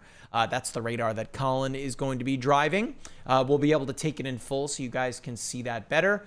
And now let's send it over to Colin McCarthy.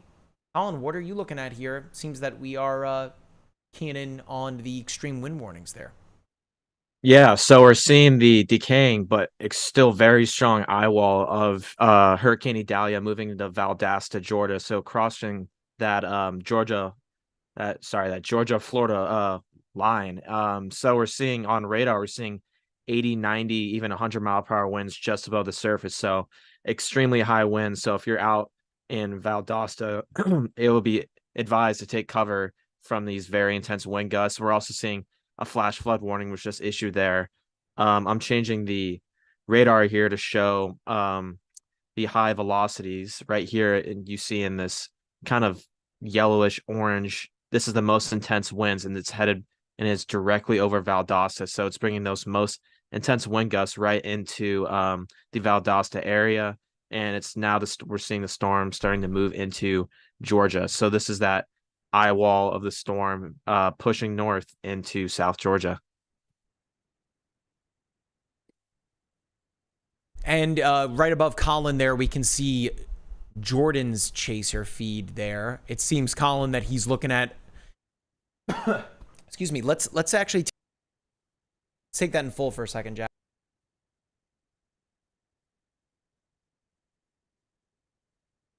Yeah, so we spoke about this all morning, Colin, about the likelihood of storm surge. And it seems like we obviously can't zoom in on his video, but right at the top of the feed there, I think that's a boat, right? It seems like that's a boat. It can't tell if it's floating or not. There's wait, is that a it looks like a carport that fell? Yeah. Yeah, let's just let's look at his video here. Jordan is right there on the coastline there.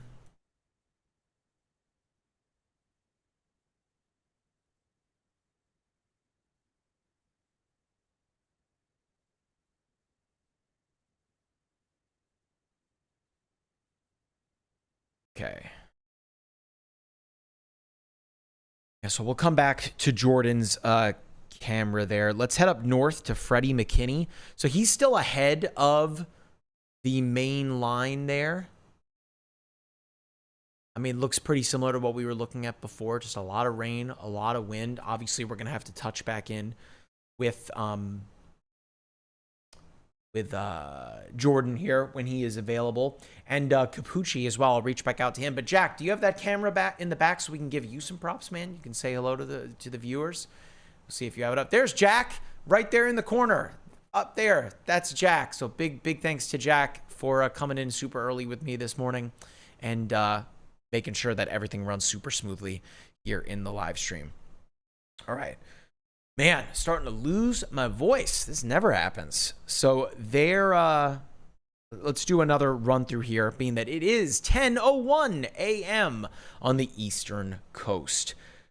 This is the MyRadar live stream covering Hurricane Idalia that has made landfall. That happened earlier this morning at 7:45. So if you had the under 8 o'clock, cash that ticket. 7:45 a.m. as a Category 3 hurricane. Winds at 130 miles per hour. My gosh, I've been on the air for a long time now. That was, again, 7:45 this morning. It has since weakened at this point right now to a Category 2 with winds, I believe last we checked, at 110 miles per hour. Now it is at 105 miles per hour, so it is gradually stepping back here. Of course, hurricanes want to be over warm water, and it is currently not. It is over the top of pretty much right on the border of Florida and Georgia here. I want to get you the exact time here. 7:45. Yeah, the winds were $125. Apologies, 125 miles per hour as it made landfall near, was it Keaton Beach? It was Keaton Beach earlier this morning, 7:45. Again, as a Category 3. It did rapidly intensify earlier this morning to a Category 4, up from a Cat 2.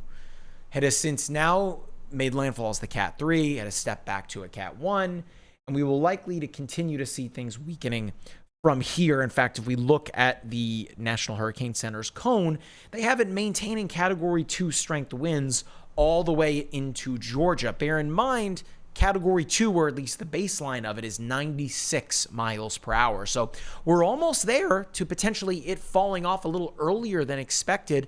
But as we talked about before with tropical weather expert David Regolicki, who was streaming with us last year when Hurricane Ian made landfall and pushed ashore as a major Category 5 hurricane, it came right for Orlando where we are here, although by the time it arrived, it had weakened dramatically all the way to a tropical storm.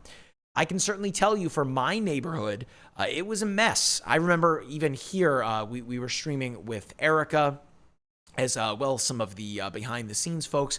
We took a walk down to Lake Eola here in downtown Orlando. I've never seen it like that before, and that was just a tropical storm that there was so much flooding and just debris everywhere. But with Idalia here expected to maintain that Cat 1 or Cat 2 strength rather all the way into northern Florida and into southern Georgia. Of course, those strongest winds and the categorization of the storm comes from the winds near the Eyewall where we find the strongest winds. But if I zoom things out, I mean, you're seeing the bands from Idalia stretching all the way into, Augusta. In fact, let me switch to another radar here. This one here from near Columbia, South Carolina. I mean, yeah, those are the bands from Idalia stretching all the way into North Carolina. Let's switch to Charlotte here. Do we see any of those bands? Well, I'll probably have to switch to Spartanburg here. Yeah, I mean, light rain. In fact, pretty cool. You see the boundary there coming in over Spartanburg. But those are the outer bands stretching pretty far northward away from the center of circulation, likely to be finding some pretty strong winds there too. Bear in mind, we can actually go into the hurricane tracker layer and turn on the wind speed forecast.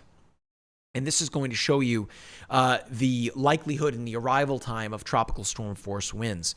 So as we get into 2 o'clock, a few hours from now, and into 8 o'clock, that's where you'll begin to potentially feel tropical storm force winds, again, as far north as Columbia, South Carolina, and Augusta, Georgia. So again, Idalia kind of overperforming a bit. I actually just got a text message here from meteorologist Matthew Capucci, who we had earlier today. In fact, I want to show that video to you guys that are just joining us now of Capucci in the eye. So just a quick word from our good buddy and #1 Waffle House fan, Matt Capucci. He said he hardly has any cell service, so I don't even know when this message is coming into me, but he's going to begin to drive toward Pensacola, so that is likely to be where we hear from him next. But what I'm going to do here is I'm going to switch over to X.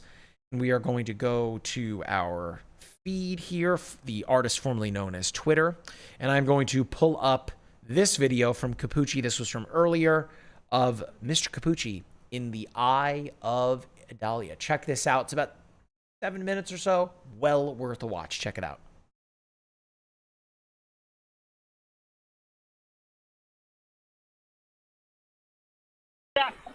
Can you see that? Look at that. We're in the middle of the eye, but look, the whole thing is arcing around right now. This is incredible. I've never seen anything like this. I mean, we're in the middle of the eye. I just need a second to take pictures, but we're in the eye. We're in the middle. I'm going to put you guys down. I'm going to still narrate, but I'm trying to get some good wide-angle photos, too. This is what it looks like to be inside the eye of a hurricane, which is unbelievable. I never have experienced this before, but my goodness. To witness this firsthand is unreal. Unreal. To see the staging effect firsthand. And let me flip it again real quick. Look at that. Capucci, if you can hear me, yes. For the folks that are watching, what is the stadium effect? So essentially, we're in the eye, and we're looking up at the entire storm curving around us. It is clear in here. It's a very small eye, but my gosh. You can see how quickly the low-level clouds are moving. And then up here, this is where dry air is punching in, causing a low-pressure center, eroding out all the cloud cover to mid-levels, and we're literally looking up 40, 50,000 feet at all the clouds encircling us. Just absolutely remarkable. I've never seen this before. To see this in a major hurricane, and the winds have gone calm. I mean, look at over here. Just a few minutes ago, we had 90-mile-per-hour winds. Look at that. I mean, you can see all the trees that came down. Power is out everywhere. We saw, oh, wow, it's even turning a little bit yellowish. This is incredible. To see the staging effect firsthand is wild. Absolutely wild. Yeah. Now, of course, you are in the midst of the eye of the storm, where things are a bit calmer. But take us through what things are going to look and sound like here momentarily for you. Yeah, so we're in the middle of the storm right now. Unfortunately, the backside is where we have just about as much of an issue, if not more, because look over here. You see the rain is beginning to come back in. The low-level clouds are beginning to come back in. We can only stay in the eye for so long. It's a very small eye, and as a result, we're going to, yeah, it's coming back. It's about to start up again. The rain's coming in. Look at all the low-level clouds. Look at the wind's about to pick back up. Look just over there. The low-level clouds have really blown back in, and we are just about out of the eye. So that's how these things are. Yeah, I mean, here it comes. We're even seeing pieces of, like, leaves and stuff falling out of the sky. Actually, are those birds or are those leaves? Those are birds. You see all those little black things up there? These are all birds flying around in the eye. They get stuck inside the eye. Birds are flying around inside the eye. Matt Highland, if we can clip this, that would be incredible. But yeah, look right there. Big birds is flying around inside the eye. Yeah, we are going to like share this out. Here. We're going to share this out the moment things are over. But we want to keep you here for as long as we can. I see your hood of the jacket picking up a little bit here, as it looks like the winds are coming back a bit. Yep. Wow, look, there are birds everywhere in here. It's like, oh my goodness, there's this big flock of them right there. Everywhere you look, birds all over the place. And oftentimes when we look at radar, we can use correlation coefficient to see irregular shapes inside the eye. And so historically, we've always felt that birds get sucked in, they can't get out because of powerful suction. We're seeing it firsthand. Like over here, I know it's too tough for Zoom to see it, but there are birds that are literally flying in the wind because there's no place else they can go. In the past, there have actually been cases of birds that are just found dead on the ground because they spend so long trying to fly out of the storm, they exhaust themselves and they fall. And right now, leaves are coming down once again. I know the backside of the eyewall is coming. It's definitely getting a little bit gusty. Winds have entirely switched direction. Now they're coming this way. Earlier on, look. Earlier on, the trees fell this way. Now the winds are going the opposite direction. How does this compare, Capucci, to last year with Ian, a much more murky eye? How does that compare to this? Surprisingly, this is a weaker storm, but it's a clearer eye. And now we got the full 360. Check this out. Dark clouds over there. If we go all the way around, dark clouds over here. It is calm right over me. And wow, it even got a little bit warmer in the eye because you have the sinking, the drying, the adiabatic compression of air squeezing as it heats up and dries out, coming down to the ground. That's what happened. That's why it's oftentimes warmest in the eye. We're getting a little bit of light mist, a little bit of light rainfall right now, but we're still kind of on the fringe of the eye. But wow, this has been incredible. From a scientific standpoint, from a communication standpoint, this is a master class in meteorology. All the air is rushing in. We're basically in a vacuum right now. All the air is rushing into this area. Can't quite reach here because the storm is spinning so much that the centrifugal force is pushing the air outwards at the same rate it wants to be sucked in. That's why hurricanes don't fill themselves in. That's why they can keep sustaining themselves. Oh, wow. Yeah, big shout out to your carrier. I mean, things look and sound good. I mean, you can still hear me. Yeah. Verizon, I'm impressed. There you go. A little shameless plug for them. So again, from here, Capucci, I know that you probably want to stay there as long as you can. We want to keep you on as long as we can here. What's next? What's next in terms of for the folks here along the Big Bend with what they can anticipate once this eye is passed over them? So the eye is only the halfway point of the winds. The good news is for those who dealt with an onshore flow, the surge should be dropping off as the winds switch direction and push away. However, the winds will still pick back up. In some cases, they're stronger in the backside because of more precipitation, more pull to drag down the surface. But yeah, that's what we're watching right now. The winds will pick back up again. The tornado threat here is done. We still got more heavy rainfall coming. And so, like I said, it's the halfway point of the storm. We don't want folks getting complacent. I want to be quiet for a moment just because I want you to hear the sounds of the eye. So I'm going to be quiet for a sec.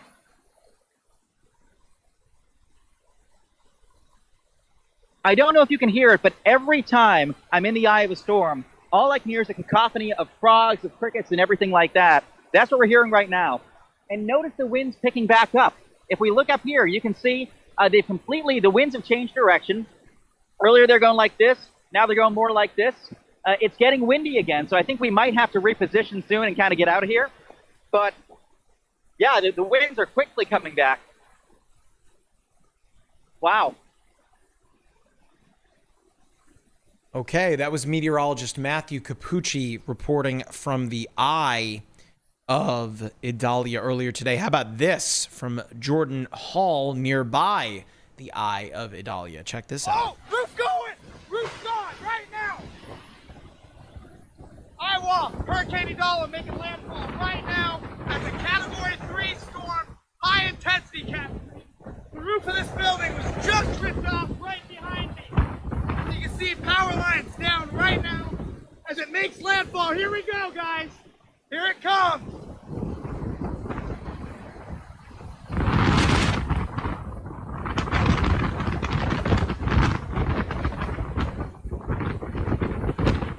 Major hurricane. Oh my goodness, it's ripping this house apart. Okay, guys, big QLCS tornado right behind us. QLCS right there.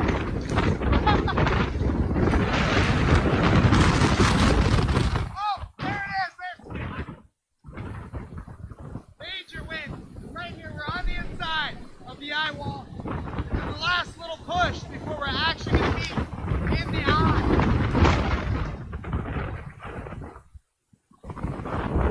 I am standing here in the eye of Hurricane Idalia where we have blue sky here behind me.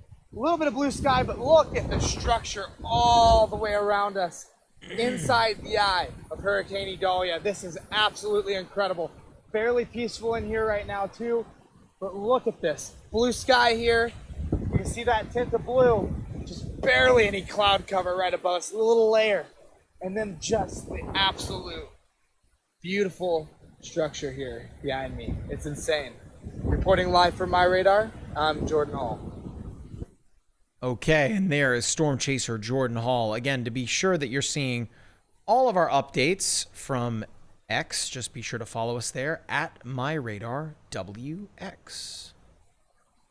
Jump back here. Okay, so I'm going to send it over to Colin McCarthy here in just a moment, but just a quick update here. There's only one extreme wind warning left that is in effect for the next 59 minutes. That is for Taylor County as well as Madison County until 11:15 Eastern Time, as winds are, expected to remain extreme, right? The last time we saw an extreme wind warning was during Hurricane Ian last year in 2022. But there is a bit of a silver lining here to Idalia. If I zoom things out, you can see that the bulk of Idalia has now pushed ashore, which means that storm surge impacts will begin to recede a little bit. And for more on that, let's bring in digital content creator Colin McCarthy. Colin, we've been throwing to you recently about to look at the storm surge, the flood gauges. What are you seeing right now along the west coast of Florida? Yeah, so this is one of the gauges we looked at earlier in Cedar Key, and we're actually starting to see that tide level and that flood level start to recede. We're seeing how it's gone. It peaked at major at looks about 842. It peaked at major flood stats about 7 feet above the observed level, and then now it's starting to drop down back into that moderate flooding level. So good signs as Mike alluded to, that we're starting to see the heaviest winds and rain moving out of that Big Bend region, and that flooding starting to recede as well. And we can see just how fast this storm has moved inland here on satellite. But still, we're seeing that really strong convection and strong winds and very heavy rain in that center as it moves towards Valdosta and as it starts pushing up into Georgia. So definitely looking at better conditions for that Big Bend region. And I guess a silver lining with the storm is how fast it's been moving compared to storms we've seen in the past, like Harvey and Ian, which, slowed down, stalled near the coast, especially Harvey. So it's good to see this storm moving at a fast pace, kind of lowering that significant flooding rain threat from being worse. Right, and it seems like it's way ahead of schedule from the National Hurricane Center here as well in terms of where they expected it to be at this time of the day. We've got Jordan Hall's camera up here too. Jack, let's take it in full here. He's kind of just taking us for a tour of the Big Bend region. I guess just in looking at it here, it seems like a lot of those homes are doing okay. Of course, there is quite a bit of water that has begun to, again, rush ashore. Good news is, as Colin just touched on, things are beginning to improve in that sense. So for the folks that are along the Big Bend area where landfall did occur earlier this morning at 7:45, you've kind of, we're in the back nine, if you will, right? If you're familiar with golf, things are starting to wrap up there, whereas for north central Florida and into southern Georgia, those strong winds will continue to persist. So let's bring it over to, before I go to David here, and we get ready to kind of wrap things up here, I want to show you guys one more time the power outage layer. We've seen this map kind of get worse and worse and worse, and now it's starting to look, again, even worse, right? A lot of power outages across both Florida and Georgia. In terms of the total number of customers, Florida now up to 268,000 customers. Remember, a customer can literally just be a building with hundreds of people inside of it. So this is not a direct marker of the amount of people. This is, as it stands right now, just showing you the number of customers. There's the Florida-Georgia line right there. So we're now starting to see some of the power outages work their way into Georgia. There's Eccles County there at 99% customers without power there. That is just wild to see. Anywhere that you're seeing in red is representative of counties with a 60% or greater power outage county-wide. And it's really not hard to see where the landfall occurred, where those extreme winds were, right? If I turn the hurricane tracker layer back on, there is the path, right, up to that point. We did see Idalia strengthen pretty rapidly. It was right here near the Keys yesterday afternoon, strengthened to a Cat 2, a Cat 3, and then a Cat 4 right here. Before weakening a little bit, that's when David joined us in the stream. We were talking about all of that dry air coming in to the storm. Idalia underwent an eyewall replacement, and that really tight circular, the really tight eye was replaced by a much larger eye. Of course, that does expand the wind field, but it kind of loosens the grip, if you will, a little bit. And that is why we saw things weaken to a Category 3 at landfall. Still a major hurricane, mind you, and it is still maintaining hurricane strength even right now. If we take a look at Idalia here, we'll have another update from the NHC in about 40 or so minutes. But as it stands right now, Idalia is still a Category 2 hurricane with wind speeds at 105 miles per hour. That is pretty nuts here. In fact, I want to share a camera. I shared it correctly here. I'm going to switch back over to X. Show you guys. Look at this. This was Horseshoe Beach. Can you see that? That is some storm surge, huh? That's the thing. I mean, this happened about 2 or 3 hours ago. Storm surge beginning well before that. There's going to be a lot more video coming out here over the next couple of hours. But my gosh, I mean, look at that camera. I guess it went out here near Horseshoe Beach. So hopefully the folks there are, hopefully they evacuated with that kind of video. That is just pretty nuts here. So let's do one final, I guess, round robin here before we round things out. David, I want to bring you back into the fold again. David, thank you for joining us this morning, let alone the fact that you have been giving us your expert analysis on what has occurred today. But you in Lakeland dealing with earlier today some tornado warnings. So just up against it from both sides here.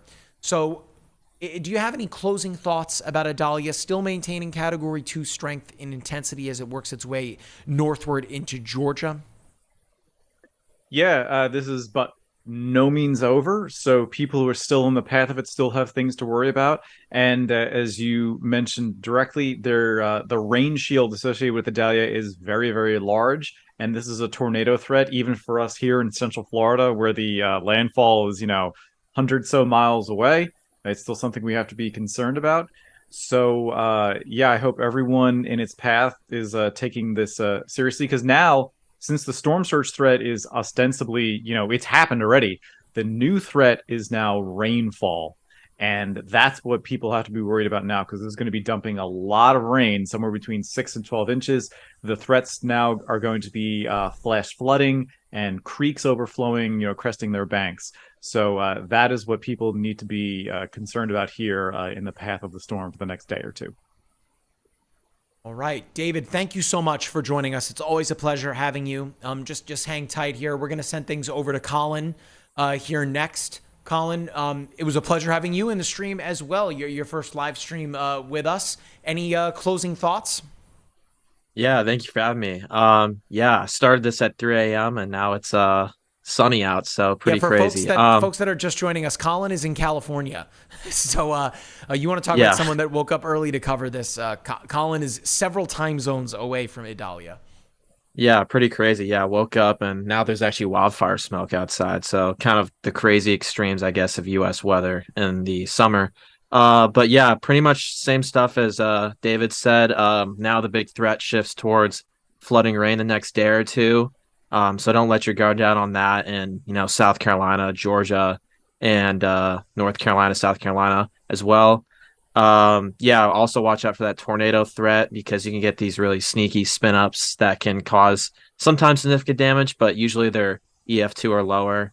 And then also, by no means, hurricane season's not even close to over. We're already seeing signs of possibly some tropical trouble next week or two. So keep your guard out, especially if you live along the Gulf Coast. So yeah.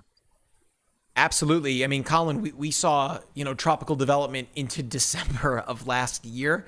So Yeah. I would imagine Hopefully for the that folks doesn't that happen. live, yeah, no kidding. But I would imagine for the folks here in Florida that they're hoping that, things are over for Florida. But unfortunately, that's just not the case. Mother Nature is very fickle. Yeah, in and I that think sense. also to add, those record hot ocean temperatures won't help as well. And, allowing storms to, feed into that really just huge energy. Absolutely. And David, I guess to bring you back in, one quick thing, something that Colin just touched on there. There is a silver lining to having a storm coming into the Gulf right now, right? With now a storm literally coming in and mixing things up, bringing some of that cooler water from the depths to the surface. How does this set things up if there is to be a tropical cyclone that gets caught into the Gulf here the rest of hurricane season? Well, for the eastern half of the Gulf, yes, it will have less warm water fuel, less deep water. We'll see what the Argo floats say. The floats, there are buoys out there that measure ocean temperatures down to about 120 meters, about 300 feet. So we'll see what they say after Idalia passes through. Now, the downside is that this is only a small portion of the Gulf. If something makes its way to the Western Gulf, we have the same problem all over again. And Erica, I want to bring meteorologist Erica Lopez back into the stream here. Erica, of course, a lot of people in Florida don't have power right now. Of course, hopefully they're able to still watch us. Even if they lost power, if they've still have cellular connection, they'd be able to be watching this stream right now. What do folks in North Florida and Georgia have to look ahead to as Idalia continues to track its way east and north? Yeah, so I was actually just looking at some of the National Weather Service reports here on the wind gusts. We already saw wind gusts here in Jacksonville at 52 miles per hour. So that's, heading into tropical force winds here. And that was at the Mayport station. We also saw Jacksonville International Airport report a wind of 40 miles per hour or 46 miles per hour. So the winds are starting to crank up here. I'm looking literally at my window right now, and I can see the winds howling. So be prepared for the wind here in Northeast Florida and Southeast Georgia. It's not going to be a huge rainmaker here, so don't get caught off guard. But any of those rain bands that do develop have the potential of producing tornadoes. And so we already saw a couple of tornado warnings here earlier. The winds are starting to crank up. And so I'm going to keep my eye on these wind reports as they come in. And I was looking at one of their, now we get National Weather Service updates from Slack. And so it's pretty easy to go and see all the reports. But I was seeing that the National Weather Service in Jacksonville also was highlighting some zones near where Hurricane Idalia made landfall. At least official reports now, winds of hurricane force 70 to 79 miles per hour. That was in 79 miles per hour. That was in Hamilton, Florida this morning. And then you're seeing a wind gust. I think that's Taylor County at 85 miles per hour. And so as we get more of these official reports to come in, of course, we'll be posting them. But that's so far, look at what the wind is doing now. And of course, this is not over yet for us. We still have a couple more hours until the afternoon, until 3 o'clock. And really, I think after 5 o'clock until really the main risk will have moved away from Northeast and Southeast Georgia and into the Carolinas, where you're going to get plenty of rainfall. But it's also important to note, somebody was asking, we're not in the cone here in Northeast Florida and Jacksonville, but we're still going to get some of the impact. So that's something I want you to remember. Don't focus so much on the path of the storm, but if you're anywhere that's under a warning or even, flooding risks, that's something to keep in mind. Just because you're not in the path of the storm doesn't mean that you're not going to feel the impacts. The impacts will be more widespread. We're already seeing the power outages go up, like Mike mentioned earlier, across Georgia and Northeast Florida. So that's something I'm going to keep my eye on here, of course. I'm probably going to go outside here in a bit just to kind of see what's going on here and maybe drive around to take a look at what's going on here in Jacksonville. But that's what we have here so far, at least in terms of official reports from the National Weather Service in Jacksonville, Florida. Okay, so of course, we've been with you since about 5 o'clock Eastern this morning.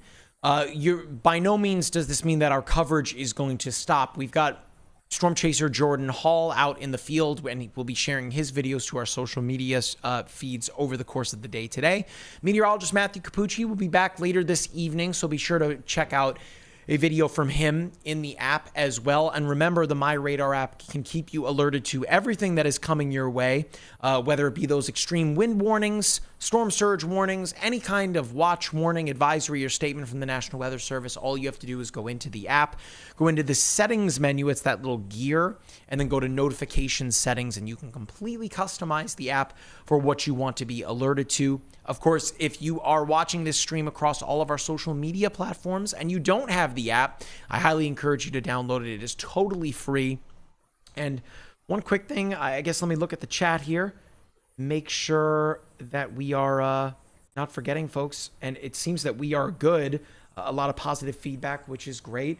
So again, I hope all of you stay safe and stay dry. For Erica, David, Colin, Matthew, Jordan, I've been meteorologist Mike Linden here in our studios in Orlando. Wait a minute, what am I talking about? And Jack behind this big monitor here. Jack is right off. Oh, there he is. He's on screen. Big shout out to Jack as well. And then Matt behind the scenes as well, clipping everything for social media. So it is a real team effort here at MyRadar. And of course, we couldn't do without our fearless leader, founder and CEO, Andy Green. I know that he was watching the stream here at some point. Andy's got a lot going on. So again, big shout out to Andy, everybody, all of the hardworking developers that make MyRadar great and make it work in times like this. So again, for all of us here, stay safe and stay dry, and keep it right here across all of our social media channels for the latest on Hurricane Idalia. Stay safe, guys.